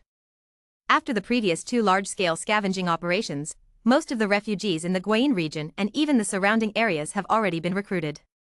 To obtain a large number of refugees, one can only go to more distant areas to recruit. But in doing so, transportation costs will undoubtedly increase several times. If the recruitment price for refugees is not increased, those merchants will definitely not be able to continue helping Ren. After all, the journey is so far. According to the previous price of 1 gold coin for a healthy refugee, even the cost cannot be recovered. Helping also requires paying out of pocket. Only a fool would do it. There's no other way. Ren can only increase the recruitment price for refugees. Raise it from 1 gold coin to 3 gold coins. This is the final price. Any higher, they might as well just buy from slave traders directly. After solving the population problem of the 2 new cities, Ren is not idle either. Immediately start formulating the second phase of the territory development plan. The Habus family's territory is about 100 square kilometers in size. Building 6 towns is already enough. However, in order to increase the utilization rate of the territory's land and promote better development of the 7 towns. It is necessary to build a large number of villages within the territory. And the issue of roads in the territory also needs to be resolved. To become rich, first build roads. Currently, all the roads in the Habu's family's territory are bumpy dirt roads. This poses a significant obstacle to commercial transportation. Therefore, Ren plans to rebuild all the existing roads into cobblestone roads. And also build several routes leading to the new cities, facilitating communication between the towns. In addition, there is the town of Xiangying. As the place where they reside, Ren has always positioned Xiangying as the core of the territory. But with the development of the territory, Xiangying is falling behind. It doesn't match the positioning of the central city in the territory. When all 6 new cities are completed, Ren is prepared to spend a large amount of money to upgrade and transform it. Upgrading Xiangying into a large city capable of accommodating millions of people. After formulating the development plan for the next phase, Ren threw himself enthusiastically into the work of building his territory. He really enjoyed this endeavor. It felt like playing a real-life sandbox game. He saw towns rising up within his territory. He saw his subjects increasing in number and his family flourishing. Ren felt a great sense of accomplishment in his heart. Amidst the busy development of his territory, another 7 months had passed. At this time, Lalicia, Frenna, Katie, Lifa, and Janice were all heavily pregnant. Their due dates were around this time. Lifa was the first to give birth. She gave birth to a boy for Ren. However, the aptitude of this child was quite average. It only had a bronze level evaluation. The system also only gave a minimum reward of 10 years of chi cultivation. 3 days later, Katie and Janice also gave birth. They both gave birth to girls. Their aptitudes were average. One had a bronze level evaluation, and the other had a silver level evaluation. These 2 children provided Ren with a total of 40 years of chi cultivation, plus an intermediate level method for cultivating advanced warhorses. After a brief look, Ren found that this cultivation method was quite practical. It recorded 3 methods for advancing magical warhorses. They were the Flame Horse, the Swift Wind Horse, and the Rock Arrow Horse. Through special cultivation, the Flame Horse could advance to a 4th-tier powerful Fireburst horse. Although this breed of horse had relatively poor endurance, it had an extremely fast explosive speed, making it very suitable as a warhorse for Knight's charges. In addition, it possessed 2 innate talent spells, Fireball and Flame Path. After charging into the enemy's formation, it could provide considerable firepower support for the Knights. These are warhorses born for the battlefield. And what about the Swift Wind Horse? After special cultivation, it can advance to a 4th-stage Gale Horse. The characteristic of this breed of horse is evident from its name. It is extremely fast and has excellent endurance, making it very suitable for long-distance raids. As for the Rock Arrow Horse, there are 2 advancement directions. One is the Earthbound Horse, and the other is the Earth-Carrying Horse. The Earthbound Horse possesses the Earthbound technique. Even on uneven rocky terrain, it can move freely, making it very suitable for mountain warfare. As for the Earth-Carrying Horse, it has the magic to absorb the energy of the earth to restore its own stamina. It has extremely strong carrying capacity and astonishing endurance. It is suitable for long-distance transportation of supplies. For Knights, the importance of an excellent mount goes without saying. Although Ren has superior Holy Light Pegasus and doesn't need these intermediate warhorses, but his Knights are still using Swift Wind Horses. If he can cultivate all these warhorses and replace them with his Knights, their combat power will definitely increase significantly. In addition, if these horses suitable for long-distance transportation can be cultivated, they can also be sold to those big merchants who do cross-regional business. It will definitely be profitable. Perhaps I can establish a horse farm in the territory, specifically for breeding and advancing warhorses. If he wants to do it, he will do it. Ren immediately searched for a lush area in his territory and began to build a horse farm. At the same time, he started to purchase a large number of flame horses, swift wind horses, and rock arrow horses. Of course, he left these specific tasks to the steward. He only needed to oversee the general direction. 1 week later, Frenna and Laricia also gave birth. With 2 cries, 2 boys were born. Detected the birth of the host's 60th child. The magical aptitude of this offspring is high, the fighting spirit aptitude is medium, and the evaluation is silver level. Reward, 30 years of fighting spirit cultivation. Detected the birth of the host's 61st child. The magical aptitude of this offspring is super, the fighting spirit aptitude is medium, and it has a hidden bloodline, mermaid royal family, already awakened, naturally possessing high affinity for water elements, extraordinary talent in water element manipulation, and the evaluation is gold level. Reward, 100 years of fighting spirit cultivation, legendary profession arcane knight inheritance, 2nd, Sky Knight perfect melodies trusted aid. Chapter 65 Occupational skill tree, breakthrough Sky Knight. The 60th child of the host has been detected, with a high level of magical aptitude and a medium level of fighting spirit aptitude. Evaluation, silver rank.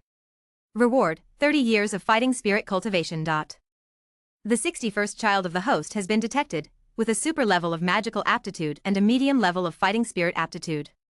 Hidden bloodline, mermaid royal family, awakened, naturally possessing a high affinity for water elements, extraordinary talents in water element manipulation, etc. Evaluation, gold rank. Reward, 100 years of fighting spirit cultivation, legendary profession arcane knight inheritance, 2nd, perfect promotion insights for Sky Knights. This time, Florina was unable to give birth to a child with awakened elf bloodline. Therefore, the child's aptitude is evaluated as silver rank, and the reward is only the guaranteed 30 years of fighting spirit cultivation. However, Lalisha's first child did not disappoint Ren. She successfully gave birth to a child with awakened mermaid royal family bloodline. And as Ren had expected, this child with awakened mermaid bloodline directly received a gold rank evaluation. The rewards given by the system were even more generous.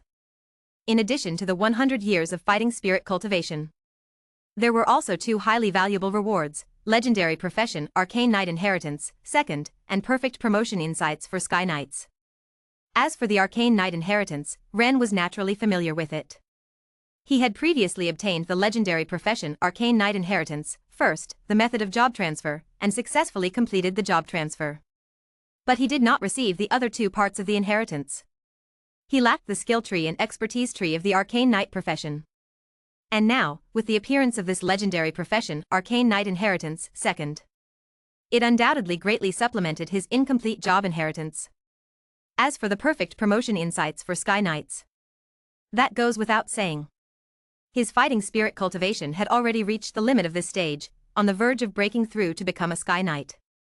This perfect promotion insights for Sky Knights came at just the right time. Receive the legendary profession arcane knight inheritance, 2nd, and perfect promotion insights for Sky Knights. Ren regained his senses and silently recited in his heart. The next second. Silent strike, death charge, enhanced mount, arcane explosion, anti-magic shield, true reflection, phantom shifting, and so on. A series of arcane knight's professional skills and arcane arts began to rapidly merge into his mind. Due to the abundance of inheritance information contained in the legendary profession, Arcane Knight Inheritance, Part 2, Ren spent nearly half an hour absorbing it all. Afterwards, a completely new stream of information merged into his mind. Compared to the professional inheritance information of the Arcane Knight, the amount of information contained in the information stream undoubtedly decreased by many times. It took less than a minute for Ren to complete the information reception. So that's how it is. After accepting this stream of information, Ren understood clearly how to perfect his promotion to Sky Knight. Unlike the Earth Knight, who only needs sufficient chi energy to achieve a perfect breakthrough, in order to achieve a perfect breakthrough and promote to Sky Knight, there is one additional point that needs special attention. First, it is necessary to maintain the purity of the chi source and absolutely not absorb external substances for breakthroughs. Second, it is necessary to condense chi cyclones as energy nodes in 368 acupoints of the body in advance, and transform oneself through energization. Third, it is necessary to absorb sufficient magnetic field energy into one's own chi, allowing all the original chi to acquire the characteristics of the magnetic field. This step is crucial for how strong the flying ability of the Sky Knight will be after promotion. In short, the realm of the Sky Knight holds no secrets for him anymore. Woo-woo! Woo-woo! The cries of 2 babies sounded again. Temporarily putting aside thoughts of studying the inheritance information, Ren stepped into the delivery room. At this moment, Lalisha and Frenna were cleaning their own children's bodies. These 2 little ones just finished nursing and soon had bowel movements. Their digestive abilities are quite astonishing. This is obviously inherited from Ren. After obtaining the Golden Dragon bloodline, his digestive energy became exceptionally powerful. Ren, look how cute our son is, so chubby. Seeing her husband walk in, Frenna held their son and joyfully spoke. And on the side, Leligia remained silent. Because the child she gave birth to clearly had mermaid features. With a pair of fish tails. She was afraid that Ren would dislike this child because of it. He's very cute. This little one will definitely grow up to be a handsome man like me. You're so full of yourself. What do you mean full of myself? I'm just speaking the truth. After seeing the child Frenna gave birth to. Under Leligia's nervous gaze. Ren picked up the child born to Leligia. He had long known from the system prompt that this child was born with the bloodline of the mermaid royal family. Therefore, when he saw his own child with a fish tail, Ren wasn't particularly surprised. Flowers please. As for disgust. Of course, it was impossible. According to Ren thoughts. As long as it was his bloodline. No matter what it looked like, he would treat it equally. Phew. Seeing her husband's calm expression, showing his love for the child, Leligia suddenly understood that she had worried too much. While feeling relieved in her heart, her love for this man grew deeper. A few days later. After arranging the household affairs, Ren was also preparing to seclude himself and break through as a Sky Knight. Upon learning of her husband's plan, Janice and the other women naturally gave their full support. They were also very much looking forward to their husband's success. After all, if Ren can successfully break through the Sky Knights, then the Habsburg family can further advance and become a top family of the Kingdom of Lance. After explaining the situation to his wives, Ren didn't procrastinate. He immediately set off to his secluded place, this time Iron Furnace City. The reason for choosing Iron Furnace City is because there are abundant iron or veins nearby, with a strong magnetic field energy. This is one of the necessary conditions for perfect promotion to Sky Knight. Heavenly contract.